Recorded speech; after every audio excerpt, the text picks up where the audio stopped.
Good morning, everyone. Good morning. Namaskar. So, teachers, how was the day? Give me the real feedback. How was the day?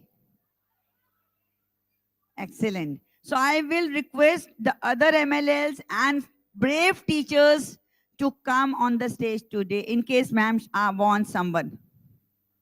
New ones, especially who are new to ALfA.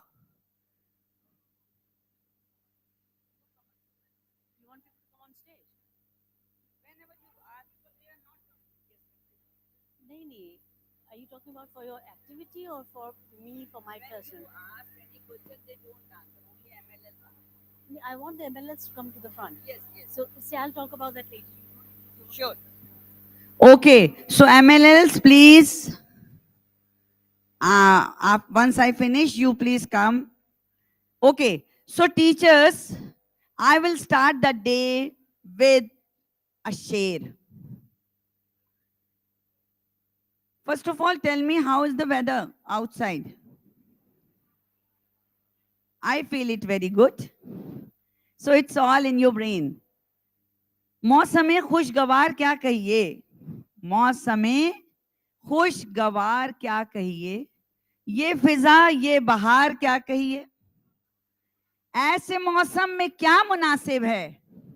आपसे बार बार क्या कहिए? सो ऐसे मौसम में जब बाहर गर्म हो और अंदर ठंडा हो तो हम अल्फा कर रहे हैं. So one very we'll start the day with a prayer, and Nidhi Grover ma'am is a new trainer to our team, ALfA team. She'll conduct the prayer. Welcome her with a loud applause. I would request, good morning, first of all, everyone. I would request everybody to kindly rise for the prayer. And can we have some teachers here for the prayer, to join us for the prayer and the energizer that ma'am will be conducting? We need volunteers, teachers, come on. How are you going to encourage your students if you don't come up yourself? Come on, teachers.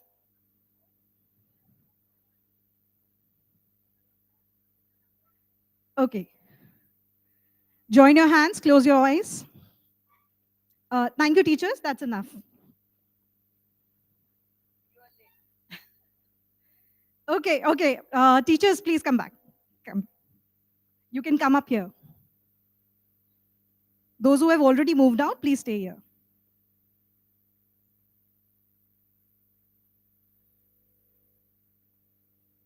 Okay, let's join in for the prayer. I bear witness, O my Lord, that thou hast created me to know thee and to worship thee. I testify at this moment to my powerlessness and to thy might, to my poverty and to thy strength. There is none other God but thee, thy wealth in peril, the self-subsisting. Thank you. I would request Sabha ma'am to kindly continue. Good morning, teachers. So it's a very old energizer, and I need your response as you gave yesterday. And I think you know it. 1, 2, 3, 4. What will you say? I want to see your boogaloo. What will you say? What's that you say? Do you know this energizer? Do you know? I will make you practice once, then we'll do it. 1, 2, 3, 4. 1, 2, 3, 4. I want to see you boogaloo. Yes, what's that you say? When I say boogaloo, you will do with me. First time you will say what's that you say with full actions, and then you will say, when I repeat, you will copy my action. 1, 2, 3, 4. 1, 2, 3, 4. 1, 2, 3, 4. 1, 2, 3, 4. 1, 2, 3, 4. I want to see you boogaloo. Boogaloo. Boogaloo. Boogaloo. Hey, boogaloo. Sing along. Boogaloo. 1, 2, 3, 4. 1, 2, 3, 4. 1, 2, 3, 4. I want to see you shoot the moon with sky high. Shoot the moon. Shoot the moon. Hey. 1, 2, 3, 4. 1, 2, 3, 4. 1, 2, 3, 4. I want to see you Superman. Superman. Superman. Hey. 1, 2, 3, 4. Please sit down. So in ALfA book, we have given some rhymes, small rhymes in which ma'am has mentioned volume 1. First say it aloud, then say it slowly, then whisper and just move your lips. Did you notice this? 4 volumes of reciting a rhyme are given in the book. Did you notice it? Please follow this voice modulation. Thank you so much. Now I'm handing over to the pink lady, sky high ALfA path lady, the queen. She'll take over. Thank you. Today we are all princesses, all of us. Okay. Have you seen the movie called The Princess? No. Okay. It's a very beautiful movie. It's about stereotyping women and girls. So that was really nice. Anyway, so now a very good morning to all of you. How are you feeling today? Sky high. Wonderful. So good. May I please request headmistresses, vice principals, coordinators, and coordinators of different grade levels to please take the seats in the front. Anybody who's in the back there, please can you come to the front? So Smitaji, I saw you in your video yesterday, but you were not in the front. You must be here someplace. Smita Dikshit, grade 2 coordinator. Yeah, there you are. Good, good. Please come. All the coordinators, please come to the front. Kirtiji?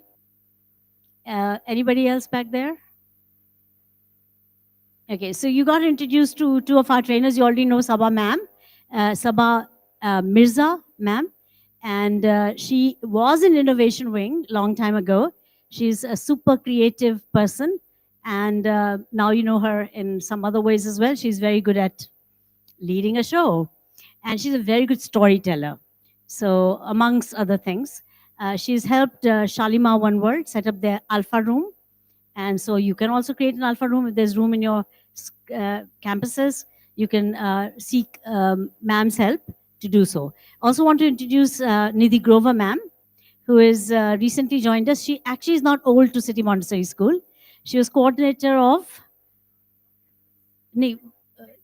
grades 1 and 2 at Chalk campus. And then she was she moved to Vadodara, because of her husband's business. So she's going to help us there. This year we're launching ALfA in other schools because demand is coming. And for many years, there. I love your natural responses. And we can't do it without you, of course, because you've set up the laboratory, and City International School schools have done the same. And I think it's good to spread the good. So thank you very much for all of you cheering to that fact. And so I think Nidhi ma'am is going to take that in Baroda. I know the princess, the Rani Gaikawad of Baroda. So I mentioned to you, you can go meet her. Okay, in education, we get welcomed everywhere. That's one thing. So, you know, I've been welcomed, and my staff has been welcomed everywhere. And I think you all are welcomed everywhere because you're an educator. And everybody needs an educator, right? All the children all over the place. And every parent अपनी जान दे देगा बच्चे के लिए. तो आप बहुत अहम है, बहुत इम्पोर्टेंट है, और आप जो कर रहे हैं वो बहुत ही खास है, बहुत ही डिफरेंट है, बहुत ही ज़रूरी है, और हमारे पूरे भारत में लेके जाना है जिससे कोई भी बच्चा अनपढ़ ना रहे. तो आपको ये बताना चाहेंगे as an introduction to just help you see the vision that हमने शुरू किया अल्फा पहले गवर्नमेंट स्कूल्स में, उसके पहले city international school, of course city international school में वो चालू हुआ. Thank you ma'am Nidhi. Can we please give a clap to these two ladies. So पहले शुरू किया हम लोगों ने उसको सिटी इंटरनेशनल में, एक लेबोरेटरी टाइप स्कूल है वो, वहाँ पे हम लोग कुछ उथल पुथल करते ही रहते हैं, हर तरह की नई चीज़ें up to grade 12. And alpha वहाँ चल रहा है. Sorry I should speak in English. Alpha began there, rather it is working from pre-primary to grade 12. Now you'll say, how will Alpha work in grades 11, 12? Well, there is a different take on it, a slight variation in the modalities of it, but in essence, Alpha is a way of thinking. It's a way of bringing out the agency in the children, in the young people, and empowering them in a different way so that they can learn by themselves and with each other. So it becomes a very plausible thing when you think of grades 11 and 12 and 9 and 10. And perhaps you don't know this, but the topper of CBSE grade 10 this year in Uttar Pradesh, and therefore Lucknow also, was a girl from City International School, right? CBSE grade 10. Trust, clap. It's a good thing, right? But what it shows, not because she was a topper, because some children will top. It's not that issue. Village children top.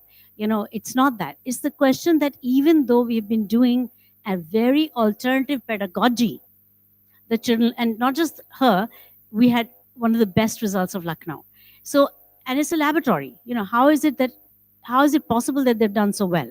So when Archana ma'am was there helping me at that time, Archana Gaur ma'am, she's she's a headmistress. Sorry, what's your title?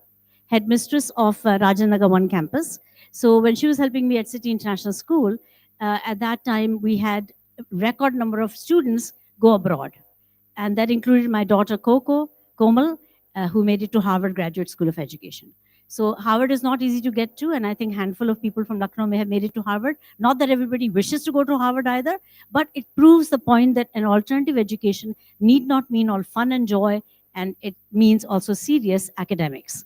And I think that's what we are seeing, in City Montessori School as well, as City International School has shown, that the children are excelling. And I think you will all testify to the fact, and we discussed that briefly yesterday, that the children are doing little or lot better than, see, I better come up so you can all see me in the back especially, that we're doing, the children are doing far better than the previous regimes in which we ran a very good school, also very good school, City Montessori School, in the previous version. Education is education. If we narrow it down to mean just academics, I think we're doing a big disservice. Now, the question is, can you, doing a highly alternative pedagogy, ALfA, can you ensure that children are not suffering in their academics, and at the same time, they're developing and nurturing a variety of skills? Today, we're going to put up Nishanji. Thank you for being here. Nishant, can you please come out for just a second? I'll introduce you. So Nishant is a teacher of City International School. He's a senior grades teacher. He teaches, he's also CBSE head of City International School. And he helps me with my conference and events. He's very good with technology. He's almost good at everything. He's a gold medalist. So, so a senior teacher who's helping me with this, and also he's here, so I want to thank him and acknowledge him. Thank you so much indeed. Nishant, can you put up the chart again? Right, so today, well, yesterday, let's recap very, very quickly. We talked about ambiance, climate, school environment, right? So school environment is number one. So I saw that some of you yesterday were preparing the welcome routines for your children when they come back. And I think that's something you should continue with today in your breakout sessions. That is to have your children welcomed, and what will you do to welcome them in a grand way? Of course, with the Hira Moti and Tina Toto, with present in a big way. I know a lot of campuses have already planned it, but you may want to plan if you haven't done so. Regardless, ideas from each other will help you to make a very grand welcome. Put that welcome in the newspapers, put the photographs, videos. Nobody's going to do it like you will. So for sure. And let Tina and Toto be reminded of to the children as they come back to school in a joyful learning way. How many of your children engaged in summer stretch activities? In all your classes or in all your classes?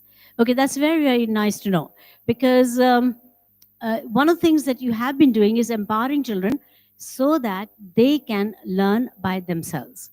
And that means that even in the holidays, they know the rhythm, they understand how to go about learning by themselves, and are therefore able to continue the mission that they were handed for their summer break. And we are calling it not, well, at home, it's home stretch, you can call it home stretch, but summer stretch. So during this summertime, they stretch themselves and do a variety of activities. I saw such tremendous videos. I could not comment on every one of them, but I've seen the vast majority of them. And they tell a lovely, lovely story of success of the children, their confidence, their ability to articulate, little ones being able to show the experiment of what floats, what sings, and actually talk about it, and very proudly put up the whole display. And it's just so awesome, I can't tell you. I mean, are you feeling that awesomeness? Yeah? Are you feeling the awesomeness back there? I mean, just, I'm totally impressed. Now, I have been an educator for many, many years. As you can well imagine, Mummy, Papa having the school, City Montessori School. So breakfast talk was education, lunch talk was education, dinner talk was education. All the time, we grew up in this environment where we discussed how to help children succeed and succeed more. And that's what brought me back to education every single time. I ventured into the field of physics, as you know, and mathematics, and then finally economist at the World Bank. And then from there, I came back to India, and my heart has always been with the children, especially with the underprivileged children. So here's a success story for you to witness and to understand how we can take take education from where it is to where it needs to be. So we began with 20 schools in Uttar Pradesh in a district called Shamli. Shamli, when I discovered that these kids at ages 5, 6, and 7, immediately coming out of the COVID, could read using our pedagogy, I got super excited. I did a press conference on February 27th in 2022. And I texted the Ministry of Education, the Secretary of Education, Anita Karwal, and I said to her, "Ma'am, amazing results aa rahe hain. आप बताइए क्या करना चाहिए, मुझे government schools में करना है." तो she said, and that was in City International School, of course. Then she said, let's have a meeting. So we did an online meeting, and in that there was one of the directors of education who worked under her, and she said, let's do it. Now, how many people would say, let's do it? Especially in the government. She was a different person, very, very oriented towards academics. She understood the verities. She understood the philosophy, the mindset with which we were doing this, and how it's scaffolded differently to produce really different and dramatic results. So she said to me, I have identified 10 districts of India that we are referring to as low performing districts of India, and I want to give you one of them. How many schools can you take up? So I said, ma'am, 150. She said, no, the whole district. So I said, okay, ma'am, the whole district. I was supposed to fund it, of course. There's no funding in the government, by the way. Zero funding. They don't give all the MOUs with the government are non-financial MOUs. You get your money wherever you get it from. It doesn't matter, but government gets it for free. So she said, take up the whole district. I said, okay, ma'am. Then she said, begin with a pilot. So I said, okay, ma'am. So we began with a pilot in which there were 20 schools. So imagine 10 schools here and 10 schools here. 10 were in the intervention group, that is the ALfA group, and 10 were in the non-intervention group, the non-ALfA school.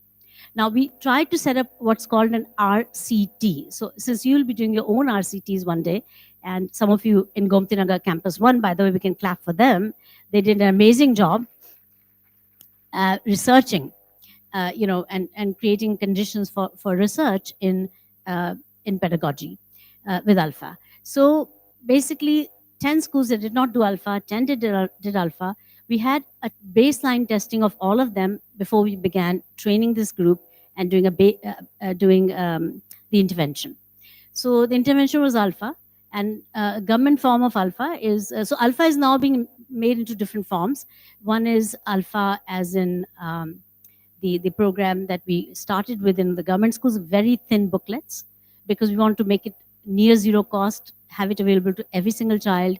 And there also we have to think very hard what are the most essential things that you put in a thin booklet of 30, 40 pages to learn reading and writing, for example, for language. And for mathematics, some 24 pages teach you up to grade 5 mathematics. And it's possible, and we've done it. So what happened is we took up grades 1 through 5 in these 10 schools, and we did the RCT framework, randomized controlled trial, baseline testing of all of them. And we trained these people, gave them that thin booklet, one booklet among 2 children, because that's how we have been working, grades 1 through 5. And all of these kids and schools implemented the ALfA program, 10 schools. So I thought, well, if I say this has gone really well, nobody will believe me, right? Because I'm a vested, interested party. So then I requested the Professor Fernando Reimers. He is a professor of Harvard Graduate School of Education, USA. So I asked him if he would please allocate some faculty or students, they do masters there in education and education policy. If they could allocate some of them who could do the research scrutiny, the validation of the research that's going on in Shamli, in Uttar Pradesh.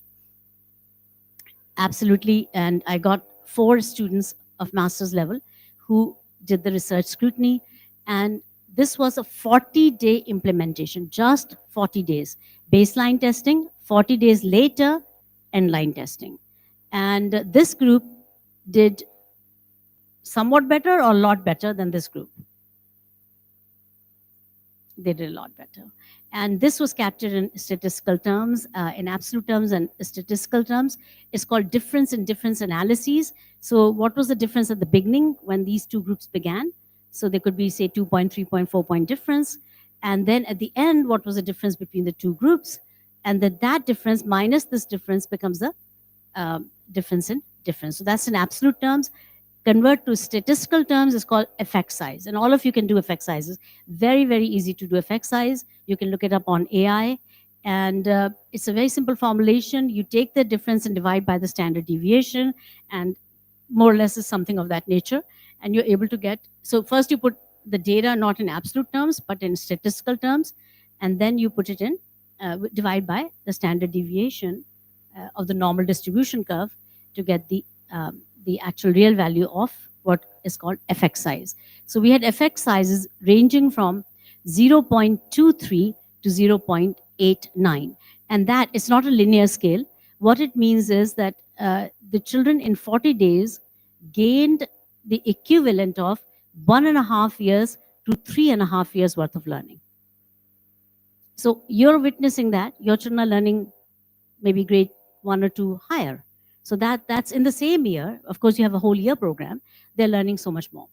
And that validation was very, very good because it showed that something is possible. Now, what happened there in Shamli, see, education in India is a concurrent issue. And you know that it means that the state governments take charge. They are the ones who decide what program they will do, they will not do, how they will handle the goals of education in their own context. The central government can help, they request help from the central government, but the central government cannot dictate.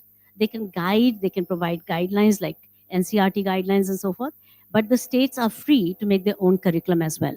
So the SCERTs, the State Council for Education, Research and Training, they create their own curriculum. Sometimes they borrow 100% from the NCRT, and which is what they mostly and invariably do. But sometimes they also make changes, and that's totally and completely acceptable. So at that time, the Director General for School Education for Uttar Pradesh, Vijay Kiran Anand, the DM of Shamli called him up and saying, I want it for all my children. I want it for all. This demand had to come from them. It could not be the Ministry of Education. They can coax, they can suggest, but of course, if they say, then the DGSC has to say yes, but it's better if it comes from the DGSC. And so DGSC said, yes, okay, that's absolutely fine. I had a discussion with him. We agreed that I will do, because I wanted research still, like in CMS also, we didn't take up all the campuses because I wanted research. So we took up 41% of the schools of Shamli, but they were the biggest schools, covering about 65% of the children. So basically, we took up Shamli at that time. And do you know, in the latest Parakh Rashtriya Sarvekshan, which is the new body assessing, is sort of like a third-party evaluation within the government, it's called Parakh. It was established coming out of the NEP 2020, and it just became functional in a big way recently. So they did the first Parakh Rashtriya Sarvekshan in December of 2024. Results came out last week. More results are due soon. But Shamli is pretty much on the top in Uttar Pradesh, either in second position or third position. And remember that this was the lowest performing district of India, not just Uttar Pradesh. Right? So the previous year, the results were that was in 18th rank in Uttar Pradesh. Now it's among the top second or third. Right? Depending on the parameter, like girls' education, academics grade 3, academics grade 6. The children who were in grade 5 in 2022 are just past grade 8 last year. So they're in grade 9. So anyway, the point being that education needs a renaissance. So here, my request is that you look at the evidence. Evidence is not just what Harvard wrote, but after that, how ALfA grew. So we grew from 20 schools to 535 schools to 717 schools in Uttar Pradesh to this year, 7,300 schools, right? Government schools. And that's a big trajectory in 2.5 years, because we began in August of 2022 when we actually kicked in the program. And now we have commitments, and we have started rolling it out in entire Himachal Pradesh. We have signed up the entire state of Himachal Pradesh. So anybody here from HP? Yep, there you are. Okay, yes, of course. Right. Rashmi and Preeti, right, good. So HP signed up. Sometimes it's a matter of faith, like this. They'll say, this is good. Let's give it a try. So the gentleman who signed up was the principal secretary of Himachal Pradesh. My staff met him. He took the little booklets we have and he said, मैं दिल्ली जा रहा हूँ, मैं लौट के आऊँगा, शाम को आपसे अगले दिन मिलूँगा, अगले दिन मेरी सारे DEOs आ रहे हैं, BSAs are called DEOs there, BSAs Basic Shiksha Adhikari, the persons who are responsible for education at their district level. So we're having this meeting of the district education officers. So you please come and present about your work to them. And that day itself, after the presentation, he signed up the entire state. Is that possible? 3-year MOU and the entire state. Similarly, we had from Jammu, a director of education, Ashok Kumarji. He was here in this hall. We were doing September end, if you no, in fact, in November this year, sorry, another event, November this year, last year, we did a event called Leadership Circle. And he was here, and he went back and signed the entire Jammu division of Jammu and Kashmir, 10 districts, right? So we are looking for faith. When I keep saying to you, belief, there are many others who look at the face value and say, nah, it won't work. 45 days, impossible. 30 days, impossible. So we've had a lot of resistance, behind the successes. But that's a good thing, because that shows that, a battle is out there, it's cut out, and we can demonstrate through, districts we get, even in a small way, like Shamli, and they can turn into full-blown state level, India level successes. And I think City Montessori School, if you were your children, if they are to come to grade 9 and 10, they will do differently than those children who have been in grades 9 and 10 using the more traditional version of education. Okay, so back to our chart. So I want to say that we are taking it nationwide, and in that, it's going to be called ALfA Path program. There's ALfA government school version. I also want to declare a collaboration we're going to be signing today, and may you please stand up, and can somebody take a mic to them? एक जना mic ले जाइए please. तो आपके पास please आप लोग front में आ जाइए. Right. So we are today signing up with the Anandya Foundation out of Delhi, and they're working directly in government schools. Come. And these people are not ordinary people who are coming up to you.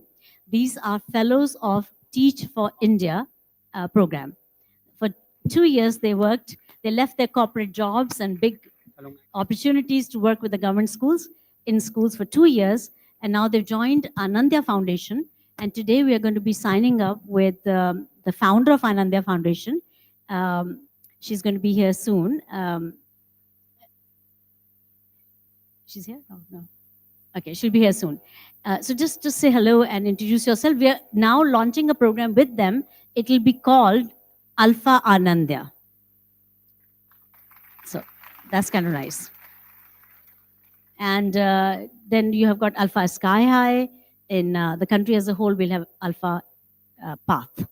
Path standing for, as I said yesterday, pioneering, active, transformative, holistic education. Okay, so please introduce us very, very quickly. Thank you. Hello. Am I audible? Great, thank you.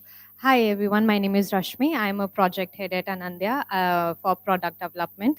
I specialize in phonics, and I create books and all the pedagogy and curriculum for Anandya. Thank you. Hello everyone, this is Samvedin. I am project head in Anandya, and I am handling the execution of Anandya Foundation. Thank you. Hello everyone, I'm Monica and I'm project head at Bagpat. Monica, hold the mic like this. Okay. So I'm Monica and I'll be working as project head for Bagpat district for Anandya. So we're going to work in 100 schools, and 50 I'm sponsoring and 50 they're sponsoring. So that's how we're going to do it. Thank you so much indeed. And please maybe give them a very big clap.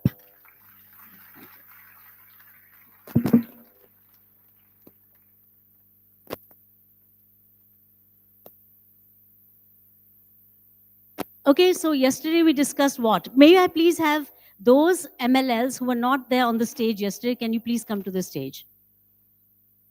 Ashna ma'am, all of you who were not there yesterday. Richa ma'am, please come. All the MLLs, middle-level leaders who were not there yesterday. Rakhi, please help. Identify them. And you should know yourself. Who was not here yesterday? Kirti ma'am, you were not here. Fast. Let's go. Richi ma'am, come. Yeah, please.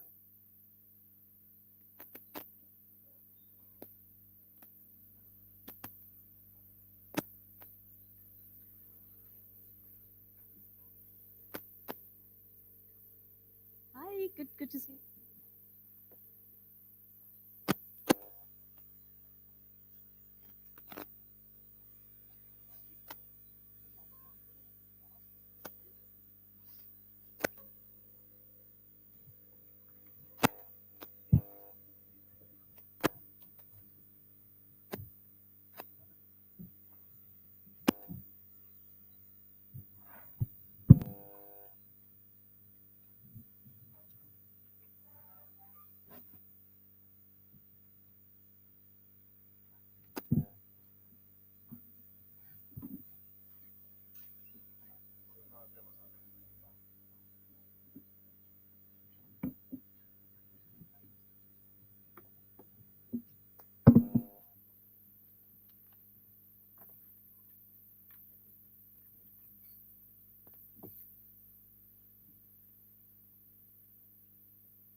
So yesterday we discussed class and school ambiance.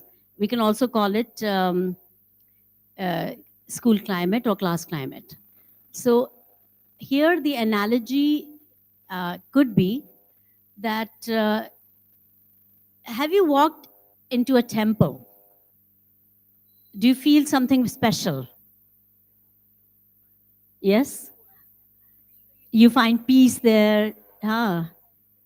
You find calmness, serenity, a very positive environment. Have you walked into a gurudwara? How do you feel in a gurudwara? Right? And how do you feel when you walk into any spiritual, a mosque? Of course, to the extent you're allowed in a mosque, then you will feel, I've gone to some places where I was allowed. And how do you feel when you walk into nature? Same, right? You feel something different. Maybe not exactly the same, but something different, something that's healing, that calms you down, that makes you feel good, and nurtures a different aspect of you, it brings out something else in you. This is how a school should be. When you walk into different schools, do you feel a different energy? Do you feel a different ambiance? What kind of ambiance do you want for your school and your classroom? Right? That is the key question. Right? Ultimately, we are saying, you walk into Kanpur Road campus, how do you feel? Welcoming, happy place, right? Is it? Your own school, do you feel warm and happy about going there every day? Or do you feel stressed, oh my God, another day? If you do, you have to go to another place, okay? Because you must feel the peace wherever you work.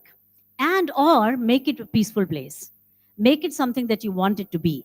And I think this is where we need to aspire to do a lot more in terms of creating a very warm, caring, nurturing, spiritually nourishing environment in which you thrive and all your children thrive, right? So I think that's probably a good analogy for how a school ambiance could be and should be. Any thoughts on this from the MLLs? Tell your name and your role as coordinator. Ma'am, my name is Madhu Saxena. I'm sub-in-charge for classes 1 and 2 in Kanpur Road campus. For me, the school should be the me place, that it belongs to me, where I want to be, and I gain something every day. That confidence should be in me.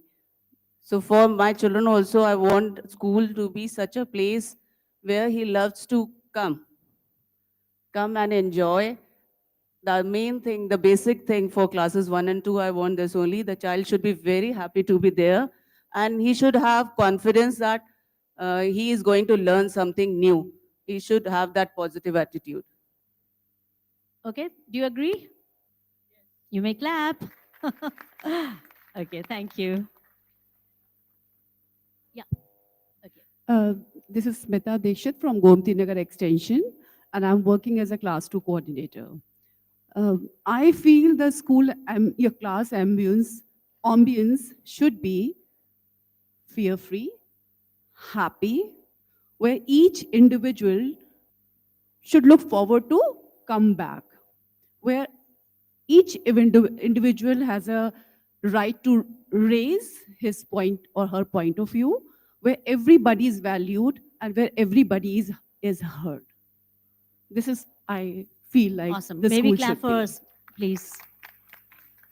Good morning and Jai Jagat. I'm Shivani Kapoor, pre-primary in charge of Chalk campus. It is said that, ma'am, a school is like strong roots of learning, without which learning cannot grow. So, of course, the school should be welcoming. Lot of greenery should be there. You know, children love greenery. If you know, take them out on the field trips or even for the school tour, believe me, they feel very happy. So it should be welcoming. As ma'am said, Tina, Toto, Hira Moti have become their friends now. They, in their class, they are their buddies. They love them. So it definitely plays a very important role. school ambience should be welcoming. Thank you. Thank you very much. Good. Good morning, everyone. This is Archana Gaur. I'm the headmistress of Rajendra Nagar 1 campus. And as truly stated by everyone, that I also feel the same. And school is a place where children feel happy, joyful to come, welcomed, and they want to feel as they feel in the arms of their mothers. So mother teachers play the same role. They feel to be loved, to be cared by us.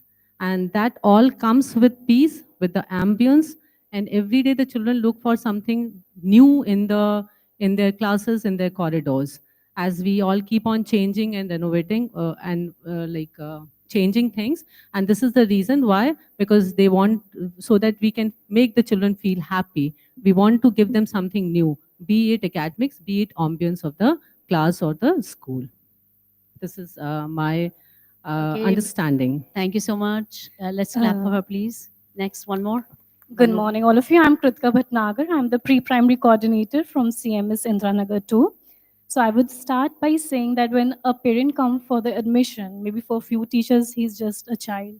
But for the parents, they are handing over the whole world to us.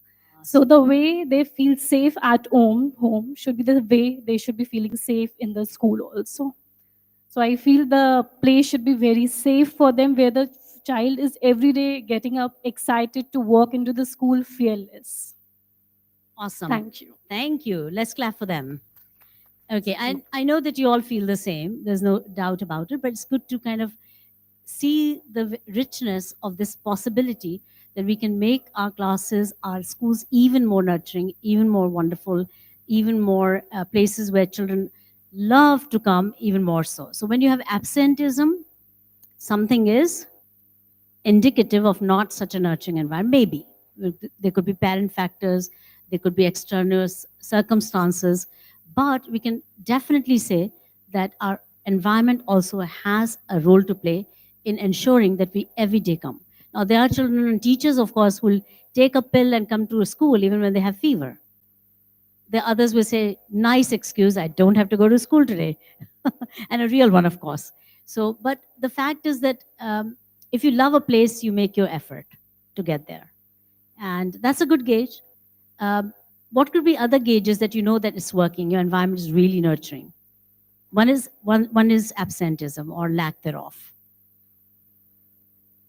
What could be other gauges that you know it's working? Your ambiance, your school is a nurturing place for everyone and they feel like coming. I'd say one thing, a place free of backbiting. Do you agree? Because too many schools have become places, not necessarily ours, but in general, where there's a lot of backbiting. There's a lot of, look what she wore today, how disgusting. Or, that's a very beautiful dress she wore. I mean, why? We're educators, right? Of course, we can compliment each other. Nobody's saying you can't, but just that the focus must not be those things. And a lot of non-authentic engagements that are not healthy and helpful. And I think you probably will understand what I mean. Like, we need to make everything very, very authentic, very, very real. As is, where is, what it is. So like you'd share with your best friend everything that is as it is, right? So when you know that there's true sharing, when you know everybody feels free to share their views and ideas, that is a nurturing place. Would you agree? Yeah. And this is where we need to work a lot more. Swami Vivekananda, he was asked by a group of people that, what do you think will define the future of humanity? Right? What will be the defining factor for the future of humanity? And guess what he said? He said, hear what the teachers are talking about behind the closed doors of the schools. That will define the future of humanity. So what are you talking about in the closed doors of your staff rooms? So that I think is school ambiance, school warm, caring environment. People feel safe, that they'll not be criticized, they'll not be put down, they'll be, they feel free to share their views. Anything else that comes to your mind? Anybody? That defines a very good school, a nurturing school, a caring school, a warm, emotionally supportive school for you, because that'll be the right school for the children. Right? Just think for yourself. Where do you want to be? Do you want to be in a place where there's a lot of shouting, telling you off, looking down upon you? Right? No, you don't want any of that. So we need to work on it. Both as we as teachers become our bosses in our classes, how we deal with our children, and then our bosses in the school, we all need to create that vision of number one. So, okay, so these parameters are the parameters by which you can judge your success. So you are responsible for one place, primarily that's your class. Of course, you're responsible for your school, but primarily it's your class. So can your class be an oasis in the desert? Can your classroom be the most beautiful place to be in that entire school, right?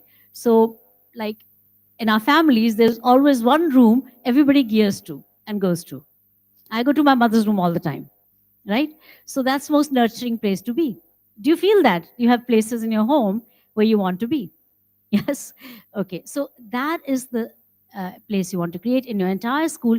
Your classroom is where everybody wants to come and see. Your classroom is the one that they feel most happy to be in. They feel nurtured. Not that you're serving them sweets and dishes, please, right? But where you're serving them something to look forward to and warm, positive, high energy. Okay, so we did that yesterday. We did one more thing, which was we looked at the 5 pillars of ALfA education. And the very first pillar we discussed yesterday, I saw really amazing work coming out of your breakout rooms. Like you even went and made your Tina and Toto puppets, which is fine. I mean, anything that you do to create things for your children and for each other, especially because there's some new campuses and some of you want to share what you know from your experiences. So that was really nice to see. And so how do you do that one-time preparation? What are the things you do? I saw some of you went to the 3rd pillar and the 4th pillar. We'll cover those in a bit, but basically you talked about, putting your head down for collective feedback. Well, that's one of the ways you can do it. It's not the only way, but this was suggested by the Innovation Ring, and I thought that was a nice idea. So I am very grateful to the Innovation Ring because lately in working with ALfA, I've had the opportunity to work more directly with the team, and I think they are a bombastic team. They work so hard, you can't imagine. They're working at night. When I ask something, they remind me, which I absolutely love, because if I forget to give them something, I get 10 reminders, and phone calls and everything. And they push Saurabh Kumar, I don't know whether he's here. Yeah, Saurabh ji is here. Saurabh, can you please stand up? Let's clap for Saurabh, please. He's been your backbone of ALfA program and providing you everything you need. Also welcoming here Saurabh sir, Saurabh Dikshit sir. He is the principal headmaster of City International School, our rural campus. It's in a village called Hathonda near Ram Snehi Ghat in Barabanki. So he's running that school out of a small, beautiful palace. So that's him. Okay, so, and all the teachers, of course, from the other schools and campuses, warmly welcome. So yeah, where was I at? Innovation Wing. So I want to thank Sushmita Basu, the sort of director. I mean, she does so many other things as well, but she's, among other things, managing the Innovation Wing of City Montessori School, which has some 55 people working to ensure support to the teachers and ensure quality and making of papers, centralized papers, and so many more things. So, but in my working with them recently, like we've had many meetings, including for the planning of this event. So they've been a very big support, and they're very good thinkers, they're very good analysts, they have very good rich knowledge of the classrooms and the education. They have very good understanding of you all. They obviously go to your classes. And also of the ALfA pedagogy, I was really impressed how this has gone with them. And so I want to acknowledge and show my gratitude to them for all the backup support they've given all along and never been acknowledged, even when criticized once in a while. So because they give tickets. No, they don't give tickets. They give appreciations. All right. So we've done the first one. Not much to do there. Just the very simple things that you have to do. One-time preparation with your children. The puppets, 4 of them, 0 to 9 numbers, or multiple sets of those for different grades. And then the envelope that you can teach them how to make an envelope, and then they can, have their stuff in that, nice, neat way, rather than floating in their bag. And then we have things you have to do. Prepare chits or ice cream sticks and popsicle sticks with names of the children, 2 sets ideally. And I think I did not get a chance to mention the second set, why you'll use the second set. So there are times, very, very rare times, you should never, ever, ever need the second set. First set is used for pairing children. So you can pair them in whichever way. One of the simplest ways is close your eyes, pick 2 names out, read them out, and they're the pair. So that's quick and easy. So some of you were saying how to save time, all these things. This is the quickest way. You don't have to do every day a new thing in order to randomly pair. This is the quickest way. Close your eyes, pick 2 sticks, read out the names, they become the pair, and so on. So that is something. Today we're going to look at random pairing. Why we do random pairing. And of course, the last thing, you need to do is reflection register. And thank you. I think every group discussed reflection register. And I hope you know that this is not something to be validated by a middle-level leader or anybody else, not for their signatures. It is for you to keep a record, and a very good detailed record of what's going on in your classes on a daily basis. I don't mean like a record keeping per se, like 1 hour I did this, 2 hours I did that. You can do that too, of course. There's no binding or bindation on what you do. But the fact is that reflection would also mean, what are your thoughts as you're sitting and observing? Like I'm here talking to you. I'm observing certain things. I'm seeing whether you're attentive, you're not, or if everybody's attentive. What's going on? Are my children learning? Are they doing anything else other than learning? So I write down my observations. I might write down anecdotal records. So for example, I might write down things like, I see that this particular child, I think, is probably squinting a lot, may need, eye test. So I write down a note in there saying I need to talk to the parent, that they should get an eye test done for this child. Whatever you observe, anecdotal record-wise, whatever you observe in terms of children's behavior, in terms of your corrective action after an assessment. Your assessment is, we say it's feedback. So with the feedback, you need to write down how many children got a question wrong, and do it for yourself. So because you want to keep it as a reference for future. And if you do it just to show it to somebody else, and you might be tempted to write something that looks good. I mean, if half the class doesn't know answer to a question, it could be that we need to do it in a different way. It could be we need to re-demonstrate. It could be that we need to go below the level that we were teaching. There's so many ways in which you could take the corrective action. And the term corrective action is being replaced by the idea of reflect and perfect. So you write down your reflections, and next day you perfect the class, or the same day you perfect the class. Ideally the next day, because you want to think about what to do. So it's your personal journal to write down all your thoughts, ideas for change. In the next worksheet, you're thinking, oh, I'll make this for the children. So we primarily avoid worksheets. And the reason to avoid worksheets is because it's paper. And if you can avoid paper, then why not?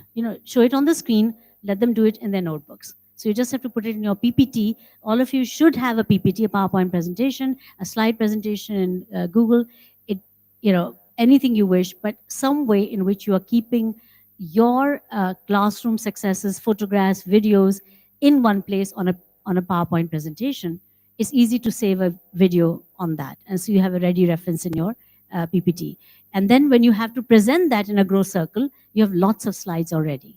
And it's not like last minute, really rushing to put it together. So reflection register is what we begin also in the preparation time. You can decorate it, you can do whatever you wish with it, it's yours. It's like your private diary, except it's not too private in the sense that you do share it. You share it at grow circle with your peers, meaning each other, but you're not necessarily to do this for somebody else, you're doing it for yourself. And that is a really important difference. Okay, now going to the daily random pairing. So I need 2 volunteers from you. Please, could you come to the front, any 2 of you? Those who have not spoken so far, any of 2 of you? Or 4 of you, that's fine. Come, it's okay. Okay, can you demonstrate the 4, can you share what are the 4 steps? No, I'm sorry, we're doing the random pairing. How do you do the random pairing? Jai Jagat, everyone. Ma'am, in our campus, in the beginning itself, we have prepared the ice cream sticks. Using the ice cream sticks, we have written the names of the students on roll wise. And every day we are using those ice cream sticks for doing the random pairing. And we have seen that, ma'am, it is a very good activity as it builds a relationship and a friendship among all the students. Like, they will not do like that I will only sit with my friend. He is my best friend or she is my best friend. They will be friends with everyone in the classroom. There was a question amongst the questions you had posted in advance to the innovation wing. There was a question saying that children don't like to move, they like to stay with their friends. And so how do you counter that? Ruchi ma'am? Ma'am, since we are doing random pairing on a daily basis, so it itself is countered. And moreover, it is like we give choice to the children at times also. We tell them, okay, today is the day when you can sit with any one of your choice. So yeah. Did you hear that? An interesting variation. See, this is where we fine tune. This is called the incremental change. We fine tune till we find our peace. So this is not a bad idea. One day you can sit with anybody you want, but there is a counter side. Because once you do that, they say, he's my best friend, she's my best friend. Do you really want to nurture that feeling? Not everybody's my best friend. Ruchi ma'am, what do you say? A dilemma. What do you say? The 4 of you. Now the children are used to it. They enjoy the activity. They have fun because we use energizers, we have shapes and flowers. So they enjoy. Now, most of the children, they don't say anything. They sit with whoever they like. They sit with whoever you whoever are able to pick yeah, randomly. pick, right. yeah, randomly. Okay. Yes, of course. It's only when we use these terminologies that the children pick it up. If we use these terms like best friends and all, then the children pick it up because they are too small. So if we don't use it in the class, they will not. They will just happily sit with anyone of their choice. That's just once a week, ma'am. That much we can allow to the children. How do you feel about that? Should we think of that as a common practice? How many of you say, collective feedback, how many of you say option A, that we do not allow them to sit with anyone they wish once a week? Option B, that we should allow them to sit with each other once a week. But before you say yes or no and which option, let me qualify. I think, we need to always look at things with the direction in which we are moving. अपनी boat को कहाँ ले जाना है, किस direction में ले जा रहे हैं, तो हमें उस डायरेक्शन में ले जाना. Supposing we are in a workplace, right? And everybody knows who's my favorite. My favorite friend is Amarjot from RN2. She's my favorite friend. And she is. Okay. So, in a way, that would tell Ruchi ma'am that, oh, she has a favorite friend. She will not listen to me. How would you feel?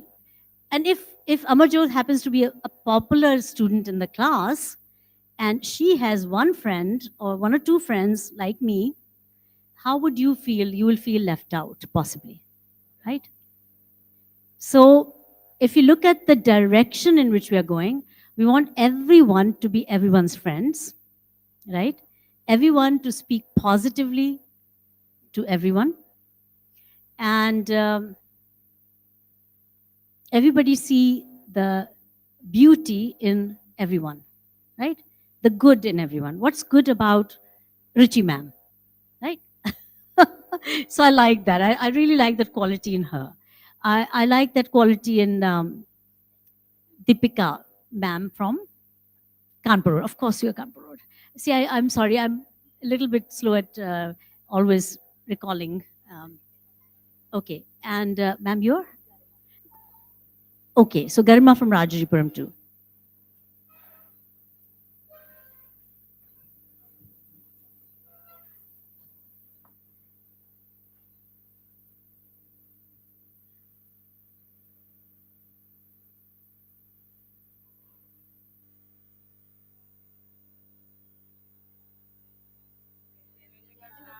Guess who is here? Your founder, director, Dr. Bharti Gandhi.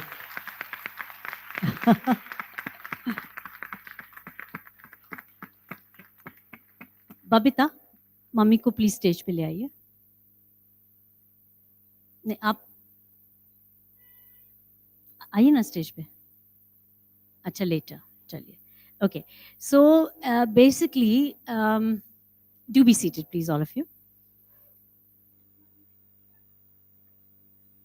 We don't want to necessarily nurture the idea of favorites.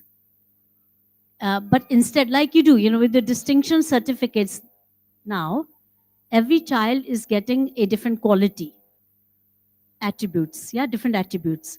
So is that better, or having some sort of hierarchy? This is better, right? So I think, okay, so again, going back to option A and option B. Option A was a suggestion to GN2, grade 1, I think. Okay, that we do away with the idea of, though I really loved the idea. I thought, wow, I can sit with my favorite. I'm thinking a little more about it. But you're welcome to say alternative thoughts first, because I defended one thought, you defend the other one. For the other days, we are using the ice cream popsicles only because that's very less time consuming and it works faster. And at times, that what teachers do is they ask children to line up, not in any height order, any way, randomly they line up, and then they walk into the classroom in pairs. So the pairs who are walking into the classroom, they become the pair for the entire day. That's another way that we are following. Awesome. There's so many ways you've done this. I like one in which you play the music and maybe outside also in the grounds, depending on the class size and the number of children, space and all that, or in the corridor. And then you say hello, namaste, jai jagat, sat sri akal, and then whoever you last said sat sri akal with becomes your partner. So something like that. Anything is possible. Those are quick kinesthetic also activities, but not as quick as just picking the two strips. Right. So, okay, do you want to defend your idea or do you want to let go of your idea, one or the other? I'm not saying it's just your idea, it's your idea as in like being implemented. I love it in a way. Would you like to continue with it? Oh, you like to defend? Here, please. Okay. So what I feel, they should be allowed once in a week to sit with their friends, I would say, not the best friend. Like we have been pairing randomly every single day. So what I'm assuming, or I have already evident in the classes, by the end of the session, or maybe somewhere in the mid of the session, they have become friends with the entire class. And they care about each other.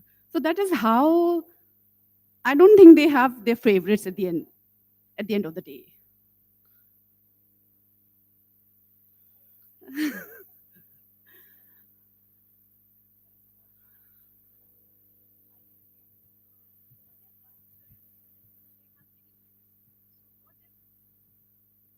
I just wanted to ask, when you have implemented this strategy in your class for pairing up the children, so what if more than one child, they want to sit with their friends? And that's It's what the same. That's what we are saying. That see, for 5 days we are following a policy of random pairing. So they become friends with the entire class. Yeah. So if not one, then they have to choose another one. But won't it make chaos in the class? Like everybody is rushing to one child only to sit with him? Once a week, ma'am, Saturdays.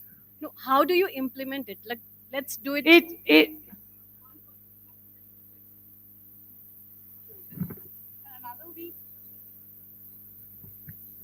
is it feasible? Like, Yeah, we need to make it feasible. After all, they're children. They're happy. A little amount of fun also, ma'am. Okay, now you've seen the defenses. Please don't go by authority. Please go by the value of the view. And can you now vote how many of you say that we should allow them to choose their partner once a week? That's option A. How many of you say that perhaps we should not? And that's option B. So how many of you say option A? Please jump up.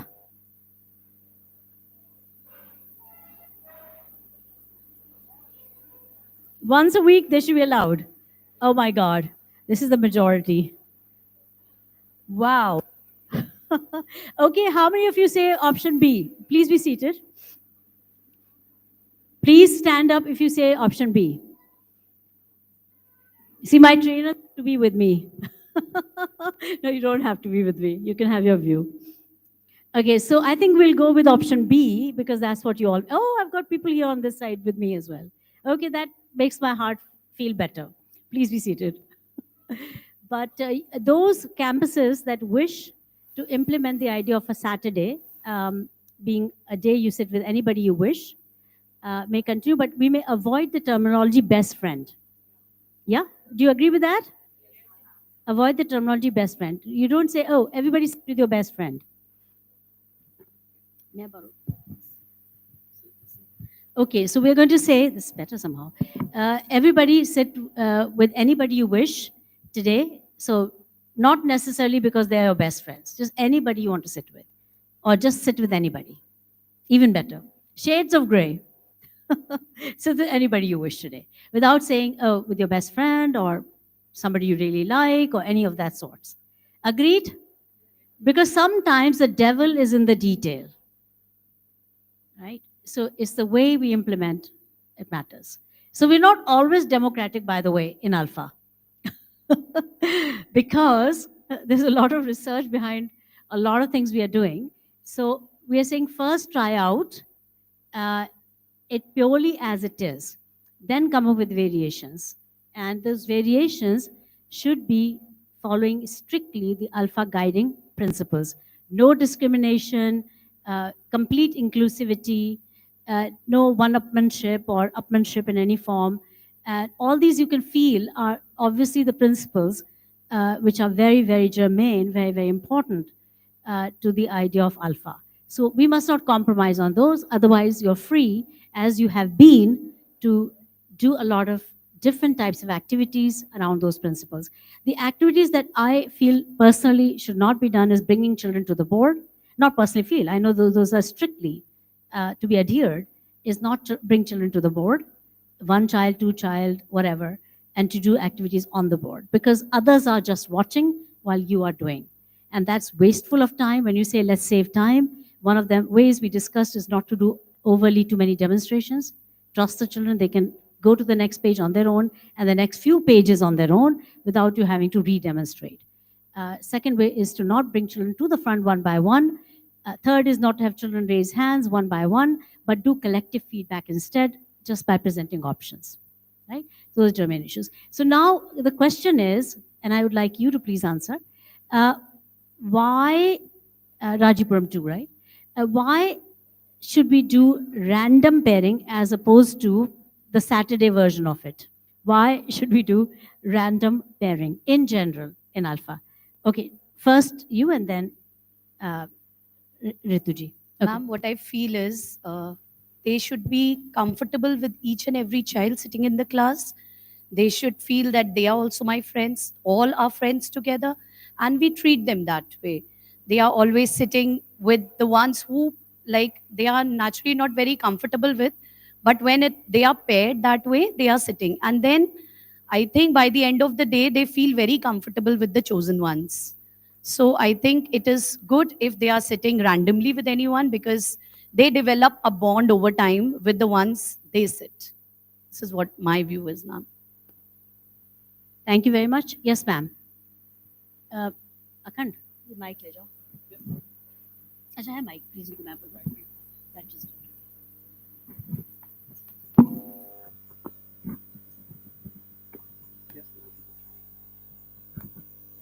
Jai Jagat ma'am.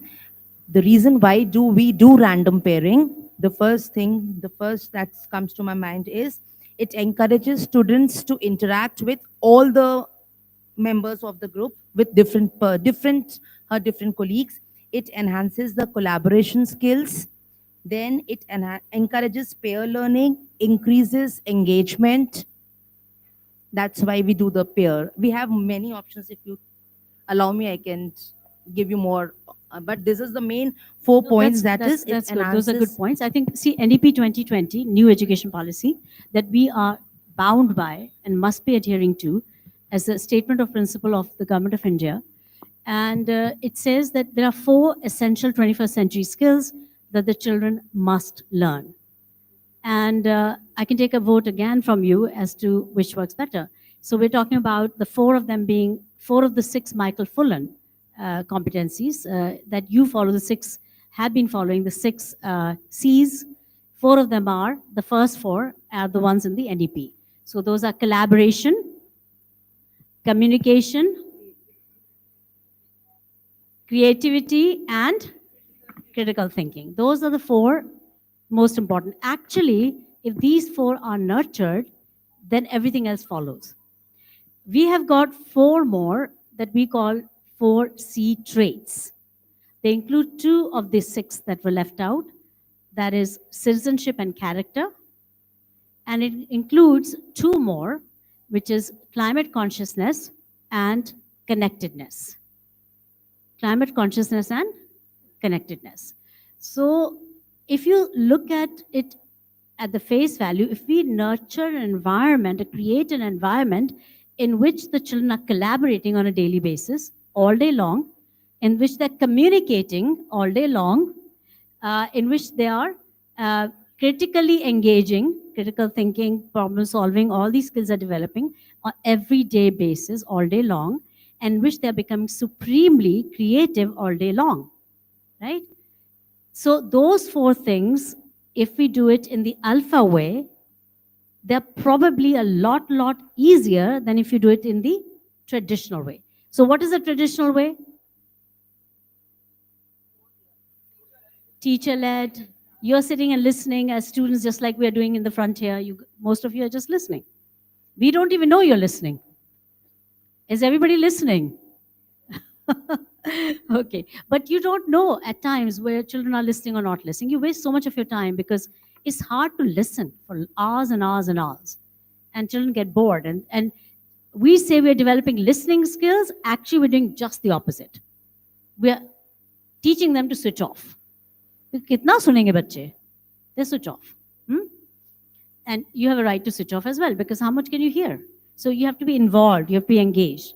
So these 4 skills lead, the first 4 skills that are in the NEP, lead to the other 4 in my view. But of course, certain things you have to do in the context of the classroom environment and the way you conduct your education, that the other 4 are also outcomes. For example, climate consciousness will not happen unless you do something in the curriculum for developing the climate consciousness. We have done that because we're using matchsticks and ice cream sticks. We're not using plastic. We're not, we're discouraging use of plastic. Paper-based products are fine, but others are not. And I think Kanpur Road campus has done a lot of really amazing work, thanks to Sabha ma'am, in which, it's very environmentally conscious. Even the covers that you make for your registers, the use of jute, use of newspapers. It is pretty remarkable what I saw in this one campus. I'm sure a lot of you are doing. I just saw it here, and it's really amazing. So maybe more in that direction if we move. We make children more environmentally conscious actors. It's becoming a bigger problem every day. Look how hot it is in India. In London right now, it's so hot. People are having a terrible time. They're not used to the heat, and it's phenomenally hot in many parts of the world where it never was so hot. So we need to be teaching our children climate consciousness. So that's a conscious way of putting climate consciousness in the curriculum. But one of the outcomes that is, not happening much in our traditional classrooms for the little ones and the older ones, all of them, is connectedness, right? So connectedness would be what? Can anybody define what's connectedness? Anybody who's not spoken? Richa ma'am? You can take the mic here.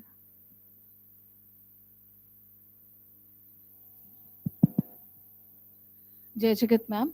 Connectedness, I suppose that when the learners feel that they are deeply valued, they are nurtured. See, a school is what? A school is just like a breathing rose with lots of fragrance in its every fold. So here we feel connected. We know that this is our school, this is our class, this is what it's a place where we learn, where we feel valued. So now we are connected to our school, we are connected to one another, we are connected to our nation, we are connected to peace. So all the things that we are inculcating in our children, they come up with wonderful ideas, they share random pairing, as ma'am just now you have suggested that we do random pairing. So every day when we are paired randomly with a new child, with somebody we are unknown, like today it's going to be suddenly we are being asked, okay, I'm sitting with Kirti ma'am or I'm sitting with Ruchi ma'am. I don't know. I was not prepared. So now I'm going to share my my views with her. Next to is Archana ma'am. Yes, yeah, I'm sitting next to Archana ma'am. So I don't know which branch she is from, or RN1, or she doesn't know that I'm from Aliganj campus too. It's totally unknown. But now when we are sitting together, we'll be start sharing our views. We talk about our, hobbies with the passage of time. So here we feel connected to one another also. Towards the end of the day, we'll go back to our home and we will share daily. Mama, I found a new friend today. I sat with this So that person. is beautifully said about interconnectedness. Thank you so much. We should also clap for the 4 ladies who were earlier here. Thank you. Clap in a loud way. 4 people के लिए आपको clap करना है. Okay. So connectedness, we define it with the idea also of, besides the wonderful things that Richa ma'am has said, the idea of social, emotional, mental well-being. Right? Can you, Kirti, talk about that a bit, because you're dealing with grade 3 children? That's not easy. See, there are 5 campuses doing grade 3 English, Hindi, and math. And Gomti Nagar 2 has been a pioneer, Aliganj 2 has been a pioneer, and both of those campuses, I'm so happy, sitting next to each other, Richa and Kirti, doing grade 3. And of course, Rajan Nagar 2, so Amarjot, yeah. Where's Amarjot? There you are, okay. And who else? Shalima One World, very brave, daring, because brand new campus, still doing grade 3 with ALfA. And also Indra Nagar, Campus 1. So very grateful to Kanika ma'am that we're doing this there as well. Who is from Indra Nagar here? On the stage, anybody? Indra Nagar? Raise your hands if you're from Indra Nagar, Campus 1. Okay, great.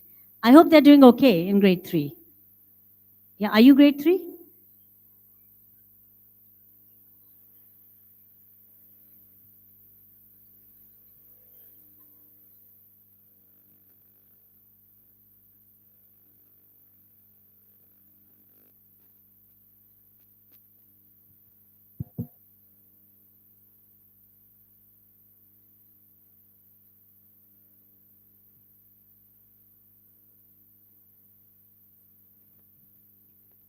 Right. So where were we? Social, emotional, mental well-being. Can you talk about that a little bit? How that is developed or nurtured in an ALfA classroom? Ma'am, good morning, everyone. I'm Kirti Chaudhary from Gomti Nagar Extension Branch, and I'm a coordinator for grade 3. So here, the connectivity, the connection, social, mental, and emotional well-being. See, we all are here right now. After some time, we will be distributed, we will be going to our new groups, right? There, what we will do, we will connect each other, we will know each other, we will understand each other, we will learn something from each other, and we will share our experiences, our hurdles, our success, each and everything. What we are doing, we are socially connecting, we are emotionally connecting, like I am now emotionally connected with her because yesterday I was sitting with her. And then after that, when we connect with each other, what we get? We prepare ourselves for the next step. So this connection is very important. Here, when today we are sitting here, after 2-3 days, we will be going to our own branches and we will be working there. And whenever we meet each other, what we'll do? We say, hi, ma'am, because we made that connection once and we know each other. And whenever we have any problem, wherever we want any information, what we do? We ask each other. We are not getting hesitate. We are not hesitant. What we are doing that connection. That connectivity is very important. And as a galvanizer, each and every teacher should make that connection with your child, your children. That connection is very important. What about between children, like connection between each other? I think you mentioned like Richa and you, of course, right. This connection And is with the teacher. It's a very powerful point you're just making. Yes, ma'am. And for that, very important thing is this, that before going to your class, before entering your school, you should be well prepared and you should be happy. A happy teacher makes a happy class. You should be mentally, physically, and emotionally strong so that you can make that connection with your children. Make connection with your colleagues, make connection with your seniors. That connection is the base. That connection is the basic thing which everyone should have. Then only you can connect with your teacher, with your children, with your colleagues, with your seniors. This connection is the base of learning, ma'am. Okay, wonderful. Can we please clap for Kirti and Richa? Can you please pass on the mic to further up? Yeah, there is one. Okay, there's already one there. Good, good. Yeah, so those who have not spoken, please speak next, huh? Okay. It's not working? Just pass it on, please. Yes, oh, it's working. Okay. Ma'am, I just want to give one evidence of that connectedness. One child was absent, so next day also that child did not come to class. So am I clear, ma'am? So one child did not come for one day. The next day again he was absent. So I inquired in the class, not exactly inquiring. I said he is going to miss work of 2 days. So the child who was sitting with that child the day previous to that, he said, ma'am, I've already informed him. He is not coming because he got hurt and I have provided him the work which he has missed. Volume थोड़ा कम कर दीजिए, बहुत ज़्यादा loud आ रहा है ये वाला. हाँ जी, थोड़ा वॉल्यूम कंट्रोल आप लोग रखिए थोड़ा और भी अच्छा. Thank you. हाँ जी, sorry, say again. Actually, ma'am, that was the evidence that children are connected to each other. He made that child complete his work and he was also knowing that why the child is not attending the class. So he made me understand. So that makes it all worthwhile. See, this is so awesome in evidence. Wow. So you forgot to tell about yourself. Oh, you did? Okay, I missed it. Say it again. That's okay. Huh. I am Madhu Saxena from Kanpur Road campus, sub in charge of classes 1 and 2. Oh, yes, you did mention it. Sorry, yeah, of course. Very nice.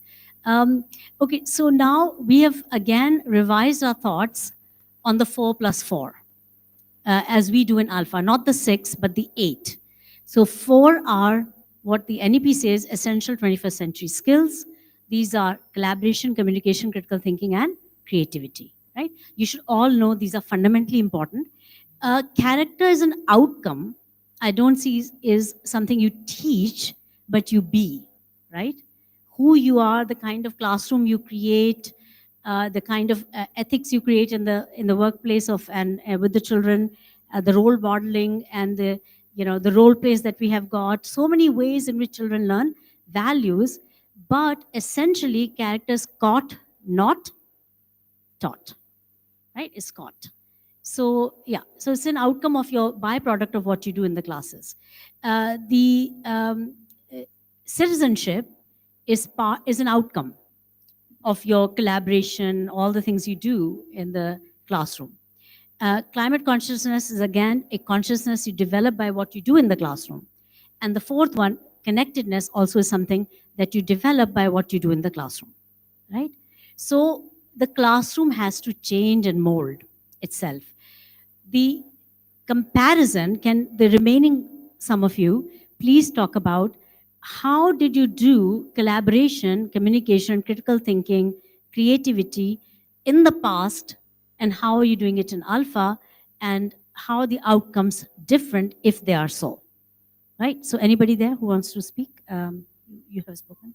That's it.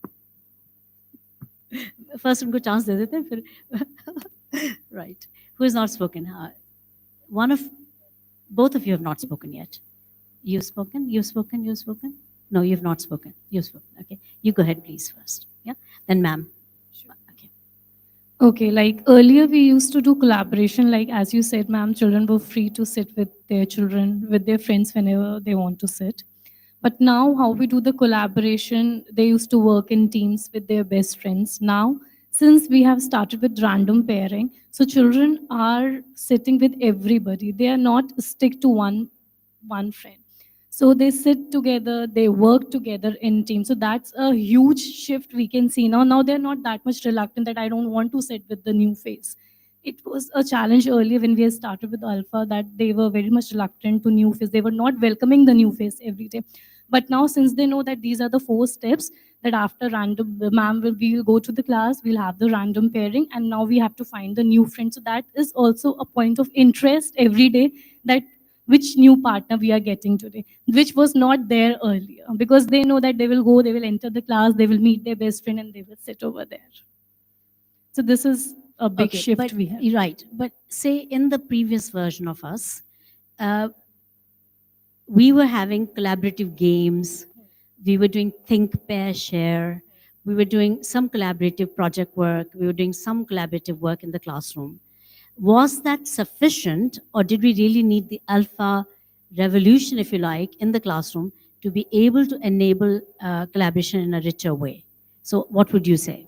Ma'am, earlier I feel that think, pair, share, or children are working in team, they were stuck to few children only. But now if we see, when we do take the ALfA model, they are not stick to few students only. Everybody is getting chance to work in think, pair, share, or they have to, it's a project base, whatever it is. So earlier it was not there, but now we can see that everybody is feeling that they have been included, and that hesitation is going from there. Wow, yes, of course. But I just wanted to hear, how transformation in the classroom leads to transformation of outcome. And we never ever thought 2 things, that A, children can learn by themselves and with each other. That's one challenging thing that we have countered in our minds. And we can see that children can learn by themselves and with each other, right? So we've given them the agency to learn by themselves. Second difference that in the classroom is that the children are helping each other as well. So all these qualities, characteristics you can develop. There was one other thought, it just passed me. But anyway, the point is that difference in the classroom is enabling all-day collaboration rather than a sporadic collaboration, right? Think, pair, share. It's also, the second difference is that it's not teacher-led collaboration, right? It's not saying, now everybody for 10 minutes is going to think, pair, share for this particular concept, isn't it?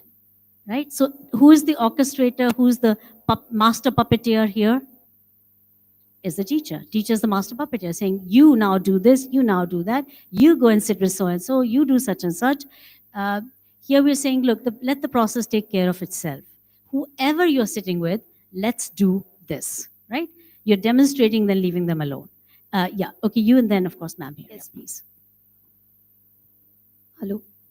Yes, ma'am. So, ma'am, earlier what was done, like we were asking questions from the children.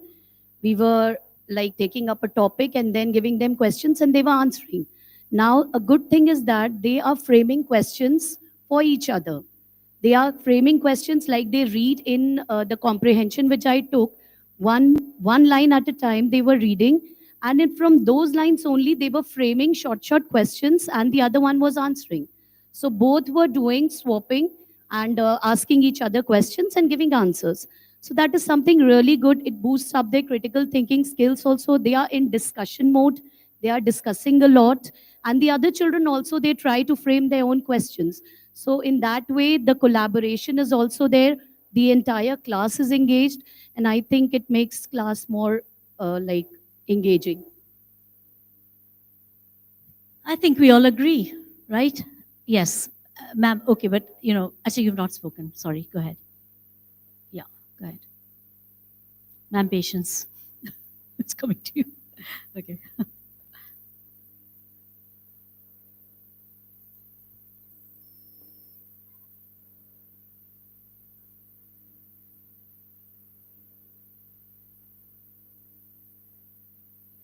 Ma'am, I think earlier we were doing the group activities more rather than pairing them.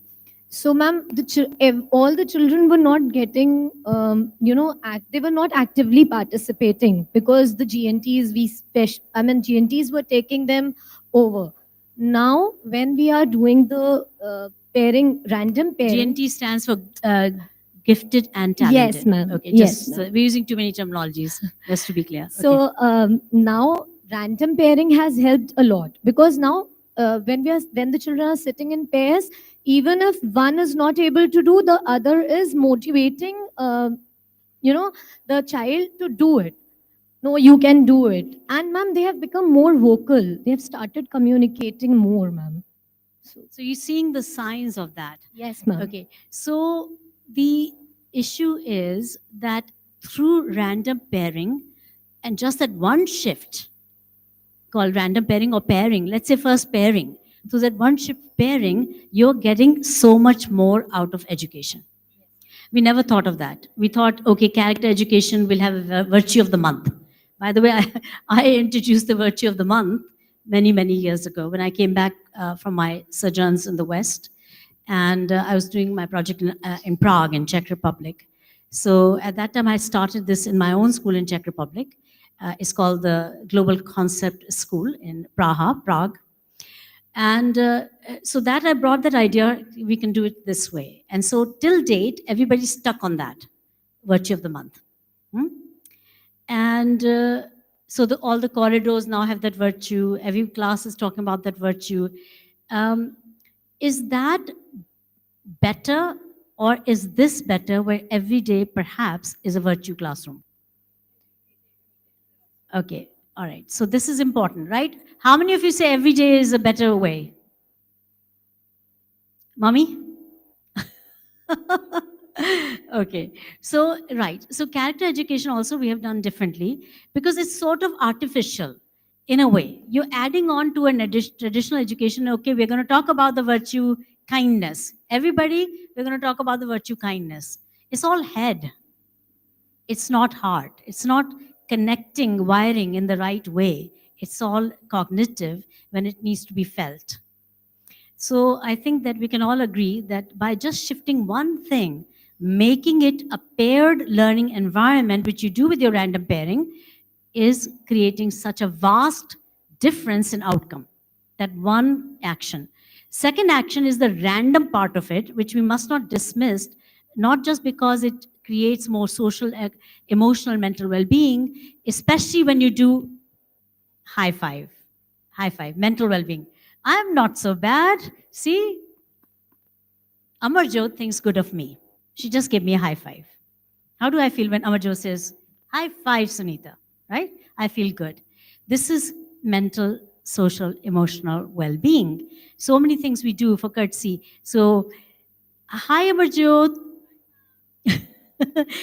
So with the teacher, teachers also equal participants, a point that Kirti made, very important point.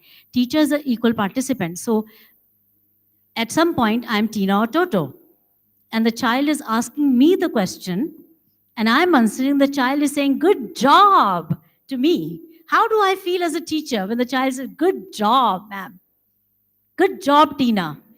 Pooja, yesterday you were here from Ayodhya Road. How do you feel? I've seen lots of lovely videos from you. Mission accomplished, right? You feel so, so good. As a teacher also you feel good. So that equal relationship, and it's a very valuable point that was made here, that equal relationship allows children to feel they can approach a teacher, they feel the love and the care of the teacher, which is so essential to create their social, emotional, mental well-being. So that happens through the processes we have, in ALfA, and in particular, the random pairing, what are the benefits of randomizing the pairing? Not that they can collaborate, because that, of course, happens whether or not you have random pairing. Not that they can communicate, that happens without the random pairing. Not that they develop social, emotional, mental well-being. Well, yes, in a way that is related. Yes, that is related to random pairing. So what are the things that make it more valuable? Okay, before that, let's go back to the point that Archana ma'am wanted to make. Yes, Keep thinking about that question, because I want to know your view. Thank you, ma'am, for that opportunity. I believe ALfA is an answer to many of the psychological and behavioral issues in the age group of primary classes. Mic control बहुत खराब है, बहुत volume low हो जाता है, फिर बहुत high हो जाता है. वॉल्यूम प्लीज देखो, आप सुनो. जैसे अब इनकी आवाज़ बिल्कुल नहीं सुनाई दे रही है, तो आप लोग थोड़ा ध्यान दीजिए. जो भी अलग अलग माइक अलग अलग वॉल्यूम पे सेट है ना, तो उनकी आवाज़ बिल्कुल नहीं सुनाई देती है. हाँ.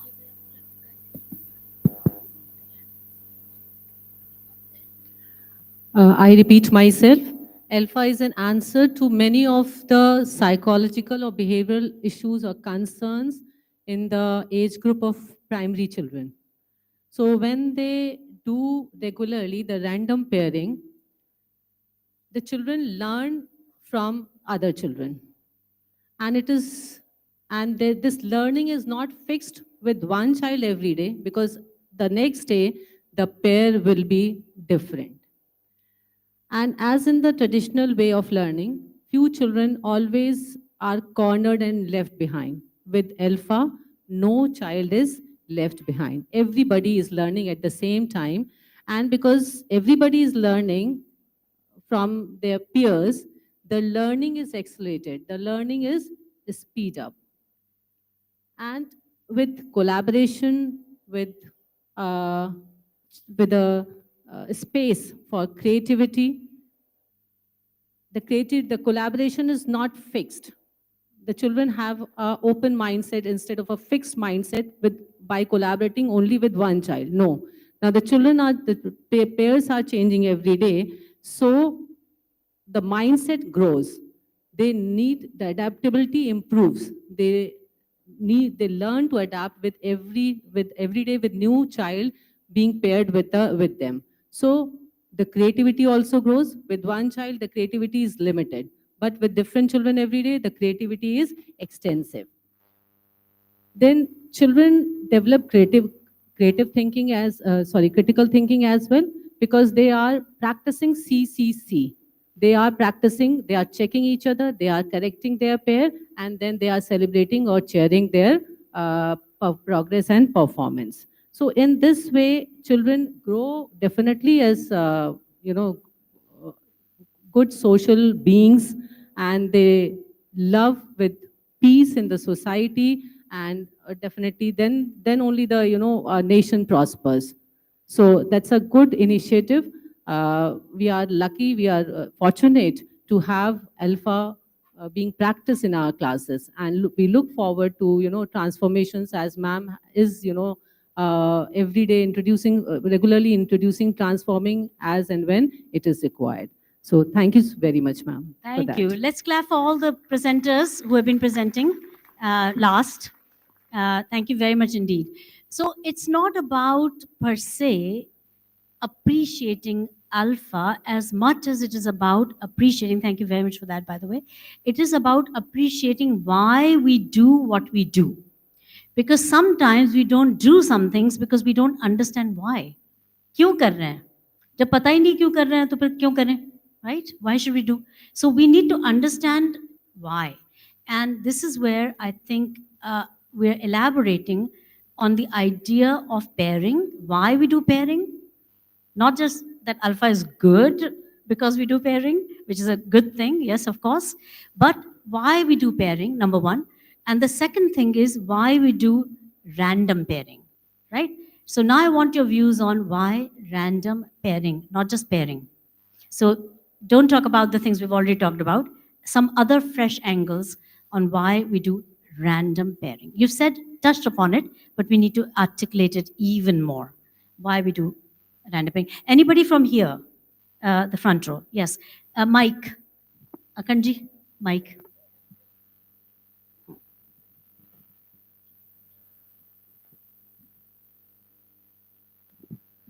Innovation Wing, yeah, please help.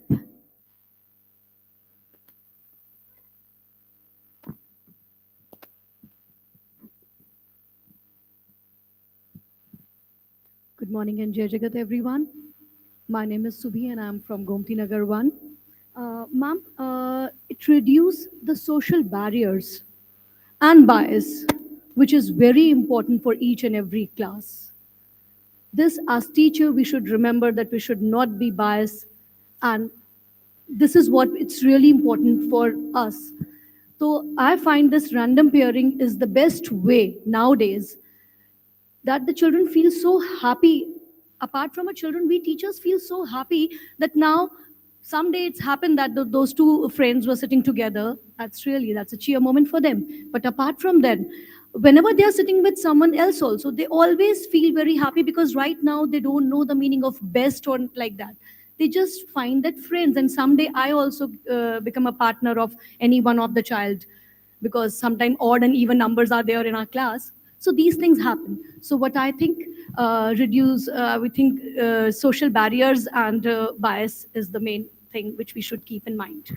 This is really very important point. Please clap for her as well, because it is about that social economic differences, differences in ability. This is where we address them squarely. This is where we address them on the head. We, really address the most fundamental issues in education. So far, education has been about differentiation, right? We talk about meeting the child at his or her level. If you're going to do that, you're not going to do random pairing, because you're trying to meet the child at his or her level. You're trying to all the time determine the level of the child. Where's the child at? We're saying forget levels, focus on learning, right? So one of the questions is, how many of you, raise your hands if it's true, how many of you agree that with random pairing, you're not hurting children's learning, in fact, you're helping children's learning? Right? Not just pairing, random pairing, right? That means even with the differences, the differentiation or different needs and different levels of the children, that the children are learning better with each other. Can somebody please take a mic to mommy? Yeah.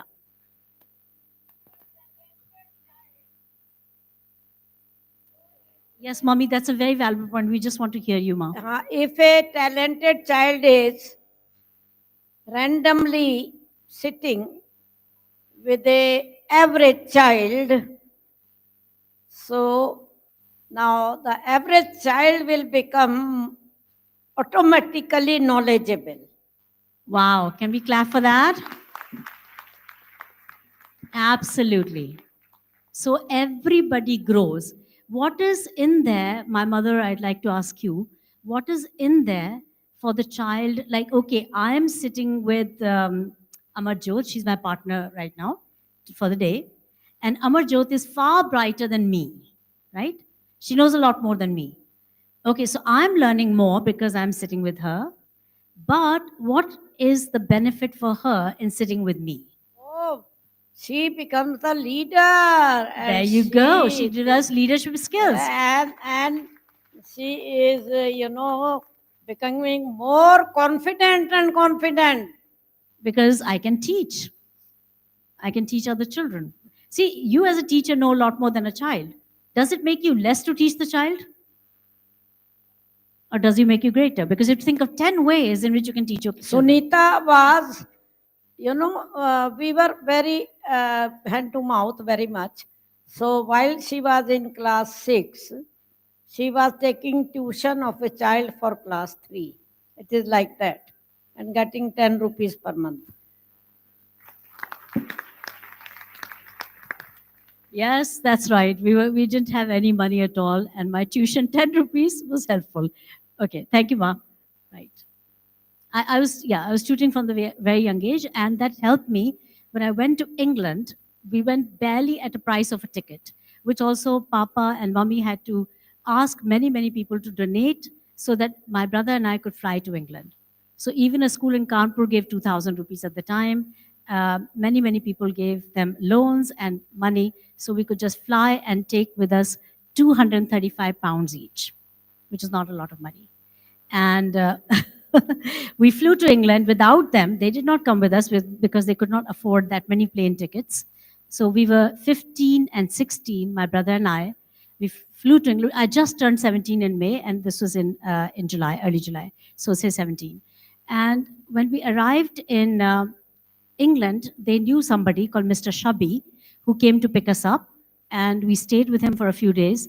Then we looked for our own accommodation. Then we looked for jobs so we could work. And one of the jobs that we did was tuition.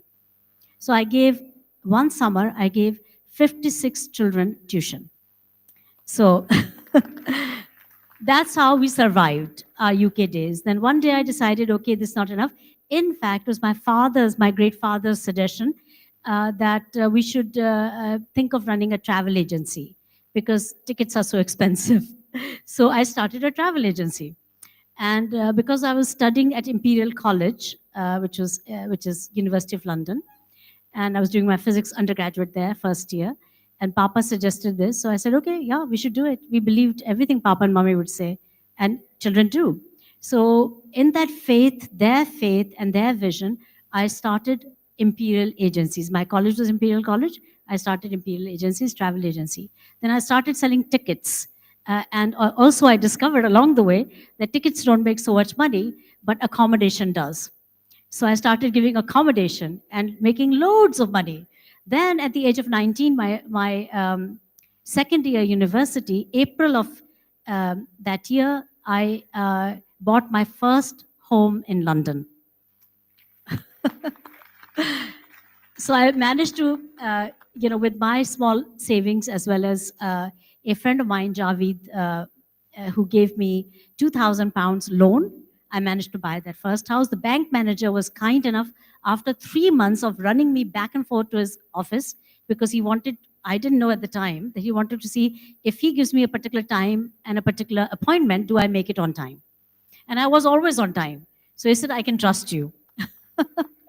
So then he gave me that loan. He said, I'm making extraordinary measure. Your parents are not here. You're earning informally, like in a notebook, we'd write down every £5, £6 we'd earn. And then he said, you're earning informally, but I'm making an exception because I feel you deserve it. He gave me the biggest loan possible, 95% loan, 5% down payment on a £28,000 house. Managed with all of this borrowing, I managed to buy the house. And guess what? This was an economical move.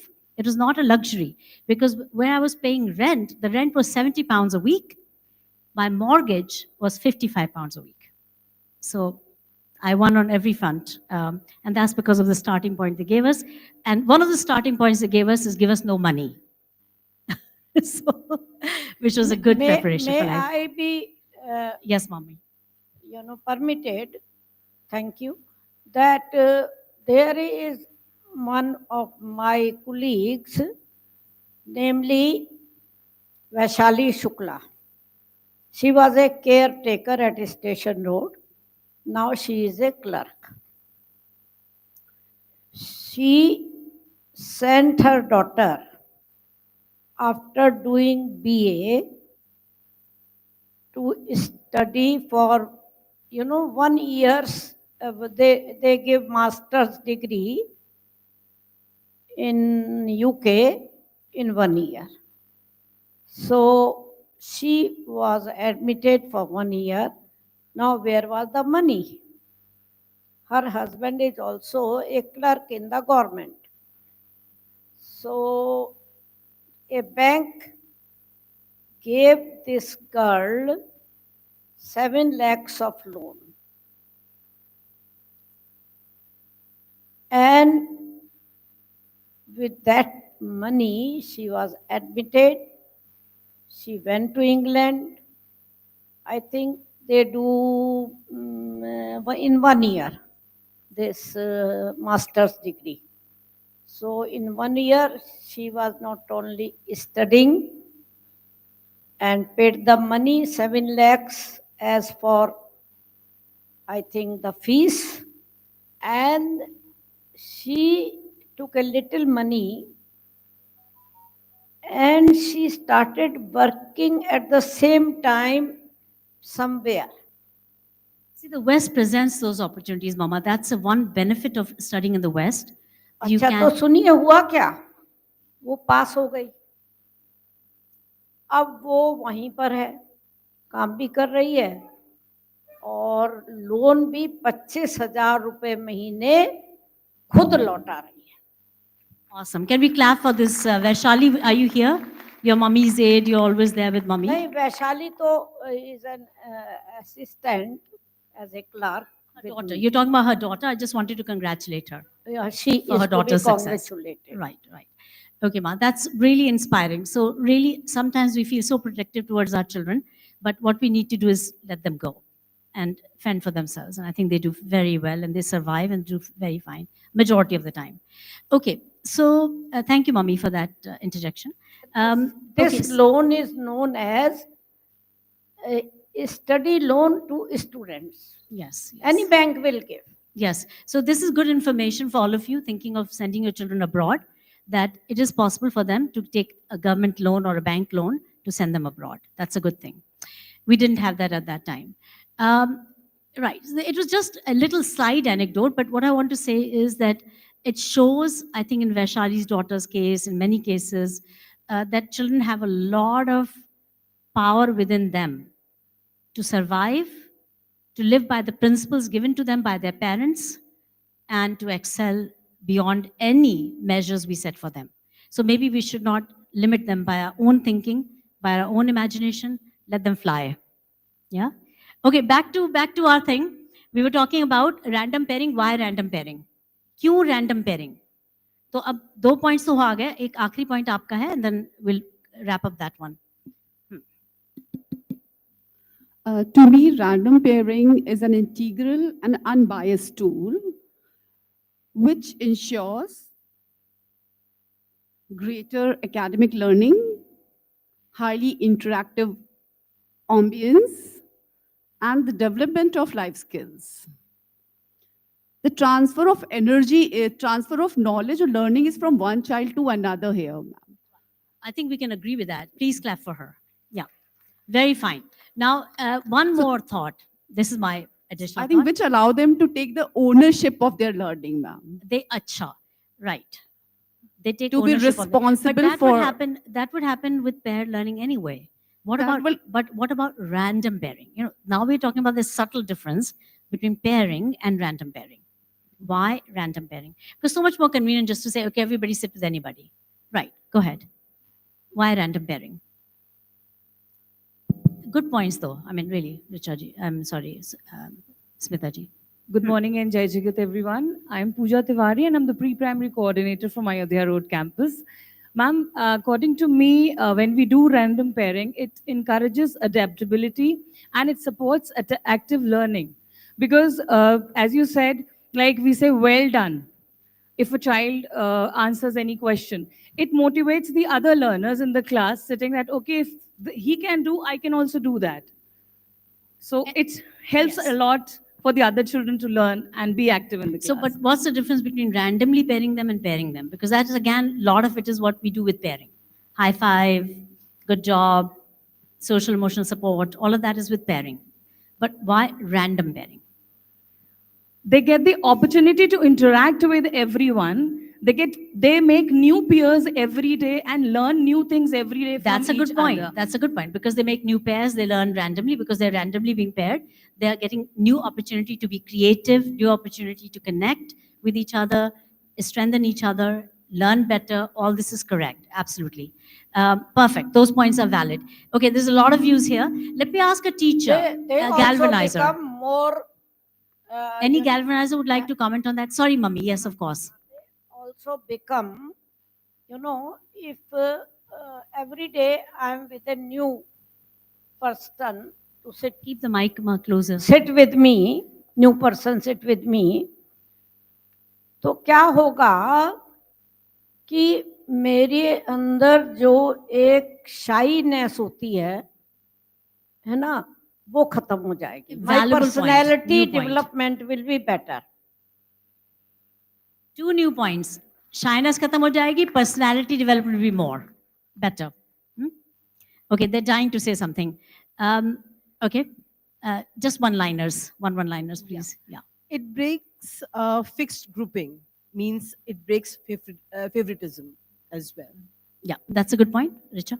Here I would like to give you one example, a live example that Sure. occurred in one of the PTMs.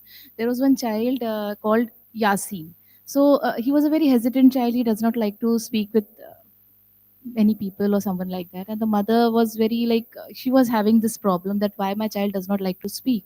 And due to ALfA, kudos to you, ma'am, and this new pedagogy and everything, what happened, we saw a drastic change in Yasin's behaviorism also. And one fine day when it was his birthday, the mother asked him that how many friends are you going to invite for your birthday party? So he said that This is so beautiful. It gives me goosebumps. Really Yes. beautiful. Please say that. Examples are always very good. Right, and please. the child said that, Mama, I've invited my entire class. Awesome. Because now I don't have friends. I'm randomly paired with someone or the other daily. So I have My whole given class is invitation my to my friend. entire class, and all my buddies are going to be a part of my birthday celebration. So now the mother, what she decided was that instead of celebrating at home, she just gave, a pack of fruity and chocolates and all those things, beautifully packed, and she just brought all the thing for the entire class. So Right. that was Isn't very that good. awesome? It was a live, Really like nice. it was it Yeah. was heartwarming for all of us also, that the child, a shy child, now he wants to be friendly with everybody. Are you Thank you feeling so much, that's ma'am. happening in your classes? Okay, stamp your feet, stomp your feet if you think that's correct. Is it happening in your classes? I want to hear louder stomping. Okay, good. Yes, one or two of you wanted to say something? Anything additional? If additional, yes, otherwise don't. Okay, go ahead. As I hop in into the classes, so there was a girl, Aradhya, who was not attending school from long. She was unwell. So one of the child who used to sit with him, he has made a card for her, get well soon. And after seeing that, the whole class has made small cards, flower pot and everything. And then the teacher collected it, and then she has handed over to the parents. Then she has gone for the visit. So, ma'am, they have built that, they have built the moral values in themselves. They empathize. Mummy, what's you. your thought? This is so incredible to hear this. This makes ALfA all worthwhile. If You know, nothing else, they- this makes it worthwhile. They come close, and world peace will come soon. देखिए mummy का perspective सुनिए. World peace will come soon when they learn to work with each other regardless of ability, regardless of background, religion, culture, differences of all sorts, shy, hyperactive, all kinds of things that are going on in the classroom. What matters is there's another human being in front of you. So we can say the ultimate reason, of course, these are all reasons that add up to a story, that is that it's an education for greater equity, for world peace, and for inclusion, greater inclusion, right? So if I'm a special needs child and Amarjyot is working with me, she's learning humanity, kindness, respect for the human endeavor. Like, I'm trying my best. I just know tens and ones. She knows hundreds, tens and ones. She knows thousands, hundreds, tens and ones. I only know tens and ones. She has to come down to my level. She has to find a way to engage me. I will ask my question to her tens and ones. She'll answer as an equal and give me a high five. Do you see the beauty of that, guys? The fellows from Anandya, what are your thoughts as you're sitting and listening to this idea of random pairing, and why random pairing? Just one view from you would be lovely. Mike, please.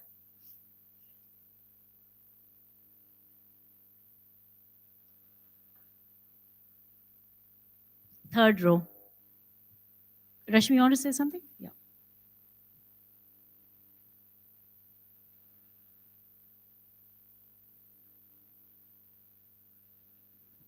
Hello. Random pairing is a very revolutionary idea, although it's a very simple idea, but a very revolutionary idea in terms of just how it's not very prevalent. As you also mentioned, that I was a Teach for India fellow for the past 2 years, and I taught grade second and third. And I also struggled with this best friend syndrome in the classroom, where my students would not help each other, and they would not be very cooperative when teaching each other, because they just had a clique within themselves. They had groups and they would not participate beyond that. But this is such a beautiful idea that everyone is paired randomly with somebody else every day, and it becomes a very inclusive environment where it truly becomes an ownership of the classroom, where everyone feels like they have equal opportunity to be heard, that they feel that nothing, that one person is not being favored over the other, which is very, very important. Yeah, this is a very simple idea, but it just takes it to a whole another level. Would Thank like you. to add? Please clap for Rashmi, Teach for India Fellow, working with the Anandya Foundation as content program office developer. Ruchi ma'am and, Ruchika ma'am and Smita ma'am, I want to say that in your campus, when we first started ALfA, November of 2022, at that time, you had certain concerns. One of them was why random pairing? Because some of my children don't know, and they're sitting with somebody who doesn't know. How will this work out? What's your answer today? Either of you. You can take my mic.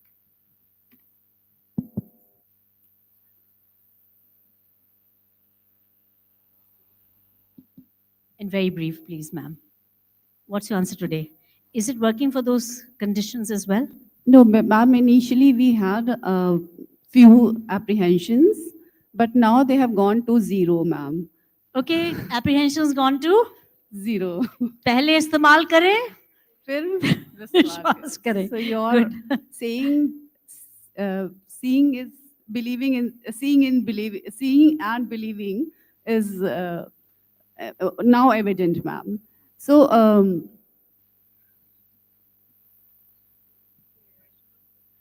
ma'am, now they have learned, definitely they have learned despite of their culture, despite of their abilities, they learn to gel with each other and they're learning from each other. And what I feel now, they will be able to work in all odds. Wonderful. Clap for Smita ma'am, please. And Ruchika ma'am, because she means the same. All right. So now I just want to wrap up this part of random pairing and random pairing, in particular random pairing, because that's what we do in ALfA, and why it is important to do random pairing and pairing, both. Right? Random pairing now is pairing, of course. So why we do that is so essential, so we do it with full heart. We understand there is benefit. Maybe we don't notice it immediately, like we had trouble with some at the beginning when we were beginning the ALfA random pairing process. There were questions like, what if two children don't know anything and they're put together? So we are now not fearing that. Why we are not fearing that is because you go. Why are we not fearing that? Tell yourself a bit about yourself. Jai Jagat ma'am. I just wanted to add one point. Sorry, in your that- name and where you're from? Sorry, ma'am. I'm Manish Srivastava. I'm from Aliganj Campus 1, pre-primary in charge. I wanted to add one point why it is beneficial. According to me, it identifies hidden talents and it uncovers new dimension of children.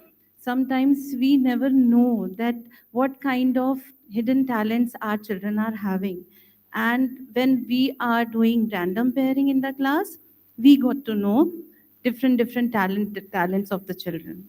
So just I wanted to add on this. Absolutely most amazing point.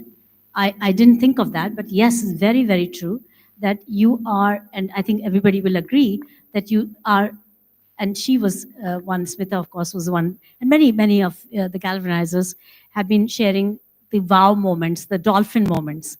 And this is another dolphin moment when you discover, my goodness, my children know so much more than I had imagined.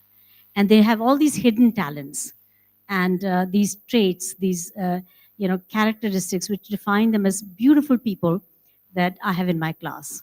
Because at one time, my mother had taught me the idea that every child should be associated with some good value, right? So if we allocate ourselves values, adjectives, we sometimes make adjective cards like, what is it? Stupendous Smita, remarkable Ruchika, amazing Amarjot. So like that, when we associate qualities, we become that. And that was Mummy's psychology and research and her own, insight as a great educator. She said कि हर बच्चे को एक quality देनी चाहिए. एक quality, ज़्यादा नहीं, एक quality. And that quality becomes their success mantra because all qualities, and she said that all qualities are interconnected. अगर आपके अंदर एक गुण है तो सारे गुण आ जाएंगे धीरे धीरे करके. तो उस गुण को हम हाईलाइट करें और हर बच्चे के अंदर ढूंढें तो वो उसका एक हिडन रिसोर्स बन जाता है जो उसके लिए बहुत भविष्य में बहुत ही यूजफुल होगा. Okay, so are we all agreeing random pairing, not just pairing? How many say random pairing, not just pairing? Okay, are we more committed? Okay, any difficulties? Ask each other. You're the best resource. Ask each other in the grow circles. I'm having this difficulty. Two kids sitting next to each other, both of them don't know what to do. Ricky, please come on stage. Yeah. So we have a very, very special visitor coming at a very good point. We're just about to shift gears. I'm so happy to have you, Ricky, with us. Ricky Dillon from California.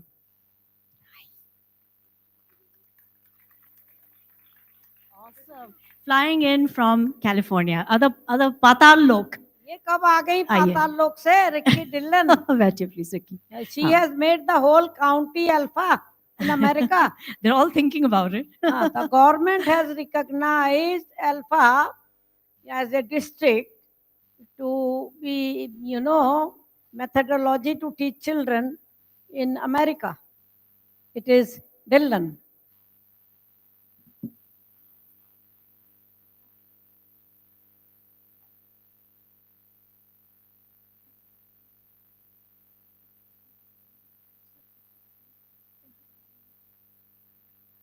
Okay, so Ricky will introduce herself. She's just flown into Lucknow, so I'm really happy she could make it. Yeah, please. Hi, good morning. Thank you for having me, Dr. Gandhi. It's such a pleasure to be here.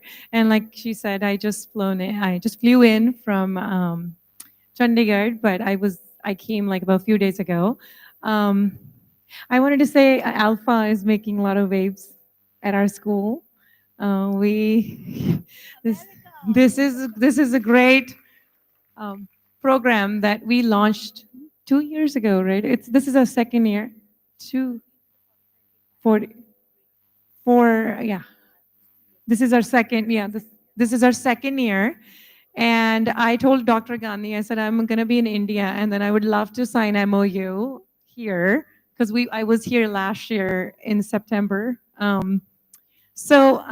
Yes, so we've launched it in TK, Kinder, and 4th grade levels, because again, after pre-pandemic, the scores were different, and then now post-pandemic, kids need a lot of literacy and they need lots of interactive sessions, and luckily ALfA provides that. Dr. Gandhi and we've met few times over Zoom, and then her team was very grateful to provide us with the training session. So this is a program that will be making waves, even more schools in California, not just our school. One thing I wanted to share. So we launched this in TK last year.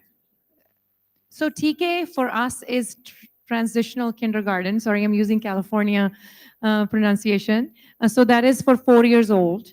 And then we have kinder, which is 5-year-old. So in California, this is last year was our first year from state of California government where they mandated 4-year-old schools. So usually a kid who turns 5 goes to the school and it initially starts with kinder.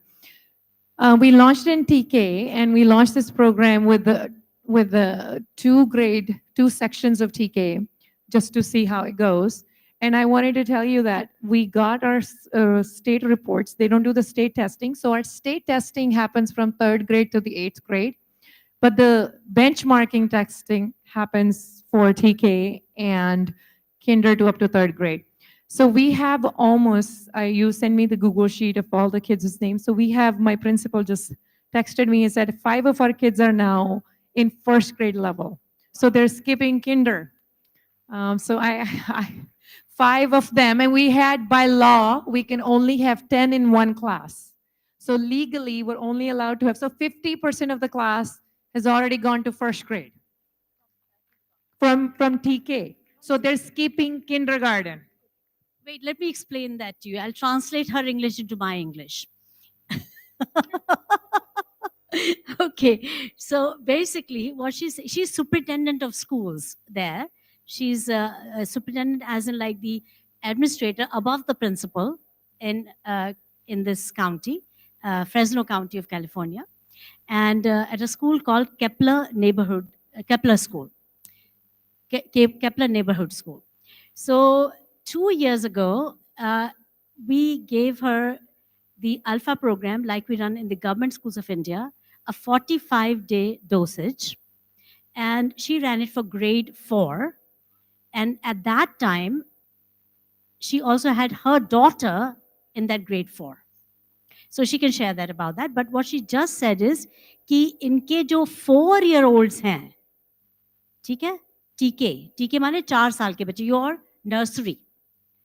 4-year-olds in the state, whatever parameters they use in the state testing, 5 of them graduated at grade 1 level. 4 साल के बच्चे कक्षा 6 के test को पास कर गए, 5 बच्चे. थोड़ा आपको लग रहा है सिमिलर? गवर्नमेंट स्कूल्स में अमेजिंग डेटा आ रहा है. तो कैलिफोर्निया से आ रहा है, इसका माने बच्चे सेम है, चाहे वो देश अलग है. के कौन से टेस्ट को पास कर गए? बताइए टेस्ट के बारे में, कौन से test? So we have benchmarking tests. So we do pre-test. पहले test, मेरी हिंदी अड़ जाएगी. Pre-test, we do it in, okay. Pre-test, so we do the pre-test, which is we basically assess a child for their academic levels. And then we do a post-test. So post-test is with our benchmarking data, which means how we track their progress, academic progress. So we did that, and then that happens, the pre-test happens within first month when the school starts. So our school starts in August, and then we do the pre-testing from August 15th to September 15th, which is the first month to see where the child is at, what level, academic level the child is at. So once we do that, then we go ahead and find the programs like intervention program or any sort of gifted, talented program, which is, for high academic students. So during that, pretty much for every grade level, because this was their first time for TK at school in a structured classroom, we've done that assessment that they need ALfA, which means that they need more than just traditional textbooks. They need more of a hands-on activity. So that's when your team trained our teachers, and we launched that by September, I'd say 30th. So then we did the winter assessment, which is our local data, which is required by law. And that's when we found out that these kids are progressing. So then we have final tests in May. And that's when we know we have 5 of those scores highest. They're at 98 percentile. So not even passing grades, 98 percentile. And then now it's challenging for us because they are completely skipping kindergarten, but it is also a great achievement for us on the other hand, which means now they will just skip from TK, K first, so they will just skip that grade and they'll be in first grade, which is a huge achievement for parents, for our school. And that is what the test did. That is what ALfA did. During this time, we taught ALfA. And even when we did the 45-day program, we still did it in our after-school program. Yes. So after-school program is once, obviously, when the school ends, the kids have 2 hours of block where they can learn academically and other stuff. So we did that too, just to provide additional tutoring. And, that gave them a little bit more push. And I don't know, because after school is for all levels, all grade levels. So we don't pick and choose.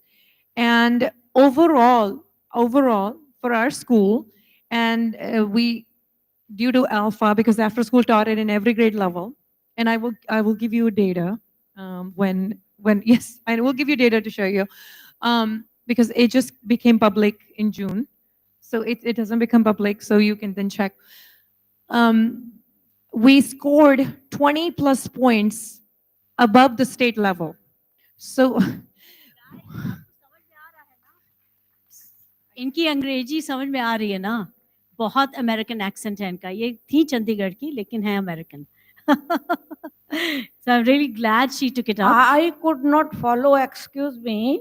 हम समझाते हैं mummy. हाँ कि इनके यहाँ पर कितने बच्चे होते हैं, ये कहते हैं we have children of all levels.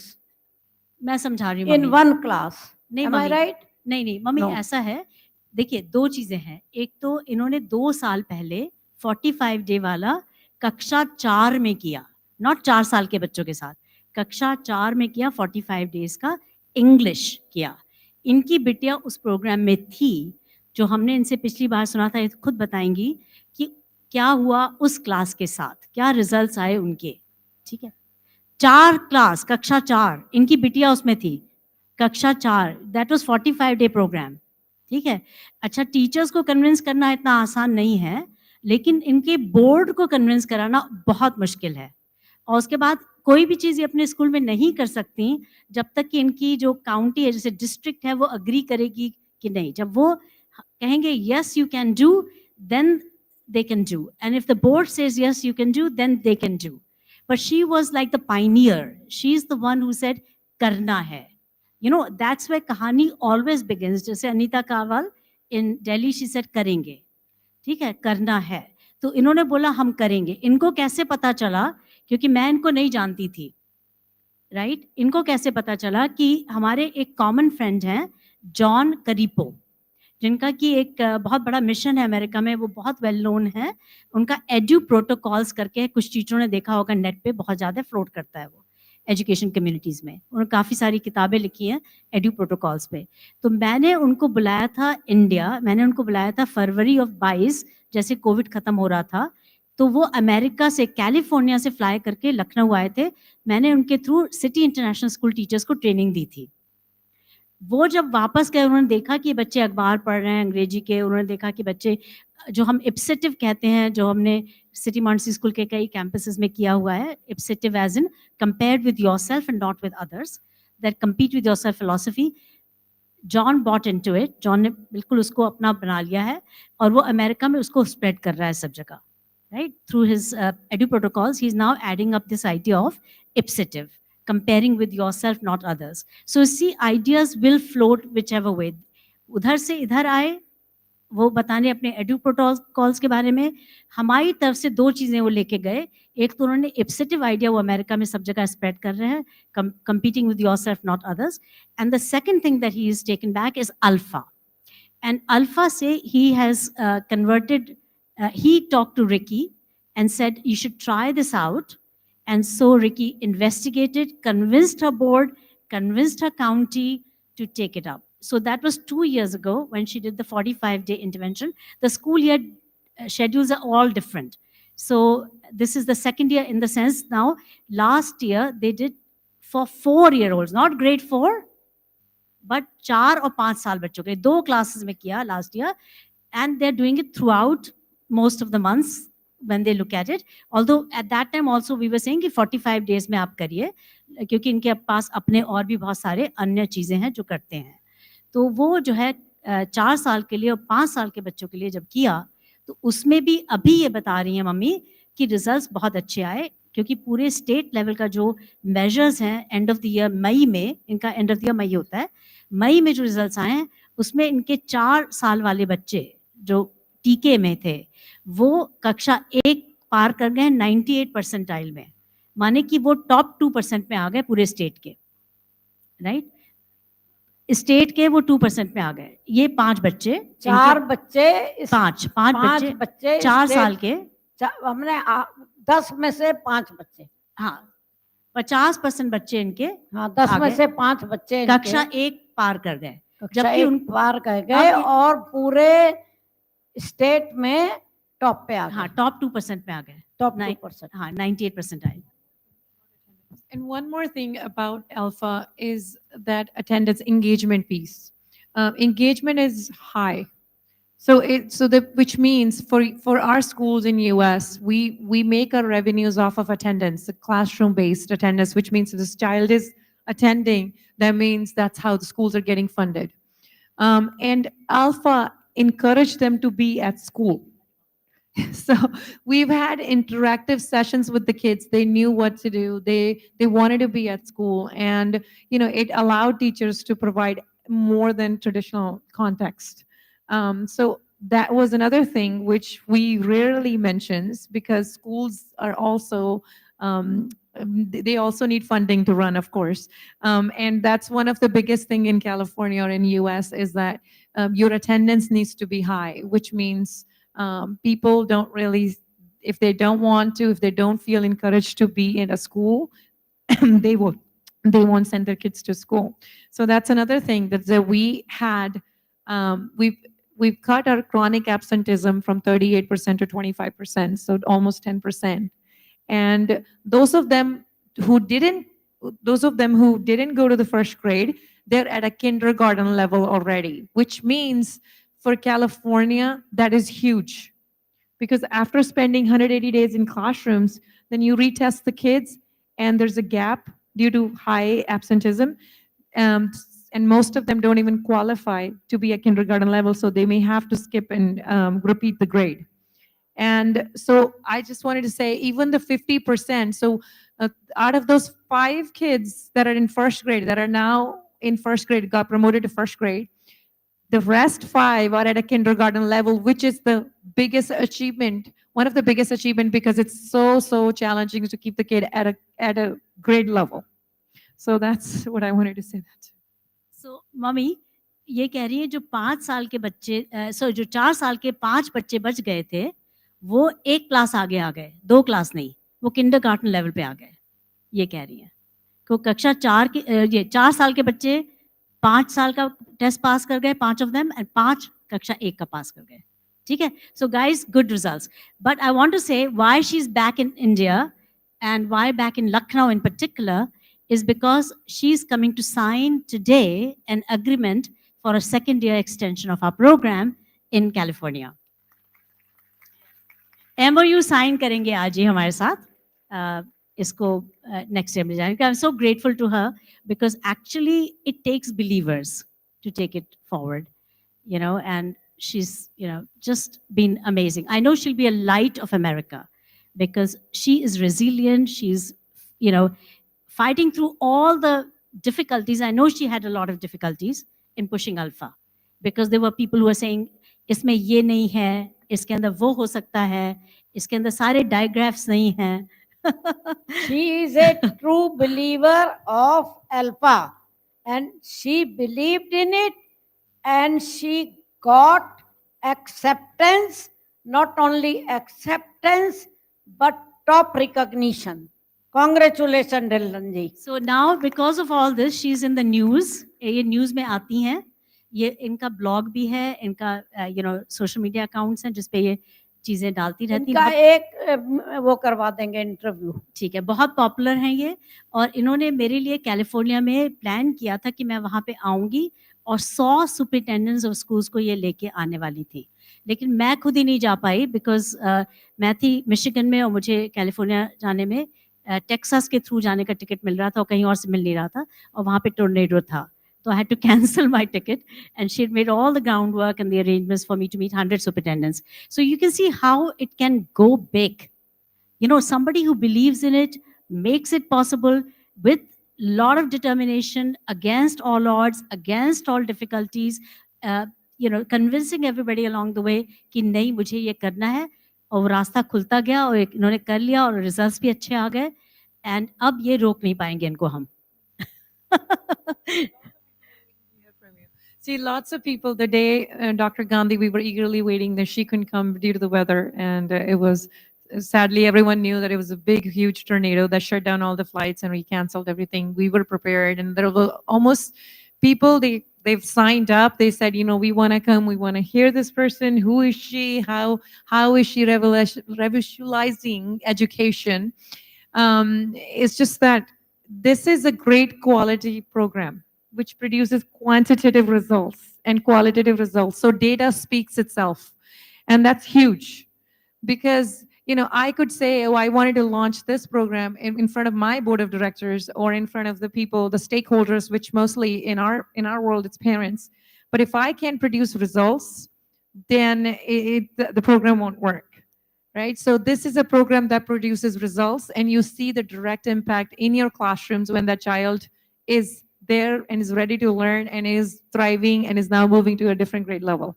So you have a great quality and quantitative program that produces high results. Thank you. Wonderful, क्या बात है, कितना अच्छा लग रहा है. आप लोगों को भी कितना अच्छा लग रहा होगा कि आपकी अल्फा पेडागोजी अमेरिका में भी है. आप प्राउडली अपने पेरेंट्स को बता सकते हैं कि कैलिफोर्निया में भी है. जब इन्होंने मुझे वीडियो भेजा, अपने 4 साल के बच्चे पहले दिन अल्फा करते हुए और पहले दिन ही उन्होंने एक वर्ड बना लिया, cat. Wow, they got it. Madam जो हैं वो टीचर नहीं है, वो वहां के ऑफिसर हैं. तो ये ऑफिसर होके सब जगह करा रही हैं. बहुत हमारा सौभाग्य है कि आपने कृपा करके यहाँ आने के लिए आई, दर्शन दिए. और ये फिलॉसफी मुझे भी बहुत पसंद है, लेकिन मेरी पसंद से क्या होता है, मैं तो बी हूं ना, आप ए फॉर अमेरिका है, आपसे पसंद से होता है. So when we launched this program, my teacher, one of our teacher, who she's very enthusiastic. When she was on a break and then she came back and we gave her training. Your staff gave her training, Miss Abessa, most precisely, and she came back and she said, I'm going to try it and see if it works. And usually I was in the meeting, and so she knew she could come to me. So she came to my office after like 2 days, and she goes, "It worked. Do you know it worked?" And I said, "What?" Yeah, she said, "It worked. I can't believe this." So she was so excited. She's like, "You should come to my class." So they sent us an invitation to visit their classrooms, and I went. And then they're like, "Look at them. They were not confused. They were not, there wasn't any kind of a sort of rejection from the children." Yeah, there wasn't even a language barrier because that was something biggest concern, because US English is very, very different than UK English. So there's always some words, but no, there wasn't anything of that kind, and she was very happy, and it worked, and it even kept her. Yes, me and my principal, I grabbed my principal, who actually oversees that department. So my principal, it's very important for my principal to see that firsthand work, because again, I can speak and talk so much about the qualitative, quantitative programs, but it's him or it's them that they talk and then they show the results, because again, the confidence level of a teacher, they need to make sure that it's working. So anyway, I took him with me and I said, "Hey, look at this is working." And he was very happy about it. And he's like, "Yeah." So thank you for having me, and thank you for, I told my board of directors, I said, "Listen, I'm going to go to India for vacation. I'm here for a personal business, but I'm going to definitely go to Lucknow because that's where we're assigning this." And because of this program, because we only did Edu Protocol for 2 days, but we did continue your program for so many, for the entire duration. And we're going for renewal. And like I said, 20 points above the state, which means, so what is this? Is there like a Lucknow State Board of Education? You guys don't have it. So we have California State Board of Education, which measures every, okay. Oh, okay. We have so for our country, it's from third grade level to eighth grade level that measure results, and the California state is basically higher than any other state, but still it's basically struggling after post-pandemic, after COVID, because every child, there's a social emotional learning gap. There are a lot of gaps, and this is our second year consistent growth. Which when we say growth, we are talking about test results equals an actual academic and an actual SEL growth in a child. So this is our second year we're performing above the state level. So not so which means this is also which means that next month on July 23rd, I am going to be applying for a renewal petition for our school, which obviously one of those things that they look at is which is called accreditation here in Indian world. And then the accreditation, they look at the growth. And this is my first year where I don't have to go head on head, yes, and justify academic results, because this is our second year consistent growth and we're going for a 5-year renewal. So that is huge for us.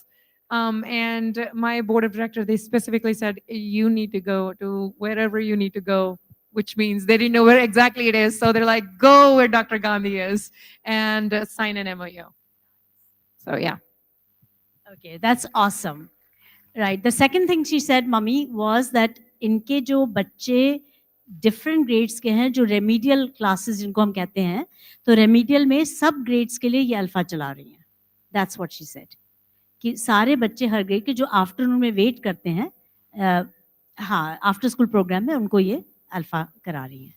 तो खैर anyway, वो different grades के हैं, वो केवल 4 and 5 year olds के नहीं है. And I think we'll be discussing कि अब इसको कैसे आगे लेके जाएं, क्योंकि 2 साल पहले इनका विजन था कि कक्षा 8 तक अल्फा लेके जाएंगे.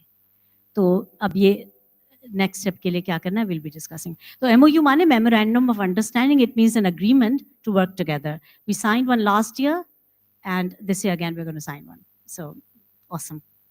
Thank you very much. Don't go away, have your tea.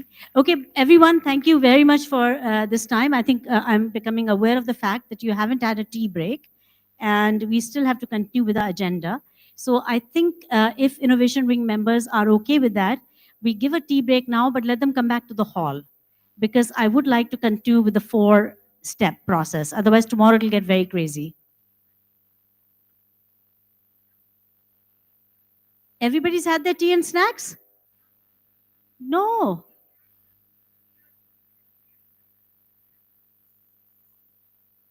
They are serving now. कहाँ है, हमें कोई दिख तो रहा नहीं है.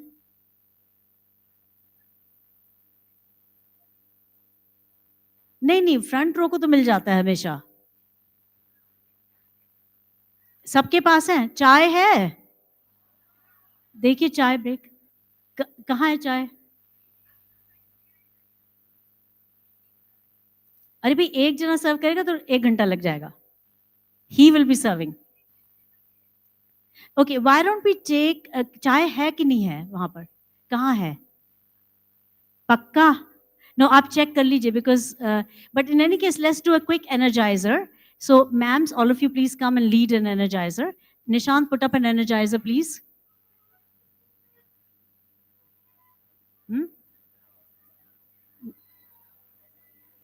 चाय है सबकी?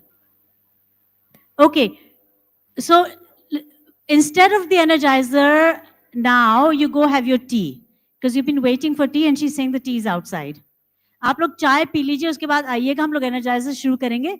Can we do it in, say, 15-minute break? Yes? So it is 11:22 right now. So let's say positively we are back here at 11:40. Just a little more than 15 minutes. ठीक है? 11:40? On time, please. Thank you very much indeed. Sorry, we'll do the energizer later. Thank you.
high, reach for the sky.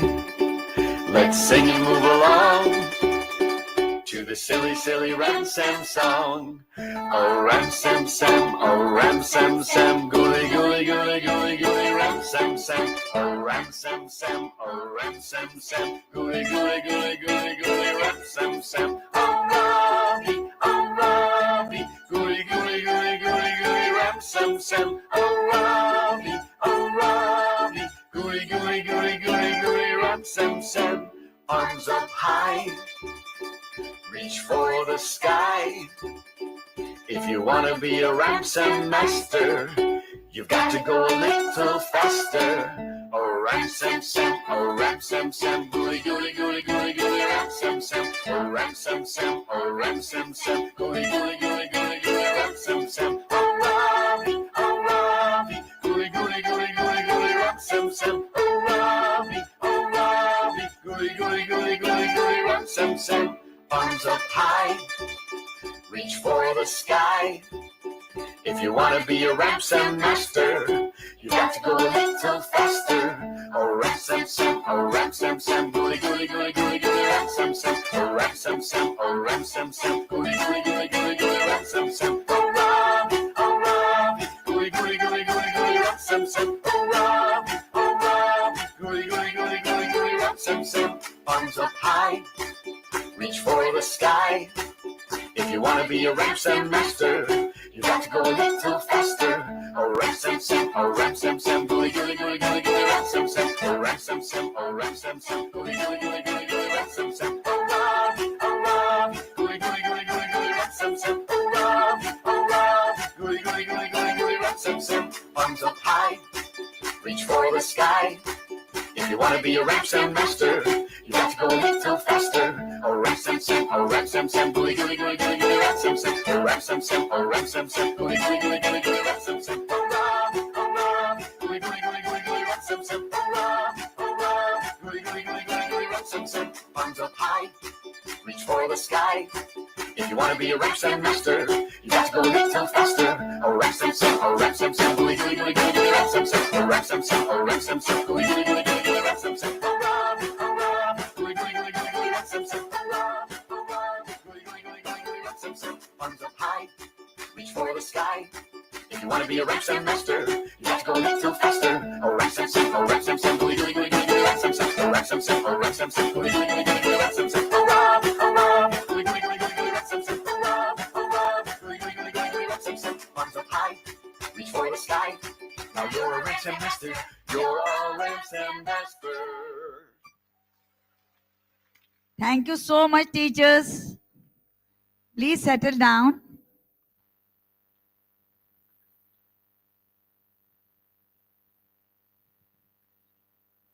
So, for the next pillar, I'm going to hand over the mic to Dr. Sunita ma'am. Thank you, Sava. Awesome, as always. Thank you. Okay, so coordinators who have not sat in the front, I'm thinking of Mani. Where are you? Please, come here on the stage. Anybody else who's not come who's a coordinator, please come on stage. I noticed Mani had not, but who are the others? Nixon, sir, you may also come on stage, please. I want to introduce you, but also maybe comment. But CIS coordinator is anybody here? Zara ma'am, are you here?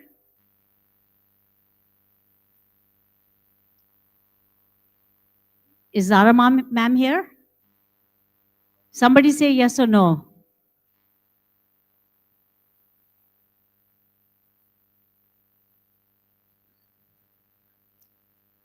Saurabh, sir, you may also come. Saurabh Dikshit and Saurabh Kumar. Ma'am. Neelu Katiyar. Ma'am, please. Please come on stage.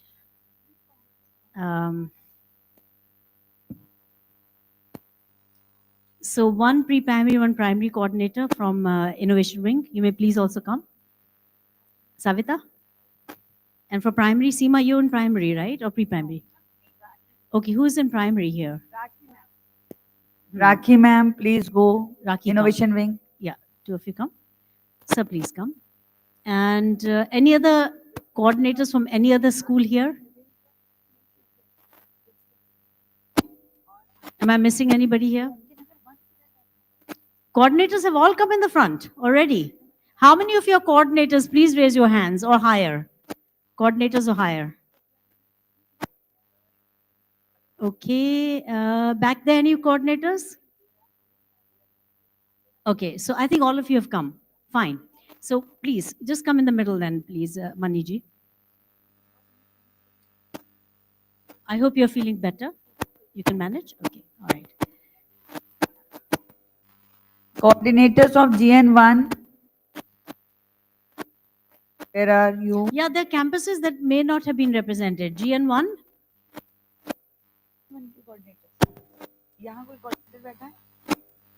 So maybe some teachers can, sorry, changing. No, it's okay. She'll be fine. She'll be fine. She'll be fine. What's your good name, ma'am? From? Aliganj, please. Oh, you just came to give things. Oh. No, but you sit here, please. Just join us. And don't go down again, just for a bit. Okay. Hira ma'am, please go to the stage. I request Manjeet ma'am also to come. Yeah. Any campus that was not represented here, Uma please a Jafar. teacher may come. Teacher may come. A call galvanizer may come.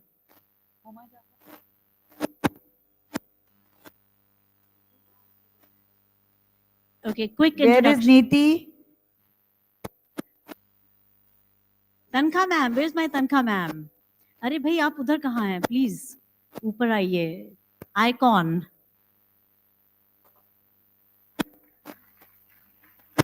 Yes, spontaneous clap for her. Please बुलाइए.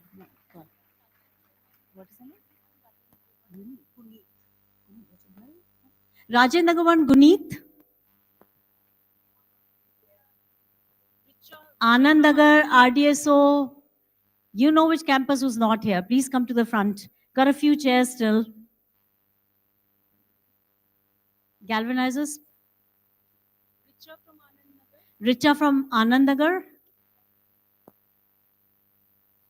Where's Richa from Anand Nagar? Ah, there she is. Good. Excellent. Okay, then I think we have two more chairs. Two of the galvanizers from any campus who feel like coming, please come. Two people. Ritu ma'am, please go. Okay, so I think we've got plenty now. Good. We can add more chairs if need be, but please come.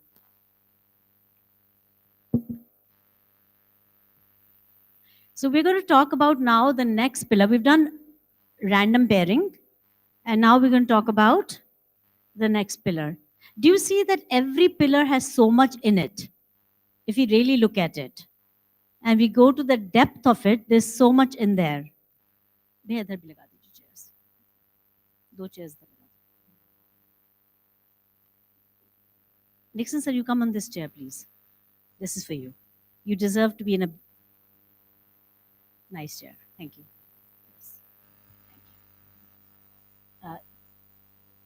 Savita. Since I'm standing anyway, so it's okay. You know that if you stand longer, you live longer. Did you know that? I didn't know that. Recently, I came across research that shows that. Okay, so welcome back. How's the Josh? How's the Josh? How's the Josh? Okay, very good. Excellent. Where is my guest from America? Oh, there you are. Okay, good. I think it'll be good if you're here as well, please. You're an anomaly of sorts. If you're here, it'll be good. Where's Jayashri? Has she arrived, Jayashri ma'am? From Delhi? No, please come. Okay.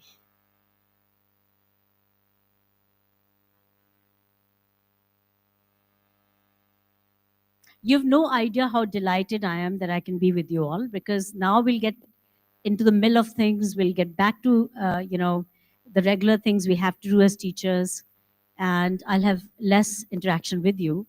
So I'm really, truly excited that we're having these 3 days together. and I want to make the best use of them in upgrading ourselves, our learning, our understanding of ALfA, and especially the reason why we do what we do. Because as you saw, that there were such rich perspectives from the middle level leaders yesterday and today, and from the galvanizers, some of you who were daring enough to come forward. We have to give you more opportunity to come forward today as we speak. There may be a slight shift of venue for tomorrow. How many of you have heard that our Sudhanshu Shukla is flying to the moon? Well, he's going to the space station. Axiom 4 tomorrow. It's launching at 12 noon. So we are trying to arrange, I just got a call from Professor Geeta Kingdon that we're trying to do some reshuffling, and we will have to be probably tomorrow in Gomti Nagar campus 2 rather than here, because the Shooks event will launch from here, but we will be witnessing it over there. How we'll be witnessing is through the screen. So as they're counting down 10, 9, 8, 7, we'll all be there watching Shooks take off to the space station tomorrow. Okay, so now we've requested that we do a plenary instead of a breakout session because we need to cover a lot of ground. And 4 steps. So can you tell me what are the 4 steps? Who'd like to say first? What are the 4 steps, or what we call 4-step process of learning? Always enthusiastic. Okay, 4-step process of learning. I'll begin with Mani.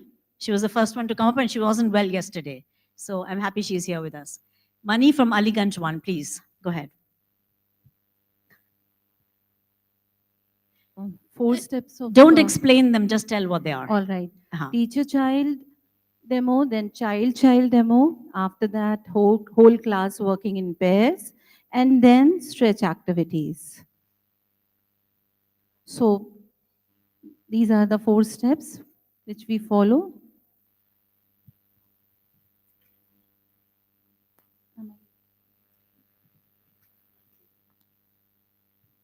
Right, perfect. Right? So those are the 4. And you use the word teacher. Galvanizer. Okay, Sorry. so what do we say? Galvanizer. Galvanizer, Child demo. demo. Let's begin with the term galvanizer. How is galvanizer different from teacher? Who'd like to try that? Not you, somebody else. Thank you. Can we clap for Mani, please? She got it right, 4, and she did not have the reference chart in front of her. So kudos to her. Okay, Raki, you want to go next or who? Tanka ma'am? You can. So I'll give you as well, but go ahead, Raki, and then sir, right? So teacher is who is teaching in the class, and galvanizer who is providing opportunity to the children to learn themselves. Kya baat hai? Right? Can you say that once more? So it gels. Okay. So teacher is who is teaching, who is a leader of the class, but galvanizer who is making children leaders, and so that they get that ownership, and it's a kind of shift from teacher-centric class to student-centric class. Wait, there's the term centric. I want everybody to comment on that as well. Centric or led? Just a minute. Led. Yes, led. Is it student-centric or student-led? Student-led, yes. Superb. Shift from teacher-led class to student-led. Absolutely. We're brilliant. Okay. So, Saurabh sir, you wanted to say on the galvanizer word? Galvanizer is like a inspire, who inspire the class, who motivate the students, and making a funful class and doing funful activities, and like the Tina Toto presentation, the students like it most. Mostly in our branch, as a rural branch, our students comes from a rural background, so they didn't have an English background. So when I have joined the school, our students is not good in English. But after introducing ALfA, and they are recognizing the pictures and making sentences and tackling the big words with ease. Now they are reading the newspaper. That is the big achievement. They are So- reading newspapers, those rural children. And also they are in making the English. questions. Yeah. Yes. Wonderful. So the difference between, can we please clap for the three presenters? Yeah. Okay, you want to say something? Sir, Mike, thank you. Right. Jai Jagat ma'am, galvanizers act as catalyst. They initiate the learning and then the learning follows. Yeah. They encourage the children. So a galvanizer encourages children. Okay. Ma'am, I would also like to add that galvanizers are not interfering. They're just motivating, but they are not interfering in the learning process of the child. So a galvanizer does not interfere in the learning process of the child, right? So, and is encouraging the children. Now, if I am the teacher, I'm sitting at my desk and we don't have, I hope none of your classes have desks in the middle. All your classes have desks on the side? Please ensure if not by any chance, right? So I'm sitting on the side here. I'm the galvanizer. Will I walk around do this? Not like this. What are you doing here? Ha ha ha ha, no, no, no, no, no, no. You have to be like a fly on the wall. You have to be like tiptoe around the class. Make an observation of what's going on. Don't disturb them in their work. Would you like if I walk through the class and disrupt you when you're working? You're doing a math activity, you're so absorbed in it, and I walk around correcting you. Would this be a correct way? That will be the teacher way. The galvanizer way is to tiptoe. So they don't even notice. They're busy in their work. Please be busy in your work. Don't notice me. Yeah, I just walk around. I'm noticing what's going on. In fact, I'm walking in the back side is even better. Right? Imagine this. They don't notice they're working, and I'm walking here in the back side. And I'm noticing from the back what's going on. They're busy with their work. They don't notice at all that I'm there. So it's walking with your tiptoes and in a non-obtrusive way, in a non-interfering way. That was a very good word. Thank you for that. Maybe please clap for both of these presenters. Okay, now, so we know the word galvanizer, all of us? Are you teachers or are you galvanizers? Okay, how does it feel different from your perspective? You as someone in charge of your classes, how does the difference feel for you as a galvanizer versus a teacher? आपको कैसा लगता है कि हम बच्चों के साथ different चीजें कर रहे हैं और मतलब डिफरेंट तरीके से आपकी फीलिंग्स क्या हैं? What are your feelings as have changed from being a teacher versus a galvanizer? How have your feelings, and I can even say, how's your work changed? What are the differences of things you do today and what you were doing earlier? Okay, question is clear? Okay, next person, please pass it on. Good.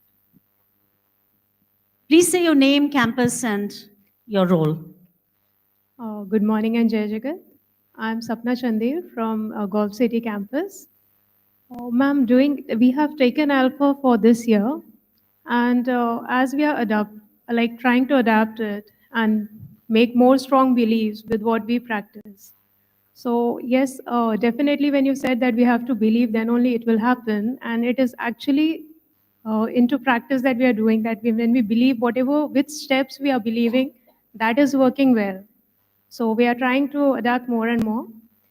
During this process, ma'am, what I could find when I am teaching, like when my teachers, my galvanizers are teaching, they're sharing, the children who, the practice of asking questions, it has helped for the reason being what questions teachers used to make before. We used to make it like prior plans that these questions should be taken up in the class.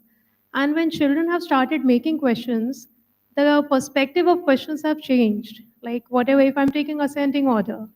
So the questions they have is a different than what I have made. So that has also made us explore the child-led perspectives.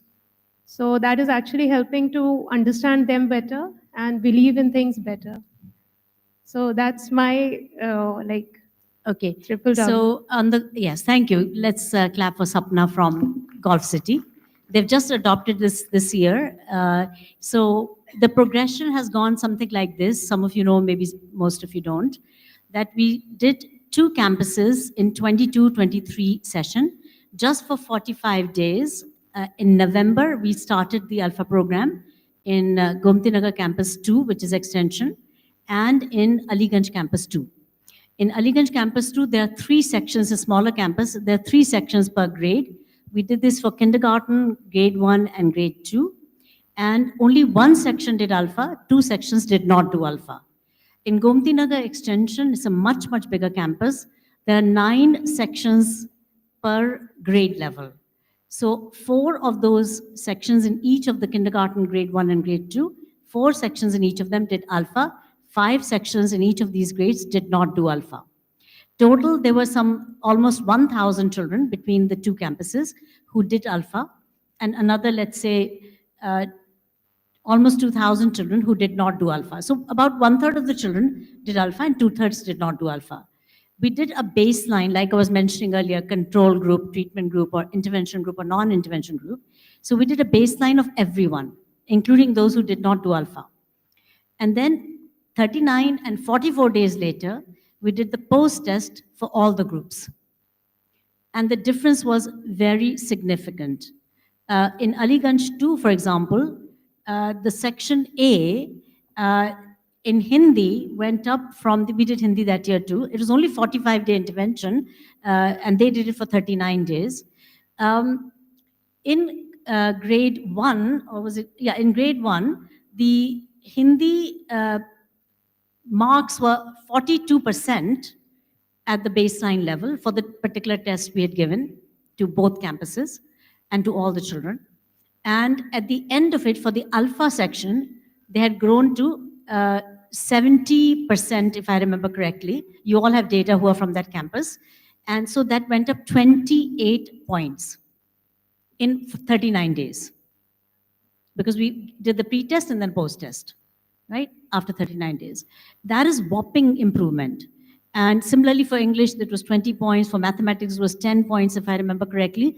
But given that the teachers were all new to ALfA, given that we had no books, we only had it electronically, like on the screen, it was amazing to see that result. And because of that, we were in the second year of ALfA implementation, again 45 days, again just electronically, like ebooks. It went to something like 4,500 children across 11 campuses doing this. So roughly, 20% of those campuses, meaning children, combined children of these 11 campuses doing ALfA. Last year was the first year we took out the old books and we replaced them with ALfA Sky High, which is what we did for the whole year, right? Now, the books were different. The teachers didn't have the extra pressure of ALfA program on top of their own books in the previous 2 years. Last year, it was taken up by 14,500 children. So it went up from 4,500 children to nearly triple, that is 14,000 children. This year, we have it in 19 of the 21 campuses of City Montessori School, and 21,000 children are doing ALfA. 21,000 children means it is 1/3 of City Montessori School. How? Because we have 63,000 children, and it's almost exactly 1/3 of the children, 21,000, are doing ALfA, and of course, it is a whole year program. In this, it has gone to grade 3 as well. Of course, last year also, it was Montessori Nursery KG 1, 2 was happening in all the campuses that took up ALfA. This year, it's all of that, plus not just English and mathematics, it's also Hindi, and that's taken up by 17 of the 21 campuses.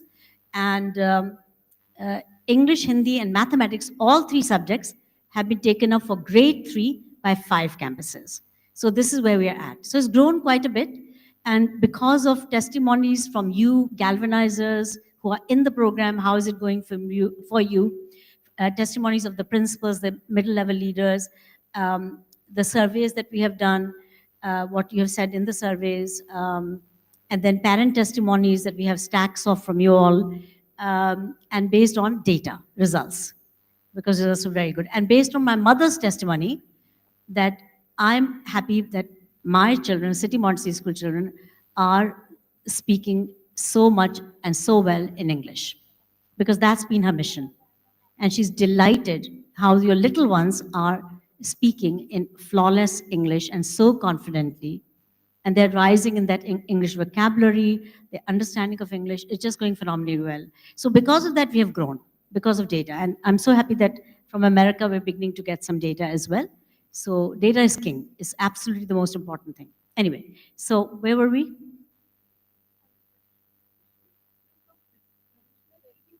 Yes, so what is different about a galvanizer in your classroom? What are you doing different? And how are you feeling different because of that difference? I'm not talking about class, how it's going, as you as an individual. Right, so I think, yeah, we can start with you since the mic is here. Right, and then we'll go that side in a minute. Huh? Jai Jagat everyone, I am Neetu Trim from Gomti Nagar Campus 1.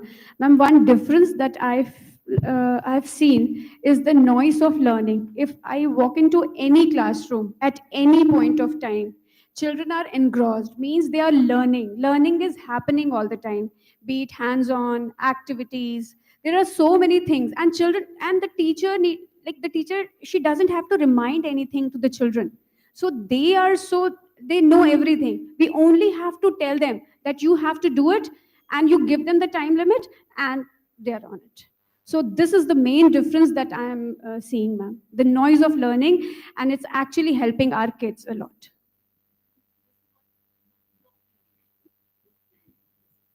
Yes, ma'am. This is, I feel like, as a teacher also. Otherwise, the teacher, they used to prepare everything. Now, what the galvanizer has to do, she only has to give the environment.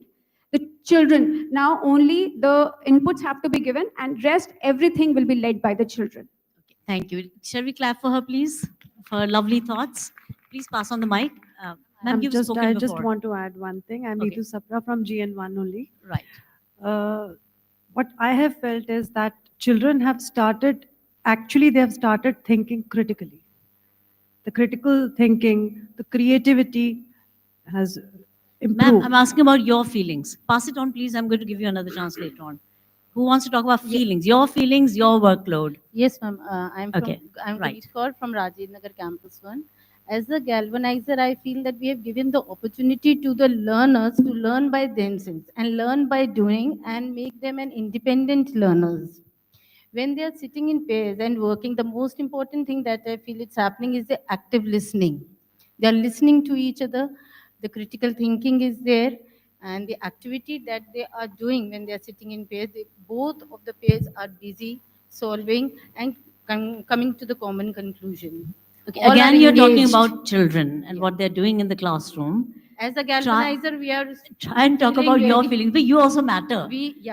Okay, We so- all are feeling very, very proud. Yeah, that is a proud moment. You feel when proud of them. Okay, that's an proud. interesting thought. We feel proud when we You feel see our proud. little learners developing their communication skills and learning new vocabularies and working in pairs. So you feel happy because your children are doing well. I think we can really appreciate that sentiment. And they show even the mutual respect for each other. Yes, wonderful. Can we please clap for this person here? Okay, please. Next one, who wanted to say? Try to be passing on to somebody who hasn't spoken, and then we'll do a second round. From the observer's point of view, I would like to share the differences same as our regular observations and observation coaching cycle. So what I have observed gradually, it took time. Like for me also, from restricting myself from suggesting something to the teacher. Like earlier in regular observation, though we still have some regular observations also, so where we are just observing the class and without interacting with the teachers, we are just writing our suggestions, and it's judgmental, kind of judgmental observation and non-judgmental observation coaching cycle, where we are helping teachers to reflect on their classrooms, and then trying to find out the solutions on or they themselves, they reflect and they try to find out the to improvise the solutions to improvise their classes. Similarly, what I've seen initially when observing ALfA classes, the teachers, it was difficult for them to restrict themselves from being a teacher, from teaching something, how to introduce the topic without teaching them. So then I've used in some of, I've observed in some of the classes, they were using Tina Toto puppet to introduce the topic, and then they followed these 4 steps. So, and then also restricting themselves from rectifying the errors of the learners. Now they have shifted from suggesting to making them reflect, self-reflect in the learning and improvising themselves. On their own. Rakiji, those such powerful points, so you're becoming more coach, but of course, we are also moving away from the terminology of coaching, because coach is an expert who tells people how to do something in a nice way, of course, but in essence, you are that coach. And here we are seeing what you said is very powerful to me, because you're saying you're observing the galvanizers are bringing it out rather than telling. And this is so powerful. How do you think of this? What do you think? Any views from the floor? This is a very powerful point. Okay, so anybody feeling good yet about ALfA? I mean, about yourself. Sorry, forget ALfA. About yourself. Yes, ma'am, as an observer, So both Raki and Tanka ma'am, who's about to speak, are from the supervisory group, Ricky. They're supervisors. They go to the campuses and observe the practice. Teacher facilitators. Teacher facilitator, yeah. Okay. Ma'am, like I believe now firmly in that fact that child is not a vessel to be filled, but we got to ignite what is within the child. So now the teachers, and especially in my pre-primary language, it becomes a little, children have problem in explaining themselves. So it's good that teachers are using, they through art and role plays also, the children were given opportunities to express themselves. So that was one thing really I liked, because I had been in one of the campuses for 15 days altogether. So I realized the difference. So I think it's the child. So again, the feelings. What are the feelings of the teacher? Are they more welcoming of you? Are they feeling safe with you there? Of course, ma'am, of course. I think let's have one more view here, because she's also supervisory. Then I'll come back to your end. No, you stay here, take my mic. It's okay, you take my mic. Thank you, ma'am. Ma'am, I've been going to the non-ALfA campuses also and ALfA campuses also. And we have been observing teacher-led classrooms as well as student-led classrooms. So my feeling is now ALfA classrooms are much more joyful, happy atmosphere is there, children are more engaged, they are happy doing hands-on, they are learning more in the classes, and I feel teachers are also very happy in the classes, because they don't have to make much effort in engaging the children. Otherwise, they used to put a lot of effort. If you go to teacher-led classrooms, now also teacher does a lot of effort. She has to play the videos and so many things she does. She does role plays. But now since children are involved, they are doing hands-on by themselves, they're more engaged and happier in the class.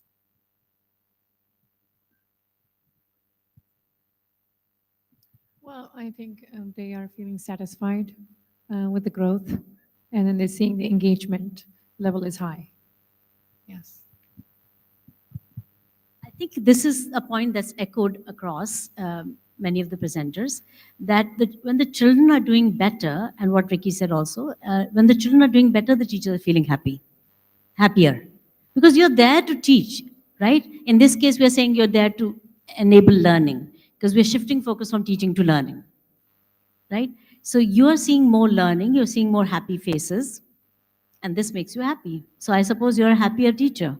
Can I conclude that? Okay, back there, I want your views over there. On how you are feeling, let's stick to that note.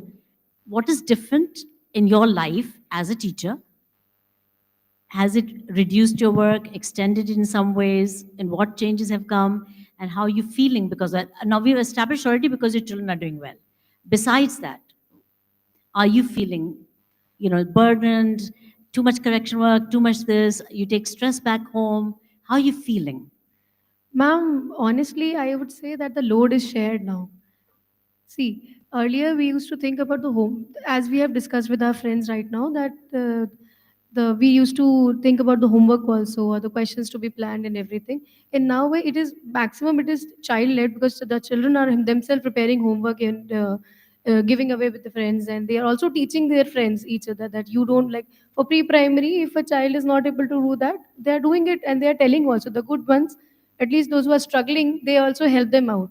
So in that way, I would say I feel a little light and relaxed, and I feel that the load is shared, and I can just go around the classroom.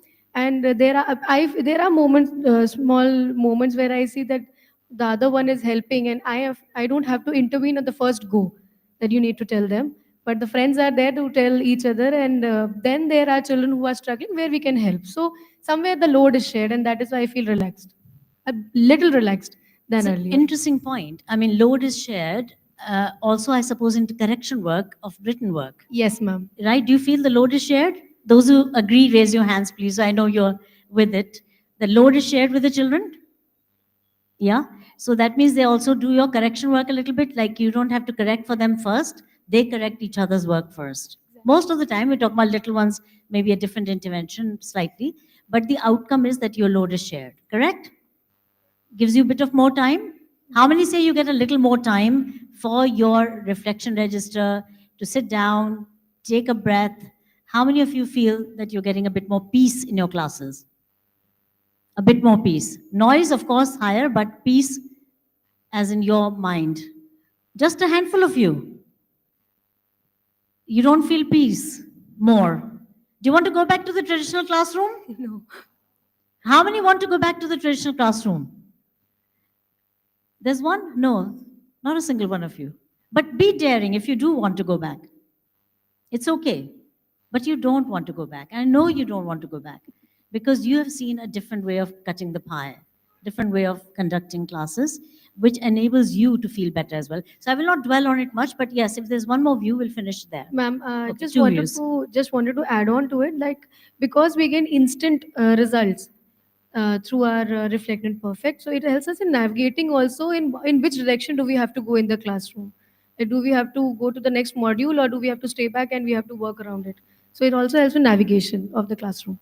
Absolutely. Instant feedback is helping you navigate the class better and know whether to proceed on or to stay put and fix. Well, fix is not the right term, to perfect anything that's not perfect, right?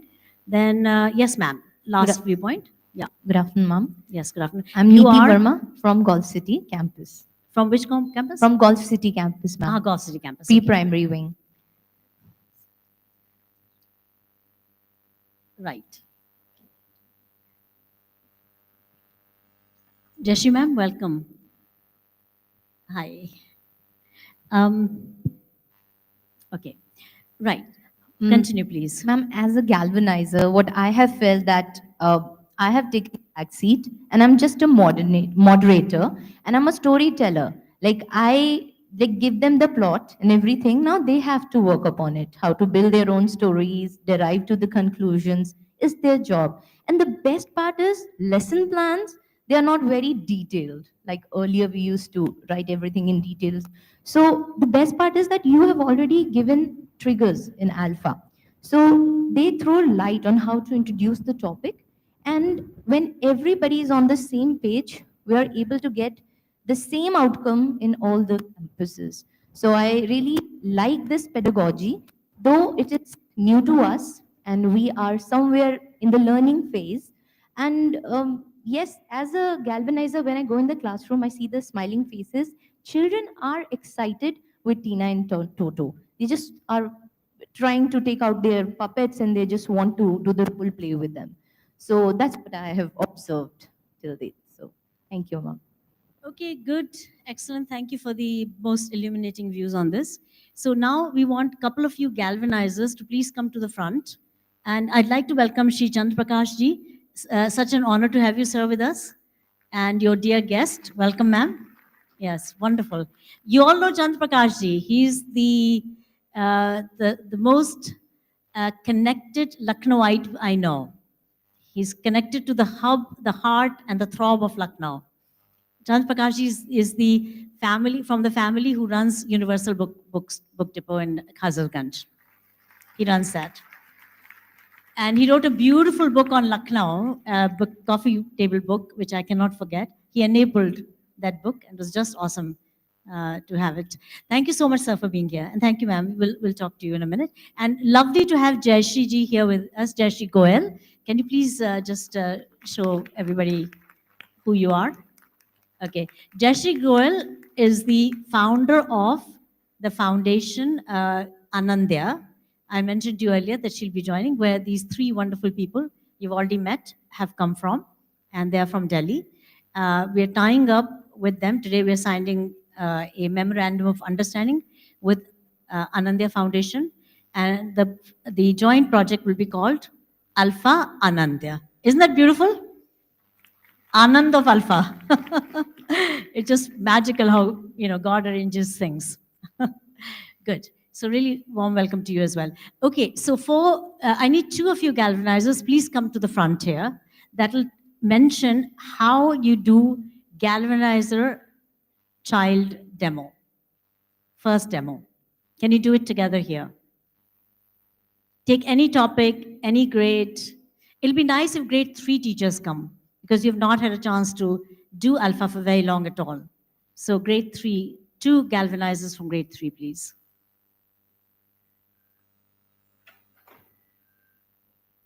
We'll also be taking up matras in Hindi in a little bit, but for now, we'll just do the 4-step. Who are grade 3 galvanizers here? Sorry? Call from your campuses. Seema ji. Aliganj campus? No, Aliganj campus 2, because they're doing ALfA. Yeah, please come. Come forward, please. Do your demo. Galvanizer child demo on the stage.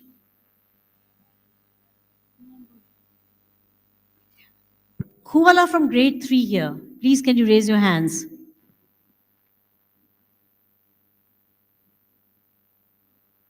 So grade 3 has not come today.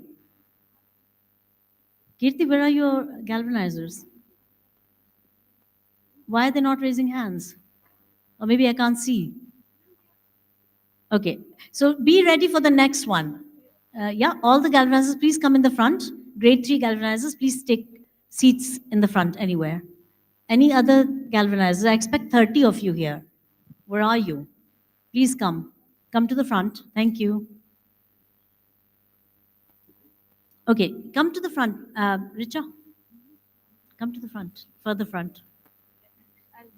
They need what? Ma'am, I'm bringing my English course book also. I've brought it over here. Oh, grade 3. Oh, you can do math. Why don't you do clap and snap? Richa. Yes, ma'am. Clap and snap kariye. Just I mean, English. I teach you want to do English? Okay, fine. Do you have a book here? English book I've got. Okay, fine, fine. As you wish.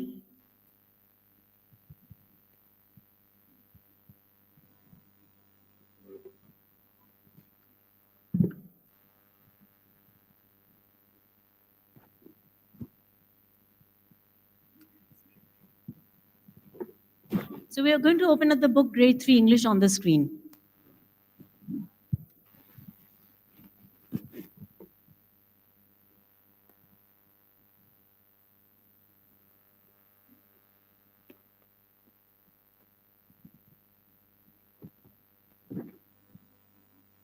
So that's our app. All of you know about the iProgress app? Okay. All of you have credentials to get in there? Okay, that's great. Jai Jagat everyone. I am Richa Vivid Bhatnagar, Primary Coordinator from CMS Aliganj Campus 2 with my co-galvanizer, Ms. Alka Sharma. She is the Hindi galvanizer in grade 3 and she's also the class teacher of class 3B. Okay, so as you know, the 4 steps. First step is galvanizer child demo. So Again, it's randomly paired because I generally have my jar where all the names of my students is mentioned over there, and I just ask any one child to pick up the chit randomly. So suppose it's Alka ma'am, whose name has been selected. So now we are going to start. So wait, go a little slower. Okay. The selection process, very critical. You say that Alka ma'am has been selected Yeah. by the child dipping into your jar, but not you selecting as the galvanizer who is No. going to come to the front. No, This is a major difference, by the way, right? You as the galvanizer are not picking out the child that will come to the front. You're going to dip into the jar, or in fact, a child you'll call to dip into the jar, pick out a name, and that child comes to the front. And ma'am, I would like to share one thing over here. If we Ma'am, ask, mic ऐसा रखिए, सुन पाए if लोग. we ask, the children to take this initiative, they feel honored, they feel happy, and they are excited to do this activity and to reveal the names of that one child. And we can see the happiness on the faces of our young learners. That's also a very plus point of ALfA. And now I am having this first chapter, that is Ollie the Sleepyhead. And Can you move forward a little so these people can also see you animated? Yeah. Right, that's it. Yeah. Chapter number 1, that is Ollie the Sleepyhead. And of course, we have in this book the plus point, like I had done the thorough study about this particular book, and also the second book that ma'am has shared along with my co-galvanizer, Ms. Shivani Tripathi. And we found there are certain minute aspects in both the books. There's the first character who's there. It's an owl, Ollie, named Ollie. So entire book talks about the journey of Ollie, whether they are the chapters or whether they are the poems. It's all related to Ollie's journey. So that is a very new thing that we found. And of course, the exercises, everything that we have discussed with ma'am in thorough detail. And now, if it's a child, galvanize a child demo, that is the first stage. So here, yeah, it's there. We will be reading the name of the chapter. First, suppose I'm going to read the first line, then my learner is going to read the second line with full expressions, voice modulation, and correct pronunciation. So that is the best part. That is, I'm giving equal opportunity to my learner also. It's not that the model reading is done by me only, and then only my learners are observing me. It's not like that. They are also coming up. And another important aspect, being an English galvanizer, I always ask the learners, if you have any problem in the pronunciation drill, you can just open to the British pronunciation app, and simultaneously you can make use of the IFP, and you can do some research work all by yourself only. So that is also a very good initiative of IFP, and both the windows are open simultaneously, so it's not a great problem for anybody. Now,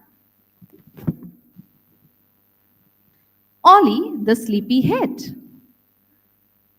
Once upon a time, there lived a grey owl named Ollie in a thick green forest. Ollie was extremely lazy. He did not like to fly from tree to another. One warm day, he was fast asleep in a guava tree.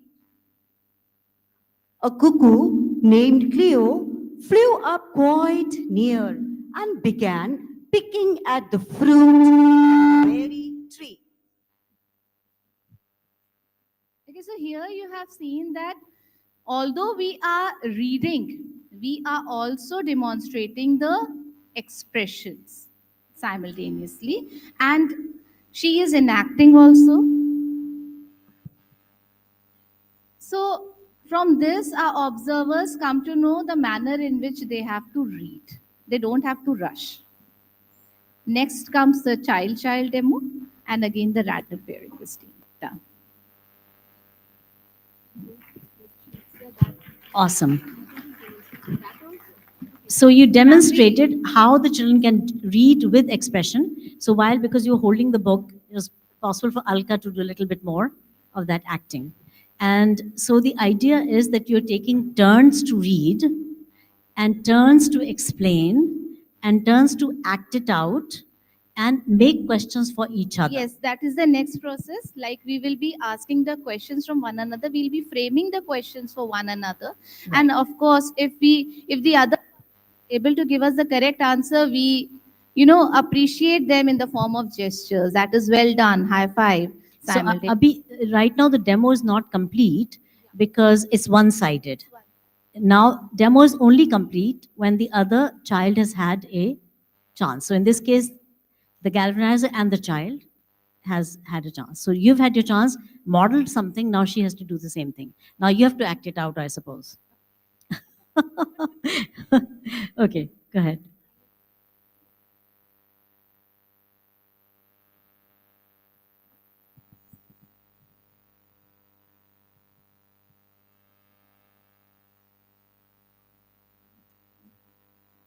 So please go back, Nishant, go back a few pages to the first page of the story.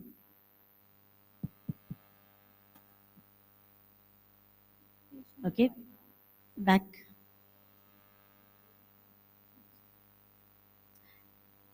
Okay. So page number 5. The first page of the story, Nishant.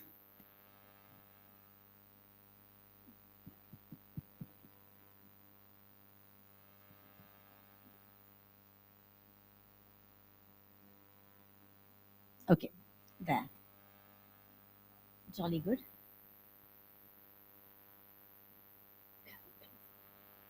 See, acting out, why do you acting out of the story? Because as we're reading, we're trying to understand it, right? And deepens learning. When we act out something, we're imagining it more. So these storybooks don't have a lot of pictures because we want to nurture imagination. There's a lot of vivid imagery in this whole book.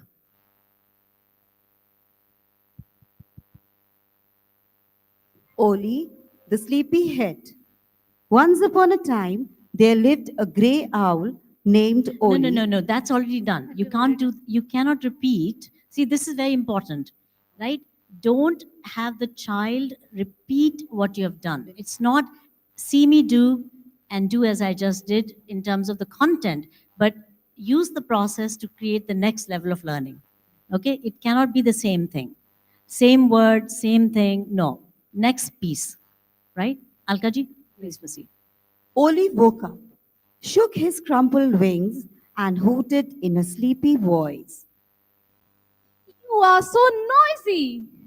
You woke me up, you crazy cuckoo.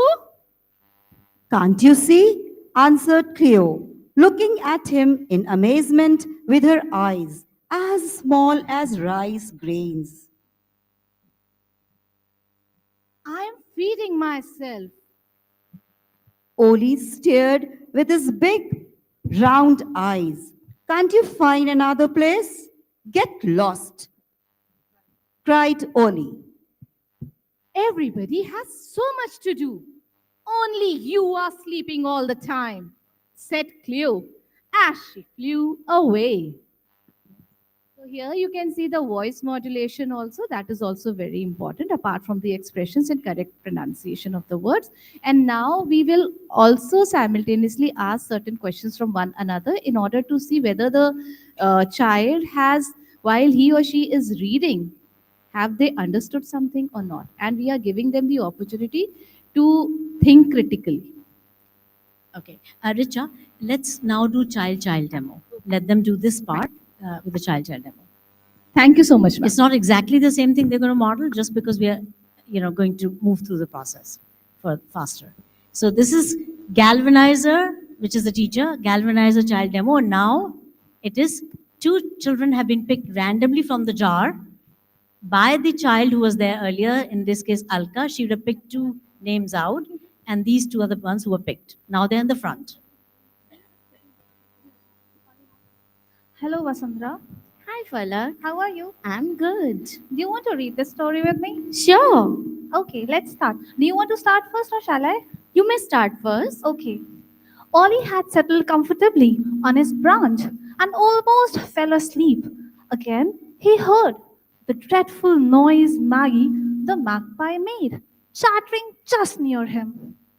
Ollie scolded Maggie, but she did not pay any heed. Who did not pay any heed? Let me think. Ollie scolded Maggie, but Maggie did not pay any heed. Well done. Maggie was not afraid. She looked into Ollie's big round eyes and answered boldly. Who looked? Your turn. You ask the question. Why are you always sleeping? Look around. All the birds are far too busy to sleep. Some are feeding their nestlings, other collecting sticks and grass for their nests. Who were collecting sticks and grass for the nest? The other birds. Well done. Very good. Excellent. Can we please clap for the two sets of galvanizers here? Well done. So they're making questions for each other. The whole class, will be modeling this in the class. So first, they're reading to each other. They're acting out as much as possible. And second, and reading with voice intonation, with expression as much as possible. I think children are more dramatic than we are, obviously. They act out things in a very dramatic way. And you're in front of a big, large audience, so it doesn't help. But well done, really well done for that. And the second modeling was done of how to ask questions from each other. So one child will read a small part of the passage, maybe a few lines, maybe a whole paragraph, and the other child will listen. So it's developing their listening skills, because that first child is now going to pose questions to the second child on what he or she has just read. And the second child will have to answer. That means they were listening, obviously, carefully. And then now the second child will read the next passage, part of the passage, and the second child will pose questions to the first child from that passage they just read. And now the second child will be answering those questions. So again, listening skills, but also comprehension skills. And I think children ask many more questions. So one small line or even 3 lines will probably lead to about 3 or 4 questions or more. And that's what we want to do, is enable them to make loads of questions from that, reference to context, but also beyond the context. So they should be going into HOTS questions, difficult questions. And the way you get them into HOTS questions is by building context. This is where your role as galvanizer comes in, that you can say, great, let's look at how questions can be molded in a different way so they are more tricky. Let's try to make some tricky questions for each other. And you show some tricky questions and model that for the children in a demo. And then they will then continue that in their classroom. So now we just thank you very much, both of you. Can anyone here comment on step 3, your process of learning step 3? How does that work?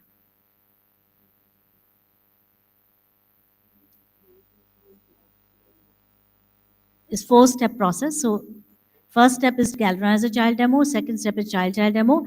Third step is Whole class working in pairs. So how is that possible? Thank you. You have done one demonstration of how to read and how to understand, how to act out, how to frame questions. Now that's one demonstration by you and a child. Then the second demonstration is by 2 children coming to the front. Now you are allowed to fix any issues that come up then. If you feel that those 2 kids did not get it right, re-demonstrate as teacher child, as galvanizer child, re-demonstrate. Then you can also ask these 2 children to another 2 children to come to the front. If you feel that that was not enough demonstration of the method, bring another 2 children and demonstrate again. Because the instructions or the understanding of what the class needs to do in their pair has to be crystal clear, right? Then only can you empower them. Otherwise, it will be like, oh, ma'am, we are done. In 5 minutes, you are done. We want them to continue with the story. In fact, we don't want them to stop with that story, the first episode. They want to go to the second episode, let them begin. Don't worry about the connect activities, the activities at the end of it. Just let them read the story and understand the story. Let them go to the end of the story. We never said you have to go in a particular sequence, right? engagement is critical. When they go back to revisit the first story, then they can do the connect activities and they'll understand more. But we want them to understand the story. And then, of course, you can take up the connect activities, demonstrate if need be. 99% you don't need to demonstrate. Because once they have read it in this way, when they made questions for each other in this way, they can do the connect activities at grade 3 on their own. Because they can read the instructions, they can read the prompts, they can read the triggers, they can read anything that's given there. So you say, okay, now you've read it, please continue. You please don't do more demonstrations than absolutely necessary. So you can see they can do the entire book pretty much now on their own. You don't need to come in and do more demonstrations. Do you feel the need for demonstrations even after that? Please feel free. But chances are you will not need it because they have understood the story. Understanding is the biggest problem that we face in learning of a language. They can read maybe, but they don't know what the words mean. They don't have a rich vocabulary. Forget about talking about grammar. I mean, of course, that adds another complexity. Here we're dealing with a lot of rich context building. For example, we've got cause and effect. So what was the cause? Let's say magpie, fluttering about where Ollie's sleeping. And the effect was that Ollie was annoyed. So they do a lot of cause and effect, discussion. There's already some context built in the book itself. Similarly, they'll see a lot of alliteration. They'll see onomatopoeia. They'll see personification. They will see so many things in the text itself, and right next to it is a connect activity related to that particular concept. They're color-coded, they're underlined with a different color, so I think they can understand even the grammar concepts, and then on their own. The key is that they should learn by themselves and with each other. Even when they change partners, that should continue, right? Any other thoughts or challenges that you're facing in this, grade 3? Yes, Rekha. I have a query. Like in some of the classes, what I've observed, like here also, what I felt like asking questions after each line disturbs the flow of reading. So what I feel, that's my opinion, ma'am. So at least after they read a paragraph of that story, then they should pose questions. So can they ask, like, should they ask questions after each line, or should they ask, because what I observed in the class, it breaks the flow of reading. Yes, no, I totally understand that. Just that when they're younger, they may read a line like Little Red Riding Hood, she went to see her grandma. Who did Little Red Riding Hood go to see? So little children can relate to one sentence at a time. When it comes to grade 3, they can read entire paragraphs, for sure. Yeah, and then we're saying even after reading entire paragraphs and doing this sort of acting out, asking questions, when they come to the end of it, they can actually read by themselves at home to practice reading, stretching on the reading, acting out in front of a mirror, what Ollie did, maybe even doing a role play around it. So there's a lot of deepening activities that you would do following the cursory treatment. Yeah, so it gets really, and the way you come in is not by teaching that again, getting them to learn again, right? Getting them to again go into the story if need be, but your way of knowing whether my children have understood that story or that episode is what? What is your way of knowing your children have understood?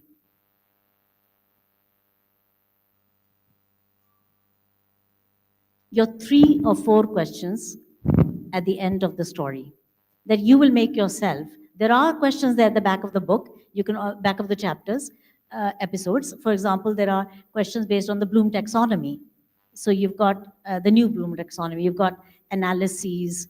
What are they? Application, analyses. Next. You all know the Bloom taxonomy? Okay, where does Bloom taxonomy come from? Who is the person who coined the idea of Bloom taxonomy? Very good. Benjamin Bloom. Excellent. Well done. Please clap for this person who said Benjamin Bloom. Okay. Benjamin Bloom in which year? 1970s. There were a lot of Renaissance thinkers at the beginning of the century, like I mentioned yesterday, Maria Montessori, Rabindranath Tagore, even Mahatma Gandhi, and so many people around the globe. Even Tolstoy had ideas for education. You have the growth of the Waldorf movement around that time, of course, the Montessori movement.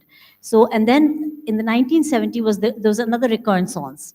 And in this one, there was John Holt, who wrote the book, How Children Fail. Benjamin Bloom did a lot of new thoughts on education. He was the one who came up with this taxonomy, which is really cognitive levels of thinking, if you like. So we tend to give one answer. And normally it is a very simple answer based on a very simple question. So it is used using the, let's say the story is about Little Red Riding Hood. The first thing we'll ask, what color was she? You know, or something like that. So that's reference to context. Whatever is given, we only ask questions on that. That's the lowest level. That's called knowledge level. Next level is understanding level, which is basically where did she go? You know, how did she get there? What happened on the way? So a little more understanding, right? Then comes application, right? So then what will be the application in that is you're describing what happened in your own words. That's sort of application in the context of a story, maybe, right? Analyses. So analysis would take you to like sequence the events. That's analyses. You're going to be able to sequence what happened, 1, 2, 3, 4. Then comes synthesis, then comes evaluate, and then comes create. So it used to be synthesis, but the new Bloom taxonomy has the word evaluate, which was the last word. Now it's the semi-last, the last but one. So basically, after analysis comes evaluate. Evaluate would be something like, for example, should Little Red Riding Hood have listened to her mother's advice? Yes or no, and why? So when you answer the question why, you're evaluating. So these keywords, you know, like verbs, we call them, those verbs, why, when, how, of course, that also, but in addition to that, verbs like doing, feeling, extrapolating, all these words have a place in the Bloom taxonomy across the six levels of the Bloom taxonomy. So evaluate is a very high level. Even kindergarten children and younger children can do evaluation. We just have to show them how they can ask each other difficult questions. Should you listen to your mother? Yeah. What outcome would have been there if she would have listened to her mother, right? And then the last part is create. So create could be create a new ending to the story. Create could be create a new story, right? Create something is the highest level according to the Bloom taxonomy. So similarly, you as a, like I'm now giving you some thought processes, not mine, I'm just sharing what's in the research out there.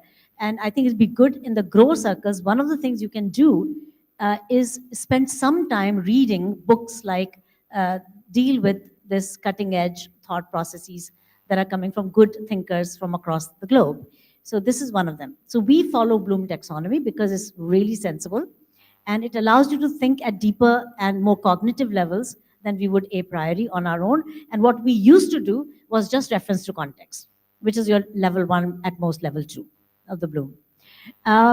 So you can help children, especially, you know, kindergarten 1, 2, and 3, come up with more challenging questions based on the Bloom taxonomy. And they can. Like, for example, you know, why did Little Red Riding Hood not listen to her mother? No, that's another question. It's an evaluate question. Create.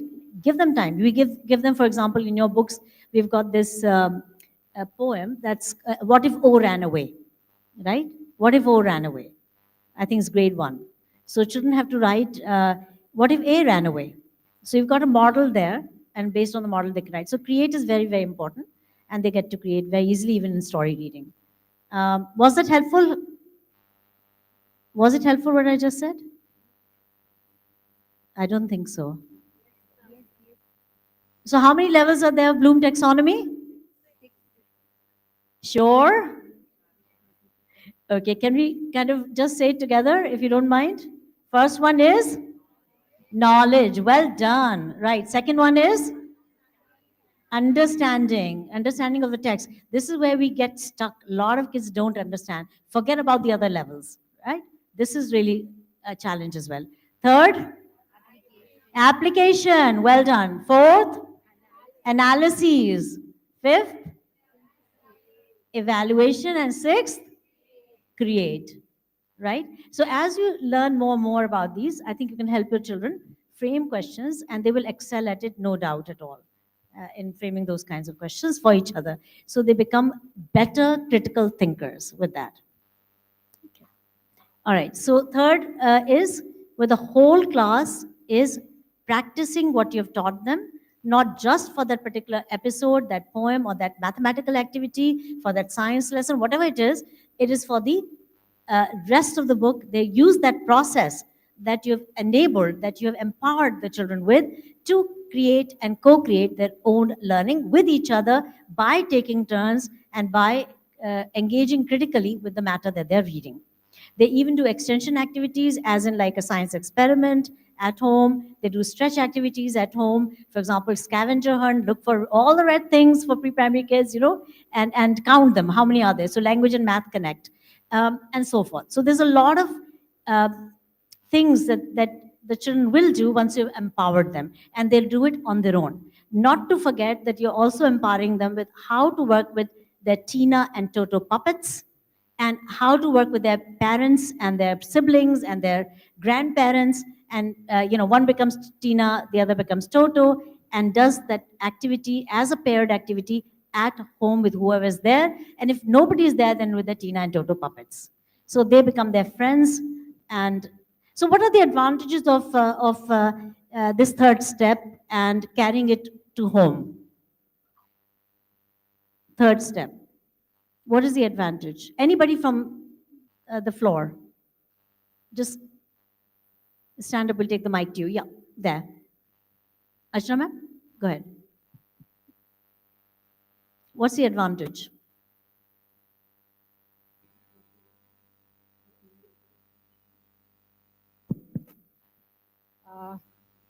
And now they will do the same exercise pair group with the parents.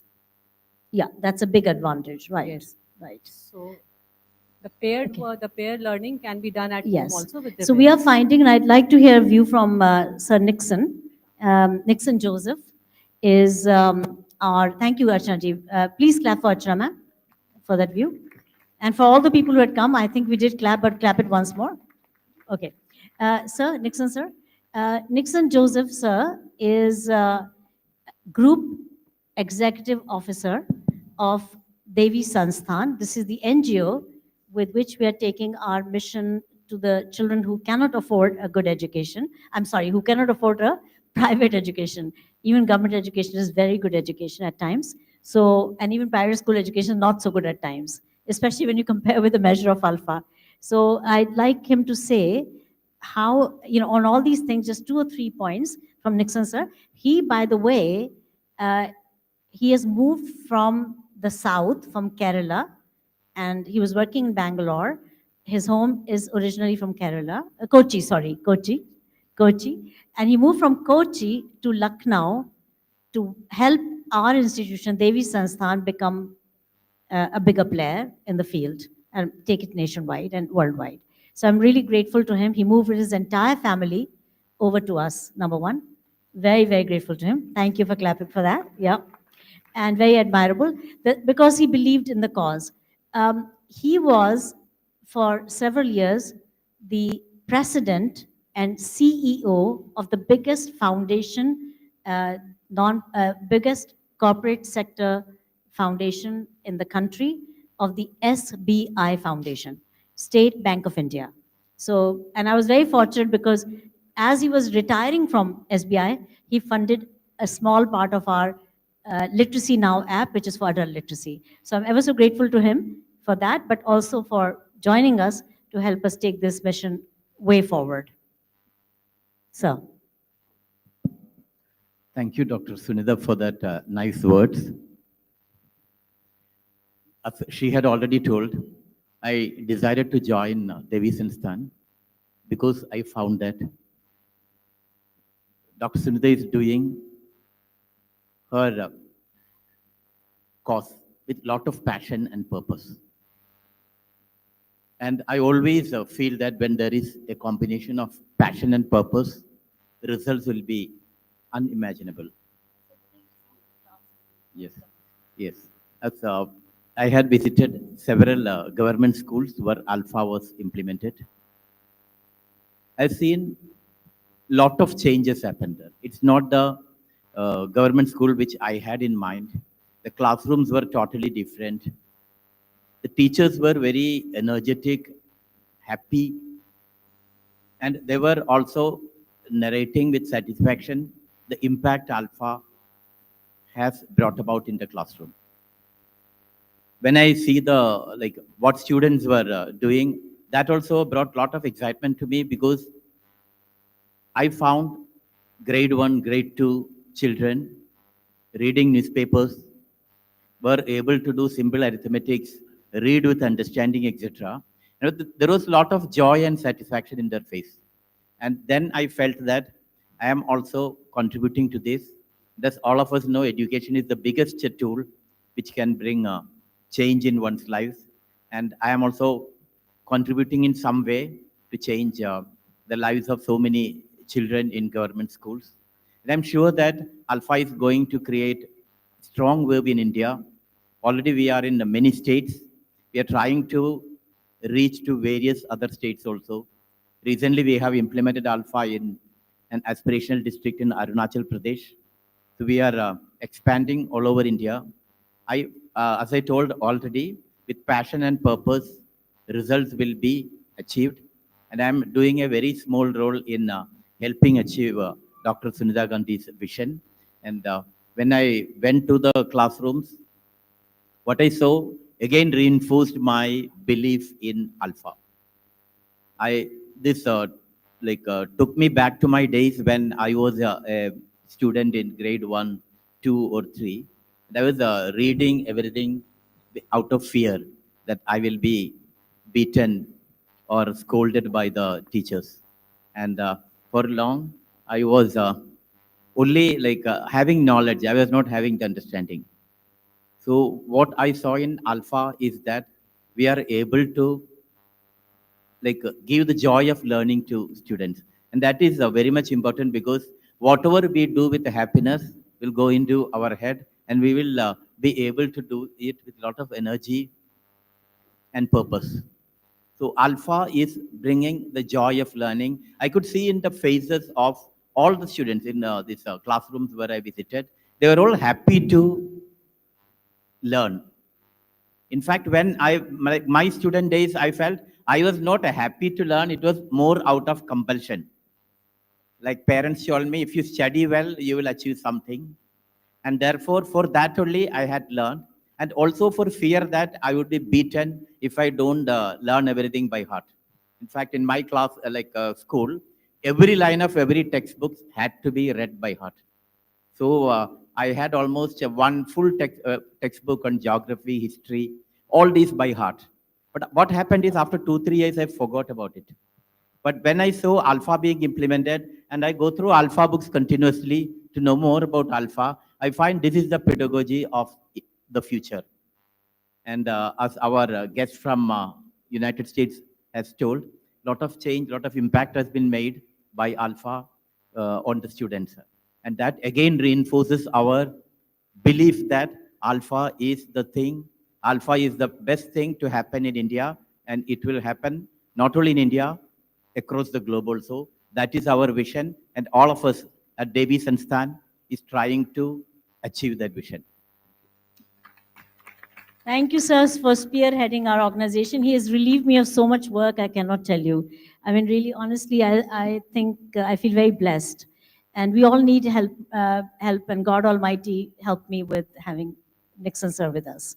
I have my mother and now Nixon sir, two great champions for the cause. You know, what I have observed is any event which happens here, I get very, very inspired. Especially when I see Dr. Bharati Gandhiji, at 92 years old, how much interest she is taking to promote the cause of education.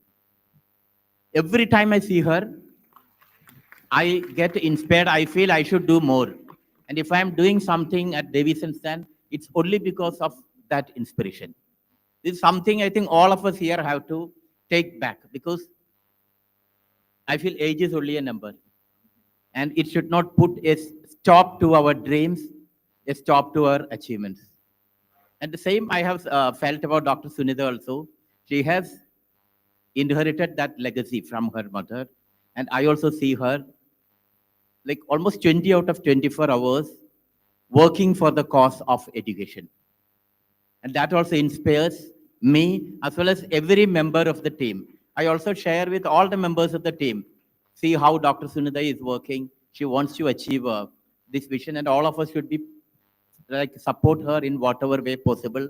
And that's why I'm able to do like with lot of energy, passion, and purpose for Devi Sansan, because they are supporting a noble cause, and I should be part of it. I should do whatever is possible from my side.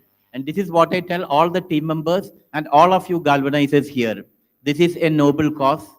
This pedagogy should be spread all over India, all across the globe, and we'll be doing a great service to humanity if we are able to contribute even a small portion of it.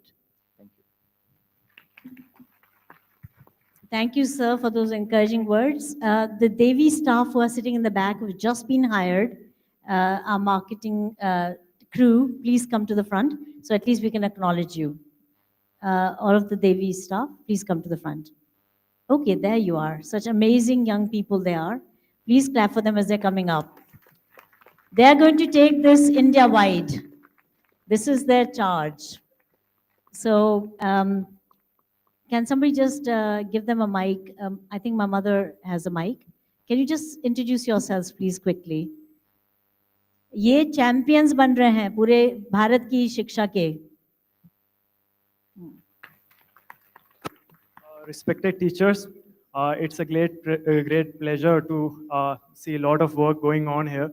And my name is Abdullah Ehsan, and I have done my master's in social work from Jamia Millia Islamia, and I'm more than delighted to join Devi Sansthan as an assistant manager to promote it.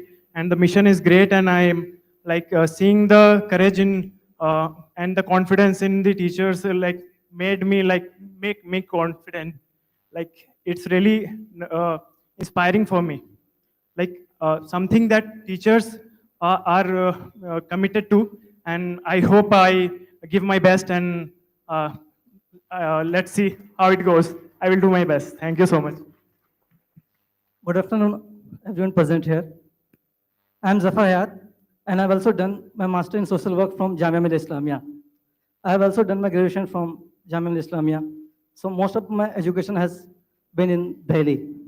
So recently, I have joined Devi Sanstha as an assistant manager in marketing and sales department.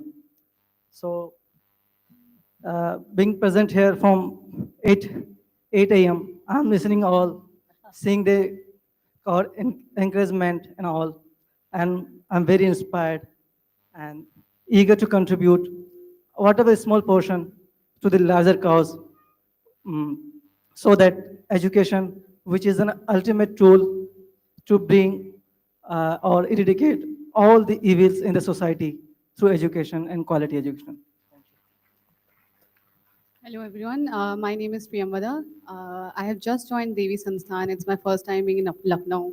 I have heard a lot about CMS, and it's all over, like, it's quite famous, it's quite known, and it's a great honor to be here. And a huge thanks to Dr. Sunita Gandhi and how we all have been treated by her with so much generosity.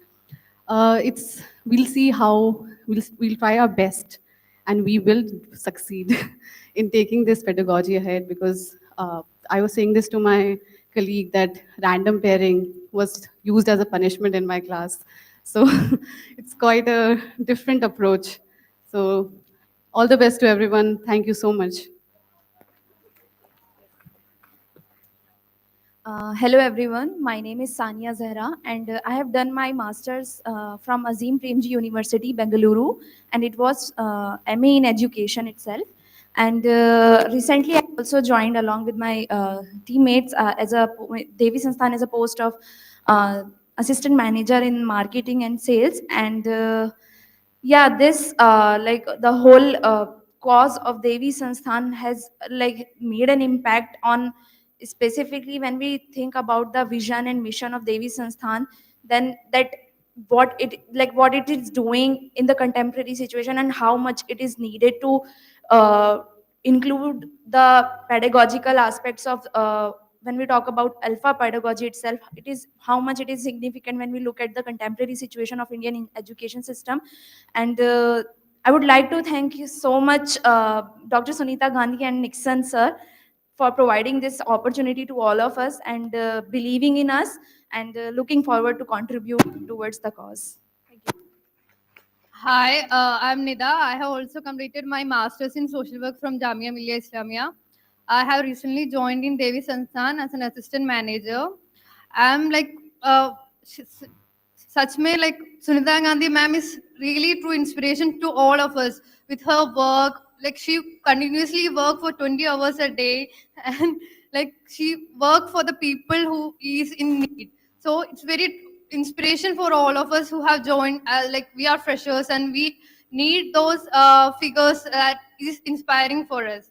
And also, I have heard about CMS a lot, and thank you, ma'am, for giving us this opportunity to attend this teachers training. Thank you. Good afternoon, everyone. My name is Nandini, and I completed my MBA from Ramsarup College.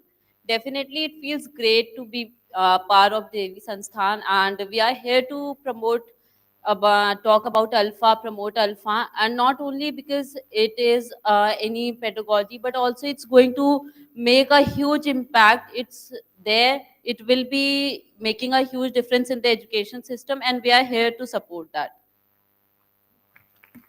Hello everyone, good afternoon. Myself Ayushi, and I have done my graduation from Lucknow University. Devi Sansthan is my first work as fresher. I got to meet Sunita ma'am yesterday only. She don't treat their employees as employee. We have a friendly environment there, and I got to meet her yesterday only. She's so nice, so decent. First day when I came for my interview, I got to meet Nixon sir. He explained me about Devi Sansthan. There we are not working, we are enjoying our work. We are expecting from us as well that we will do something great from Devi Sansthan. And all I want to do is all I want to thank ma'am and sir as well for giving me this opportunity to be here. It's my second day of job and I'm here. I don't know where we are going from last, like where we will go, but all I can do is thank you, ma'am. Thank you for everything. Awesome, thank you. There, what, 4 plus 3, 7. We are having another 8 more joining us in the next week or two. So 15 or 16 of them will be there total, I think. And they will be going to different corners of India and taking Alpha to those corners, both government schools and private schools this time as well. So, thank you very much. Can we clap for these young, amazing people? Okay. Mommy is always delighted to meet enthusiastic, people like you. Okay, so now going back to fourth step in the process of learning. We'll finish there because Chan Prakash is also waiting. So we will look at the fourth one. This is the least understood of the 4 steps in the process of learning. So we are saying learning not teaching. Learning, not teaching. So 4 steps in the process of learning. So the emphasis is on process. We are empowering children with that process. You have understood the three parts. Third part is that the whole class works in pairs, having been already empowered and knowing what they need to do with each other. And they continue with the learning ad infinitum, as we agreed that your demonstration and that of the children is like revving up the engine of your vehicle, your motorcycle. You rev, you're preparing them. And now they're on the road for hours on their own. If your children are getting bored after 10 minutes, they have not been empowered sufficiently. They don't know what to do next. They're waiting for your beck and call for the next. I mean, your range should be the entire book, not just that one lesson. Cast yourself wider, and you will see these kids will rise. We tend to micromanage children, and this is where we could do a lot better, a lot differently, that we need to give them the trust and the faith that they can actually learn by themselves. And there's scientific reasons to believe in that also, because we have agreed that when you are going from a known to unknown, that children learn faster and better. When they're learning in pairs, they learn faster and better. When they're learning in random pairs, they're actually learning magically is better. And because they're having to explain to each other, and that improves their learning. And when they are stretching their activity at home, they're learning better. When they're doing all the things that we have got in the ALfA process, they're learning better. So the challenge is to get them to understand how to learn by themselves and to cast yourself in the overall, not in the micro level of the class, of the chapters. This is old construct, old way of cutting the pie. If the child is enjoying reading, why should they not read the entire Ollie stories? I think there are 12 episodes in book one, or maybe nine in book one and 9 in book two, total 18 episodes. And we have total of 45 episodes. They're on the iProgress app, or will soon be on the iProgress app. So why should they be restricted to what's in the books? Because third phase will be more about writing, right? So they'll do 18 episodes in your curriculum context. But why are you limiting them to that, right? You're not, but you should allow them to go beyond. And this is where you know that you have empowered them, right? There's so many verifications of the fact they're empowered. So they're working with each other in the class. And then the next part is what? What are we calling the fourth step? Can you please read your charts and let me know?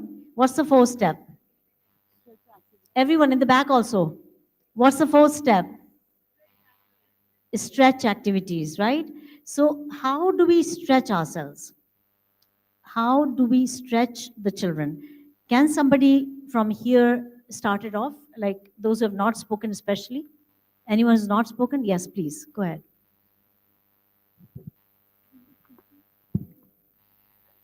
How do you do stretch?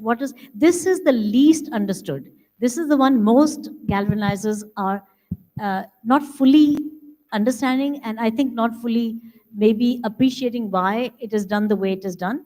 We need to revise our thoughts so that we are more aligned in our thought processes. And if there are any issues, of course, you're always welcome to come up with those. If there are any better ways to do, of course, you're always welcome. But we must understand what is it that we have set out in ALfA, right? So please, yeah, go ahead, ma'am. Jai Jagat everyone, my name is Miss Manjeet Kaur. I'm from Gomti Nagar Extension. Ma'am, stretch activities are extra and open-ended activities, tasks to be given to the children. So where the parents are also involved.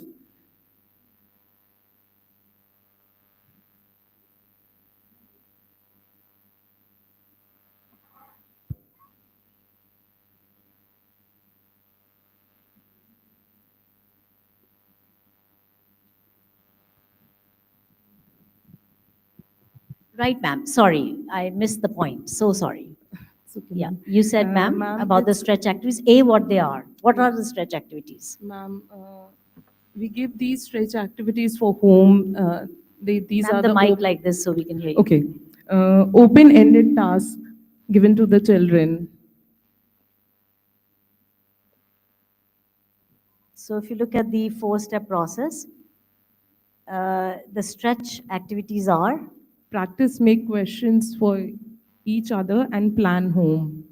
Okay. So we're going to do what? Teachers, please, galvanizers, please read your charts together. What does it say under the 4th point on learning?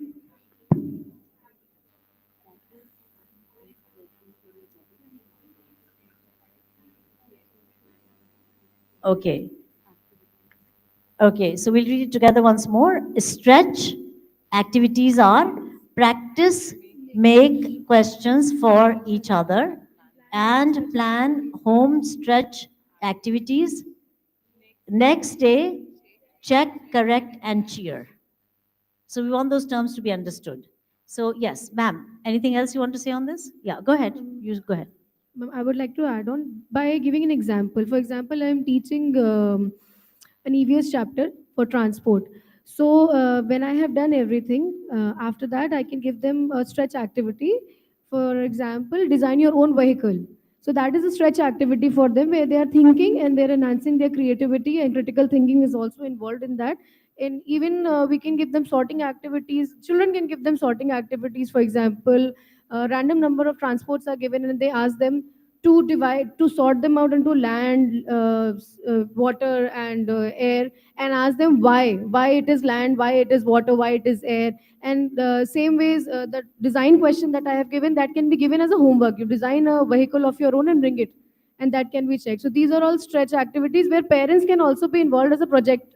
This can be a project work where parents are also involved. So these kind of activities can be known as stretch activities. I like, this is my thinking. Thank you, ma'am. Awesome, awesome. Very good. Anybody from the floor would like to jump up and say something? In the back there especially.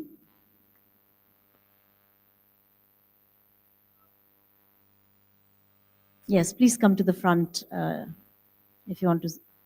Both of you, please come. Yeah.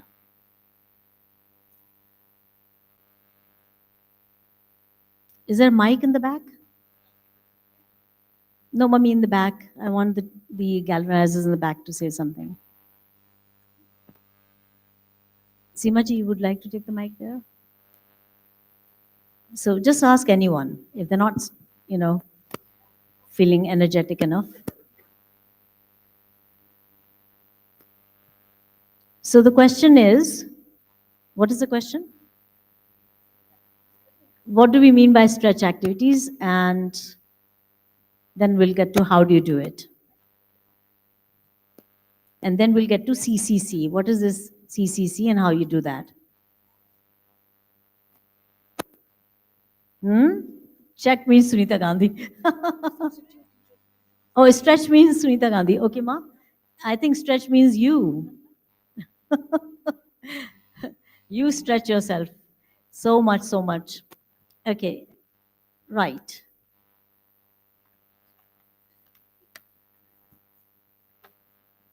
Yes, I'm waiting for somebody in the back, please, to speak.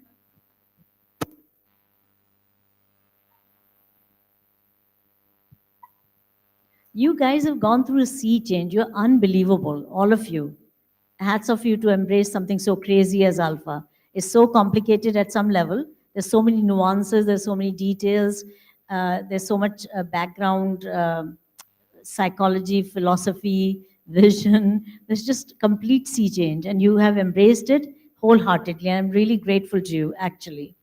So yes, anybody would like to say? Yeah. Good afternoon, everyone, and Jai Jagat ma'am. My name is Smriti Mishra, and I am from GN2. I'm new to ALfA, and as far as I have been attending the workshops, what I could get from the stretch activities is that whatever we try to do in the class, whatever the children learn in the class, we try to give an extended practice to them through these stretch activities so that they could explore themselves and they could try to make new questions for themselves as well as for their partners. The next day, they could come, exchange the questions with their partners, and then they could check if the answers given by their partners is correct or not. So this way, they could learn themselves as well as they could help their partners out to see if they have done that correctly or not. And if they have done it correctly, then yes, it is a well done. That's a cheer. Wonderful. So one or two more views. Please clap for her. GN2, a fairly new person in ALfA. Achha, grade 3. Of course, grade 3 is all new to a lot of you. Yeah, exactly. Perfect. Wonderful. Yeah, couple more. What is CCC? I mean, you touched upon it, but maybe explain it a little bit in a way that others can also understand who are new to ALfA. And also, this was all introduced recently, this CCC. So it needs everyone to understand more. And also, before the CCC, what kinds of home stretch activities are the children doing? How they stretch what they learn in class at home, on their own, with each other, with their parents, with their Tina Toto puppets, Hira Murthy puppets, and so forth. जल्दी करिए क्योंकि थोड़ा time कम है, आप लोग को lunch भी करना है.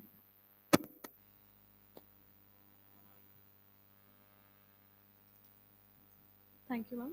You're in a safe net, so don't feel any fear. Yes, please. Ma'am, stretch activities are more kind of extension homework where students apply whatever they have learned in the class.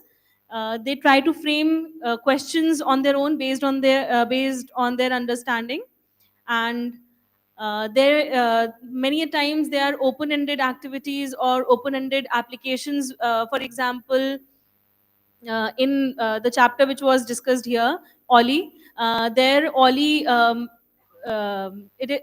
that chapter there is a point when Ollie is about to start his classes and he wants to begin his classes. So an invite or invitation word is used there. So a kind of extension activity which I thought to give my students was they can create their own invitation cards for calling their students to their own birthday party, or what kind of invitation card would you like to create. So sometimes it is an open-ended activity, and sometimes it is just an extension to what they have learned in school, which they apply at home and try to create questions based on their understanding. Awesome. Let's clap for the two, please. Very good points. Okay, Seema ji, I think it's better if you go to the end because I think we've ignored the last part of the hall. So there, you see there are a couple of hands up. Right. Jai Jagat to one and all present over here. So for the home stretch activities, when we were introducing, I will cite one example when I was introducing secondary color orange. So there was a home stretch activity that they have to ask their parents to especially father to get involved and make orange juice. So in my class, I received at least 10 to 12 videos in which they were calling their father as super dad. So this type of home stretch activities even propagates vocabulary building. Like earlier they used to call papa, dad, but now when they came up to school the next day, they were telling me, ma'am, my super dad helped me out to make that orange juice. So just teaching them about colors like red and yellow, when we are mixing red and yellow color, we get orange color. We are propagating, we are improving the communication and bond with the child and with the parent. So ALfA is not just about what they are learning in the class, what they are doing with the galvanizer, what they are watching out there, their peers, what they are doing. It is more than that, and home stretch activities even empowers the bond between the parent and the child. Thank you so much. Wow, absolutely brilliant example. Please share, any specific examples. That was just awesome to remember. Yeah. So we also are counting the stereotypical understanding of roles, because here in India, we don't have fathers doing anything much in the kitchen. But here the dad has to make orange juice with their child. So many of the dads, the busy dads, had to spend their time making this orange juice for their children, post the video of them doing so with their child. It was a delightful set of videos. We got so many lovely videos. And similarly, like in one of the activities, for example, the fathers are mopping the children are mopping the floor in the class like dad at home. Now dads never mop floors, huh? So, so here they're all acting like dads mopping the floor. Okay, continue, please.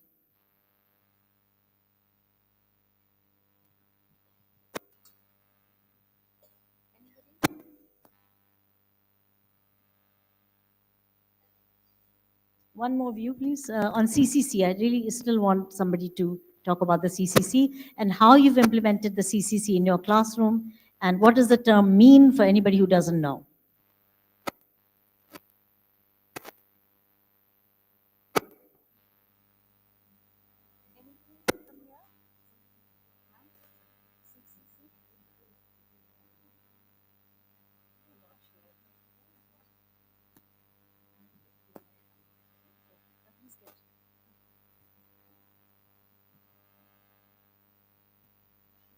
Good afternoon, ma'am. Jai Jagat, ma'am. I'm Sneha from RDSO campus. I would like to add on what ma'am has already spoken about stretch activities, home stretch activities. So, ma'am, we are blessed that we don't have to apply most of our brains on creating these home stretch activities, as we already have these home stretch activities in our ALfA books. And with those home stretch activities, children are exploring more and more at home. And what the CCC is, what the CCC particularly is, like we are giving those home stretch activities for homework at home. And when children are coming back with those stretch activities in their classes, they are checking their work with their friends. Then what they are correcting their own mistakes, like if two friends are sitting together. So whatever my mistakes are, my friends are even telling it to me, and they're sharing their whatever what the work they have done, they are sharing it with their friends with a smile or a high five. They are even making emojis in their books. So this is what CCC means. Okay, you've been very patient, Rituji. Let me have you answer too. No, sorry. Go ahead. Thank you so much. Ritu Taneja. Right. Okay, great. Thank you. Perfect. Thank you. Please, that was awesome. Please, can we clap for her? Okay. Mike in the front, please. Sorry, Seema, you're getting all your exercise. Very envious of you because I'm just sitting. Okay, I'll just tell what are basically the stretch activities that we are talking about. Suppose, I'm just giving an example. With an example, I'll explain. Suppose we are teaching a number to a child, any number. So the activities that the teacher, the child, the teacher, both the children will frame questions for each other. That is the first activity that is in the stretch activities. Once the questions are being framed, the children, they frame questions for each other, and then they give the home stretch activities as project-based learning that they will implement at their home through various activity sheets we can give, through various questions. Next day, when the child comes back to the class with this home stretch activities done, then the children, we come to the the third process, that is check, correct, and the cheer process. Here, both the children who are sitting, they check for each other.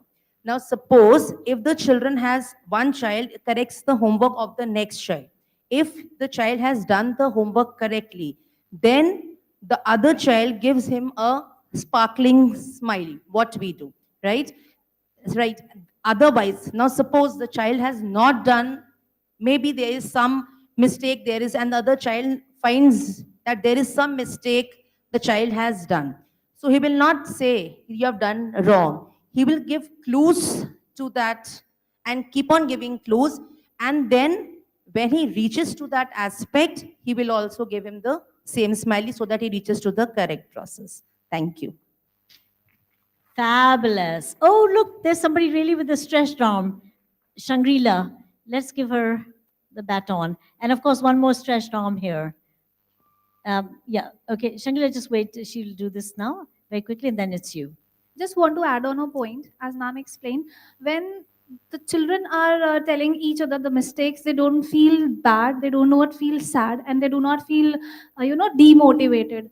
Whereas if the teacher tells them that, oh, you have done this wrong, you have to redo it, or you have to correct it, this is not how it is to be done, they feel bit demotivated. Whereas if the partner or the friend is telling, they do not feel demotivated. That is the best part of CCC. Such an important point. So if a partner, if you as galvanizers, one of you galvanizers says, hey, this could be done better, it doesn't hurt so much. It feels okay because part of the system now. But if your principal or in charge or innovation wing member says it, you feel very bad. How come they said this, right?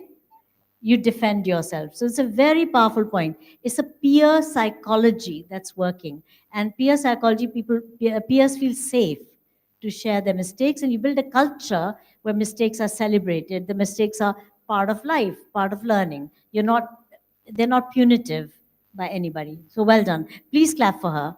Very good point. Yeah.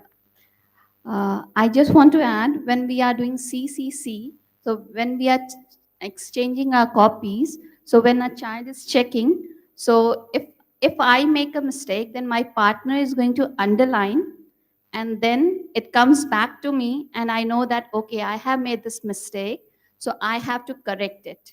So I will be erasing and correcting it, and I will underline it again. So there will be two lines. This shows that I have done the corrections, and then my partner is going to cheer with me, and then they are going to give the sparklings and everything. So this way, a child can later on reflect also what he did and how he can do corrections, and there is no biasness also. So they are correcting each other work. Great. So wonderful, fabulous. Thank you. Please let's clap for Shangri-La as well. Aliganj too. All right. So I think to wrap this up, I just would like to very quickly summarize, because this is our time to learn and relearn. So basically, we are saying that in the fourth step, which is called stretch, we're not calling it homework, but home stretch. It must not feel like work. It's just stretching what we already know. And this is really very different from normal homework, because in the normal homework, we'll explain a particular concept to the children. We'll give them 5 questions to do at home, and they're going to do those 5 questions. We're not doing that. We are not the ones making questions for them to do at home. They are making questions for each other. They're doing extension activities that are mentioned in the triggers for the galvanizers, in the books that the parents can also read and see then, and there's ready reference for the parents as to what they need to do at home. So it is learning for everyone. I think parents have become very good partners with the galvanizers in the learning of the child. Is this so or not so? How many say it's so? Please raise your hands. That the parents have become better partners. Better than before, right? And these kids intuitively know what they can do to stretch. So we are, in the past, we would give them things that they may or may not have done in class. So for example, we'll give them a sum in the class, we'll explain it on the board, and now the children are on their own, and they have to do 5 questions, and maybe 1 or 2 of them they're having a struggle with. And so they have to ask parents, or they have to ask a tutor to explain. So that's not stretch, that's work that is difficult at times, and they don't know what to do with it. Here, stretch means literally they're stretching what they already know, and therefore they're getting a whole bunch of practice. They're doing it in their own special way. They're stretching it in many dimensions, not just the one dimension, that more of those questions. For example, the kinds of things that you've already said so beautifully, that you already are doing in your classes. That's one big, big, big difference. And the idea that you are getting corrected with you correct each other's work means, I would think, and as we heard from the United States, from Ricky Dillon, that the children are more present in school, right? Hopefully, more children are bringing homework done than in the past. How many say that your homework, not just quality, but quantity or number of children doing homework has improved? Please raise your hands. If your more children are bringing homework done. Yeah? Not that side? Are you sure? So I'll take another view later on. Ma'am, in your case in Kanpur Road, are more children bringing their homework done? So please raise your hands if you think so. Okay, I think my question was put in a jittery way. It wasn't clear. All right, so now we are saying that it should be, of course, refined, further refined. We keep fine-tuning, tinkering. You keep fine-tuning, tinkering, thinking of ways in which can I get all my children to submit their homework. Now, to the extent the homework is not done by a child, what do? We can tell them off. Do we do that in ALfA? No, we empathize. We ask. The very first thing we do, if we have to ask, we ask. Otherwise, don't worry about that also. Because we are not playing such a big role. The children are playing the role of the control of error, as in the Maria Montessori version of things. It's a control of error. So I come with my homework, or I haven't done my homework, and I'm sitting with Ricky. She's my partner for the day. And she is saying, hey, you didn't do your homework. What happened? Right? This is the kind of question we should be asking. What happened? We don't ask. We say, Phir nahi laye. What do we say? Phir nahi laye. Huh? Again, you've not brought. What have we just done? We damaged the child's sense of self. Right? We are just immediately telling the child you're not responsible. Indirectly, we're doing that. We have to be so careful, the terminology we use, how we empathize is so, so, so important. So the child, the other child, the partner is doing that for me. She's saying, hey, what happened? Why didn't you do it? So I'll say, well, because, the cat was really, I was playing with the cat, I got very busy, or my aunt came. I can give any reason that I feel, but I think I'll be more honest with my partner than with the teacher. Yes or no? More honest with my partner, because I have nothing to lose. With a teacher, she might make a judgment of me and tell me, "Ha, wo phir kiya tumne wahi excuse." Again, you've made the same excuse. So teacher can be judgmental. Remember that the lady, the dancing lady who went to the back. Where are you? The one who made the comment yesterday, she danced and went back. Non-judgmental. We need to be non-judgmental. Children not judgmental. They just ask. क्यों क्या हुआ क्यों नहीं किया चलो हम तुम्हें मदद करते हैं let me help you right so that's where we need to have that empathy shown that okay let's do we have said that look if a child has not done their home stretch the other partner will work with that child that's me for a minute and will ensure that that home stretch is done right so we work with each other. It's practice for her also and for me also. Everything we do in a class is about learning. It's not about anything else. It's about building the self-esteem. It's about creating that responsibility in the children through the processes that we have unleashed. It's not about reprimand. It's not about showing anybody down. Of course, that's too far away from the ALfA ideology, but it's also not about any kind of feeling of hurt or self, like I don't feel good about myself because I didn't do it. No guilt feeling. It's about making resolve. Okay, tomorrow I'll bring, and next time I come, and my partner's, let's say next time is Savita. She's my partner next year, okay? So I'm sitting with her and she says, oh great, wow, what a lovely homework. What happens to me then? And she does a cheer with me. What happens to me then? I'll continue to bring my home stretch work. Will I not? Yeah, because somebody appreciated that. I think this appreciation we cannot give. We as galvanizers have no time to look at every single person in the class, and you have 55 children on average, thanks to CMS being very popular. Many of you, and CIS also, we have some classes 48 children, 52 children. So the idea that you have a big classroom, it is very difficult to point out to a child and say, well done. In any case, when we do well done, it's judgment. Even that's judgment. We do not want to dole out judgments. We don't want to be the external evaluators. We want the appreciation to be genuine and regular and far more frequent than we can ever give. And not just for some children, but all children. We cannot do that with the old way. Here, constantly, we are appreciating each other. All day long, your children are doing high five, well done, good job. How do you feel? I feel amazing. I heard in this class, Shivangi in Indiranagar campus. It was just awesome. These kids are saying, I feel stupendous. Now, that's such a big word, huh? The Montessori kids, I feel amazing. So these, feelings that we're generating are really the nurturing that the soul needs, that the person needs to be able to take that next step forward in their own journey, not just learning, of becoming who we are as human beings.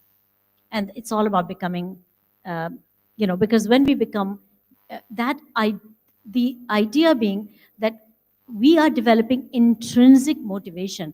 अंदर से निकल के आ रहा है, मुझे करना है, मुझे कुछ और करना है. That grit, that determination, that the propelling from within that I want to do this. I know I can, especially that feeling, I know I can. If I put my mind to it, if I put some effort into it, and I can do it, and in any case, I have the entire class as my friends, they'll help me do it.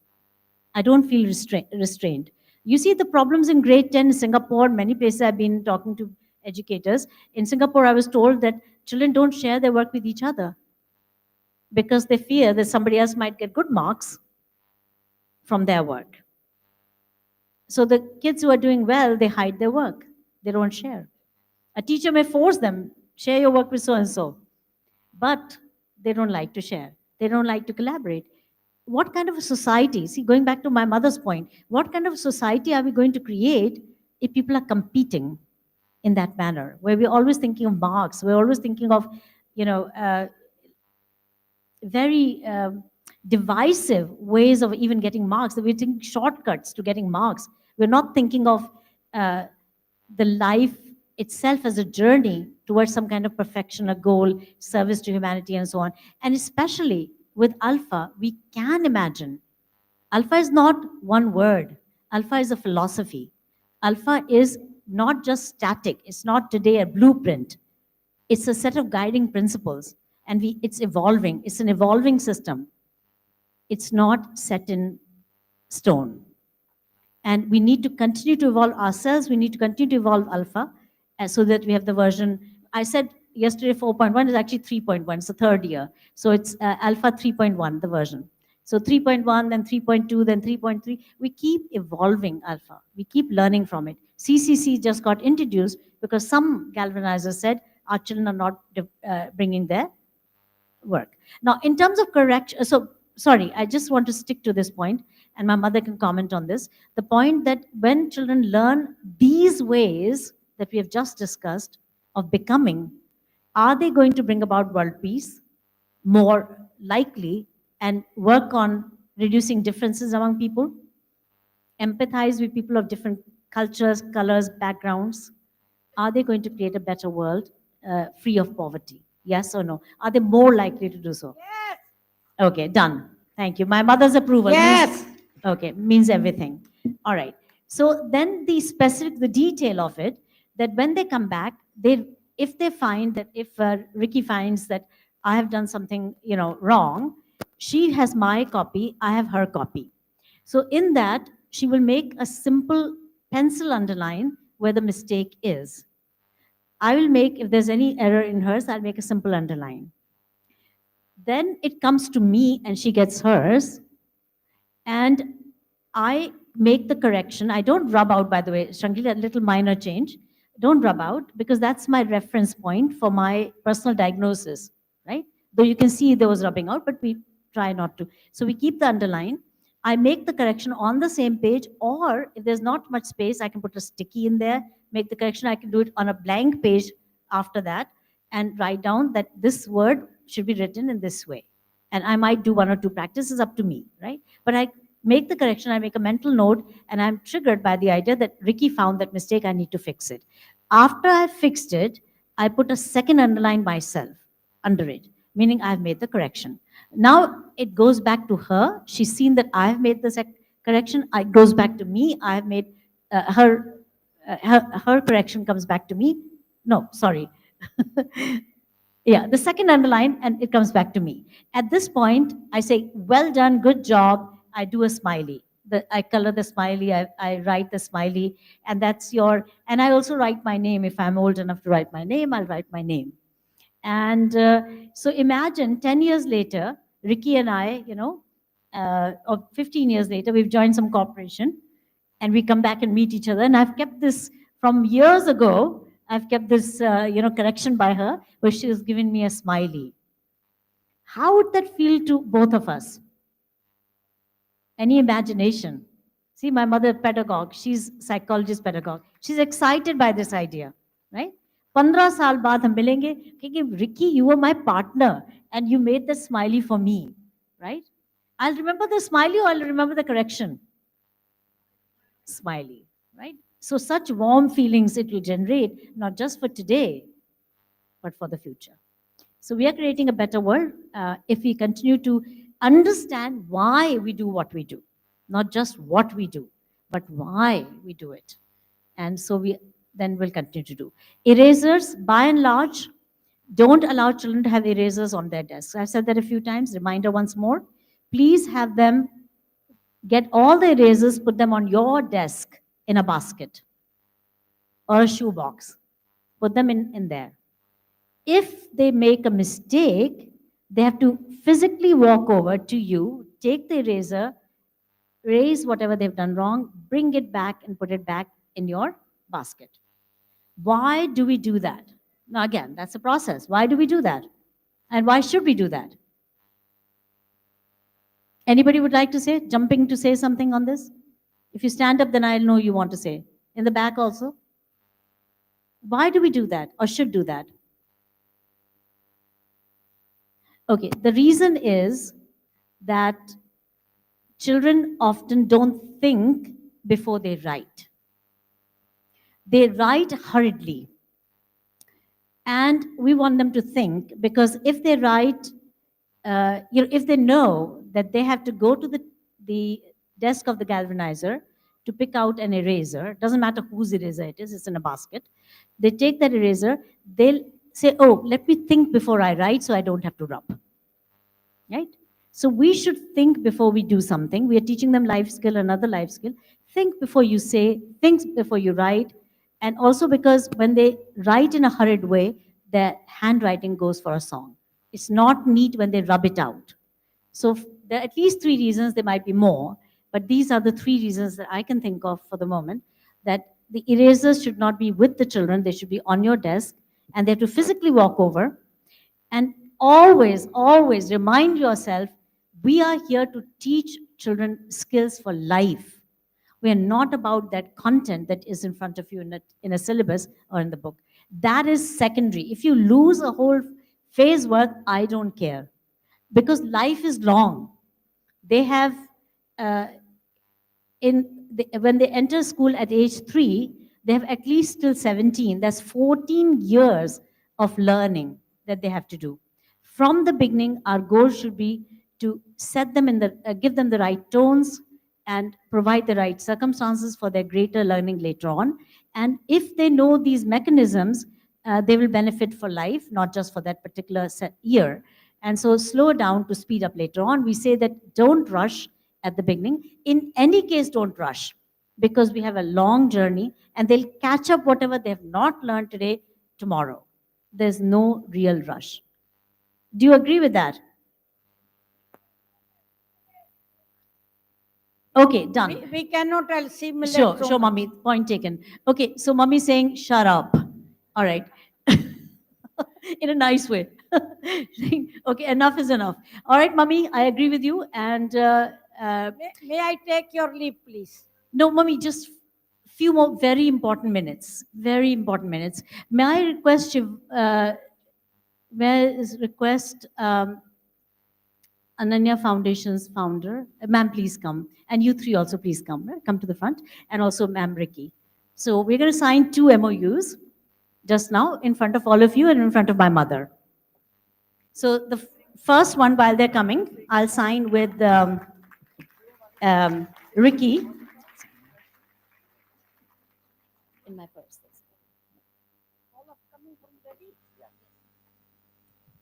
So this is with Kepler Neighborhood School in Fresno, California.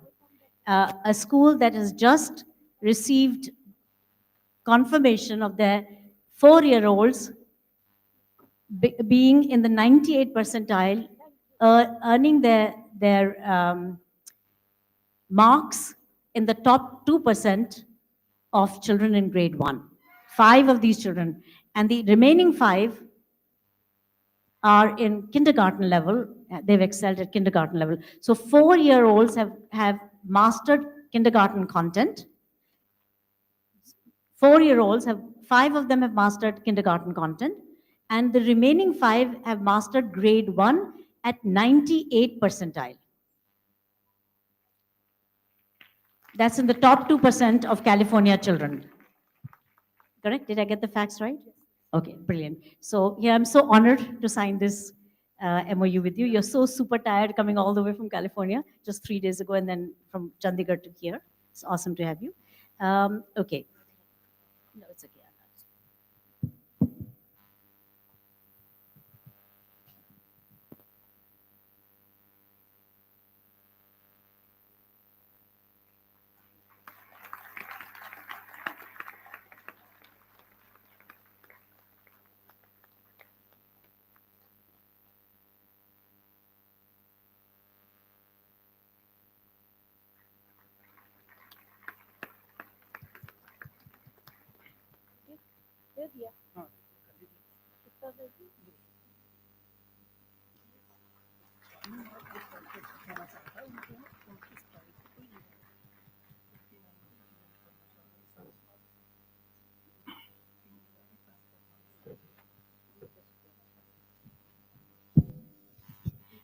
Such a privilege, you know, really. And these results have come because of?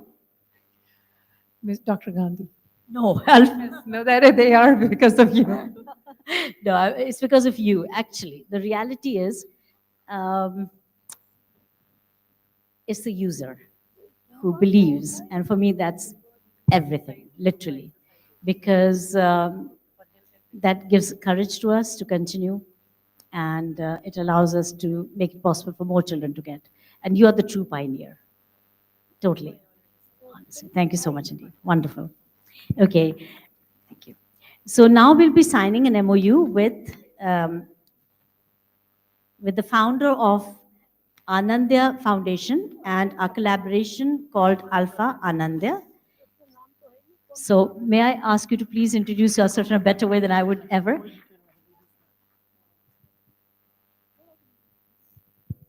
Good afternoon, everyone. I'm Jayashree Goyal, founder trustee Anandya Foundation. And just like Sunita ma'am here, Sunita ji here, we have been working in the area of literacy, foundation literacy for the last 25 years. And our endeavor is to see every child read with joy. And we are working towards it. We're joining hands to also, again, make this a reality for every child in India here.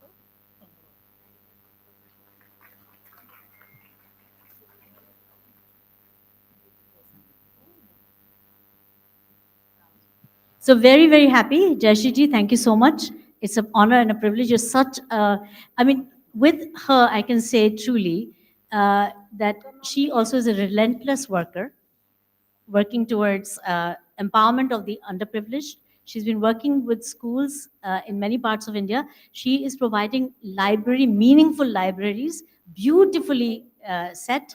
If we got those libraries, we'd be so delighted as well. But we are working with the underprivileged children and those government schools. And I think you've done about 500 libraries already. 500 libraries they've already done. And now we are tying hands to do, in the first phase, we'll do many more, of course, 100 schools, 50 from her side, 50 from our side. So that's the commitment, the very first phase of our collaboration. And so we'll be teaching them the skill to read, and she'll be providing them the books to reinforce their learning and the storybooks. So that's the collaboration. Thank you so much, all of you, for being here. So we'll now sign. Sir, you will co-sign with me, and Jayashree ma'am. Jayashree ma'am first, or I'll sign. Okay. Come. I've done. You can sign over here.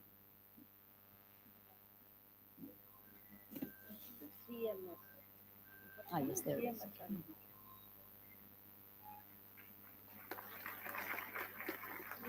Sir, can you sign it first, please? So Nixon sir, as the group executive officer, so happy to have you sign. Thank you so much. This is historic. Yeah, let's do it. Sure.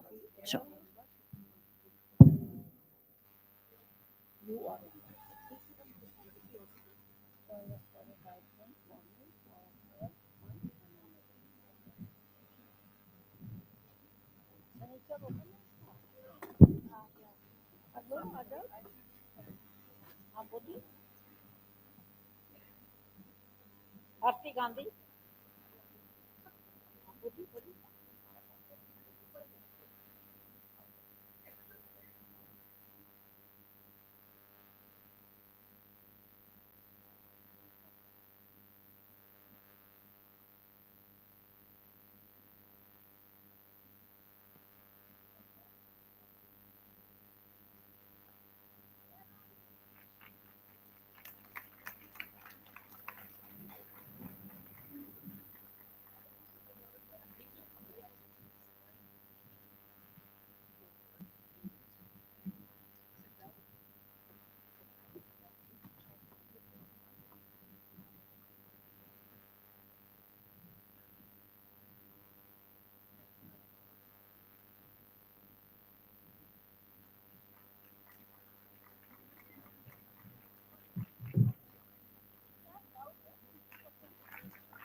you. Okay, so may I request Chand Prakash, sir, to just give 2 minutes of hello to my crew here. Please come, sir, and then we'll just sit down and talk with your friends after this. So Chand Prakash ji, being a very important member of Lucknow community, who is highly networked, who is respected by everyone in Lucknow, and who is the cultural icon of Lucknow. I'm happy that he's here with us, educators. You want to say a couple of words? He's been providing books to you. He's also an educator. All your children go to Universal. You are our provider of books. Universal Book Depot, Hazratganj. Yes. And in the past, my mother used to have lots of loans from him. You know, books de dijiye, paise baad mein denge. But now it's okay. Right. Thank you, sir. Can you say a few words, please? दीदी प्रणाम, बहुत बहुत प्रणाम आपको. And Sunita ji, I'm touched by your kind words. It's a matter of great pride to be associated with the CMS family. I've grown up, in fact, hearing stories about Jagdish Gandhi ji and Bharti Gandhi ji from my parents. They were absolutely in awe of them. And it's actually a tremendous achievement what they've done for not only this state, but for the country. I think if there's one person who has talked about improving, increasing the tourism in this state, I think it reflects to City Montessori School. Just one family has made such a drastic change in the educational the field of the state. And hats off to all of you. Sunita ji, I feel very, very proud always to be standing next to you and taking Didi's blessings all the time. Thank you. कल 12 बजे सुधांशु जी का जा रहा है plane. कल 12 बजे दोपहर में हम लोग वहां से यहीं से सी ऑफ करेंगे, इसी ब्रांच से. Thank you. जय जगत. हाँ, लेकिन हम लोग होंगे गोमती नगर 2 में. थोड़ा रीशफलिंग हो रही है, वहां पे हम लोग वीडियो पे देखेंगे उसको होता हुआ. ठीक है, बिकॉज यहाँ पे वैसे भी सब लोग फिट नहीं, हम लोग भी वीडियो में देखेंगे वहां पे. हाँ बिल्कुल मम्मी. कहाँ पर? Gomti Nagar 2 extension auditorium. 2 extension. हाँ, तो मम्मा you'll be there tomorrow. ठीक. Right? Okay, so mommy is going to be there with us. ठीक. In solidarity. Good. Thank you everybody. Now what I'd like to suggest is that watch out for any WhatsApp messages, last minute changes. Don't assume that it is going to be what I've just told you. We'll check on it and we'll get back to you. Now you can go for lunch and go home from there. Mr. Right. Sorry, mummy is saying, wait. चंद्र प्रकाश जी को बहुत बहुत धन्यवाद आने के लिए, time देने के लिए. Okay, can you please clap for each other? Big clap for each other and yourselves. Tap yourselves on the shoulders. Well done. Most amazing listeners, most amazing participants, most amazing doers. Thank you so much. But have your lunch before you go home, please. Otherwise, Mr. Zamani will not be a happy camper. Please have your lunch.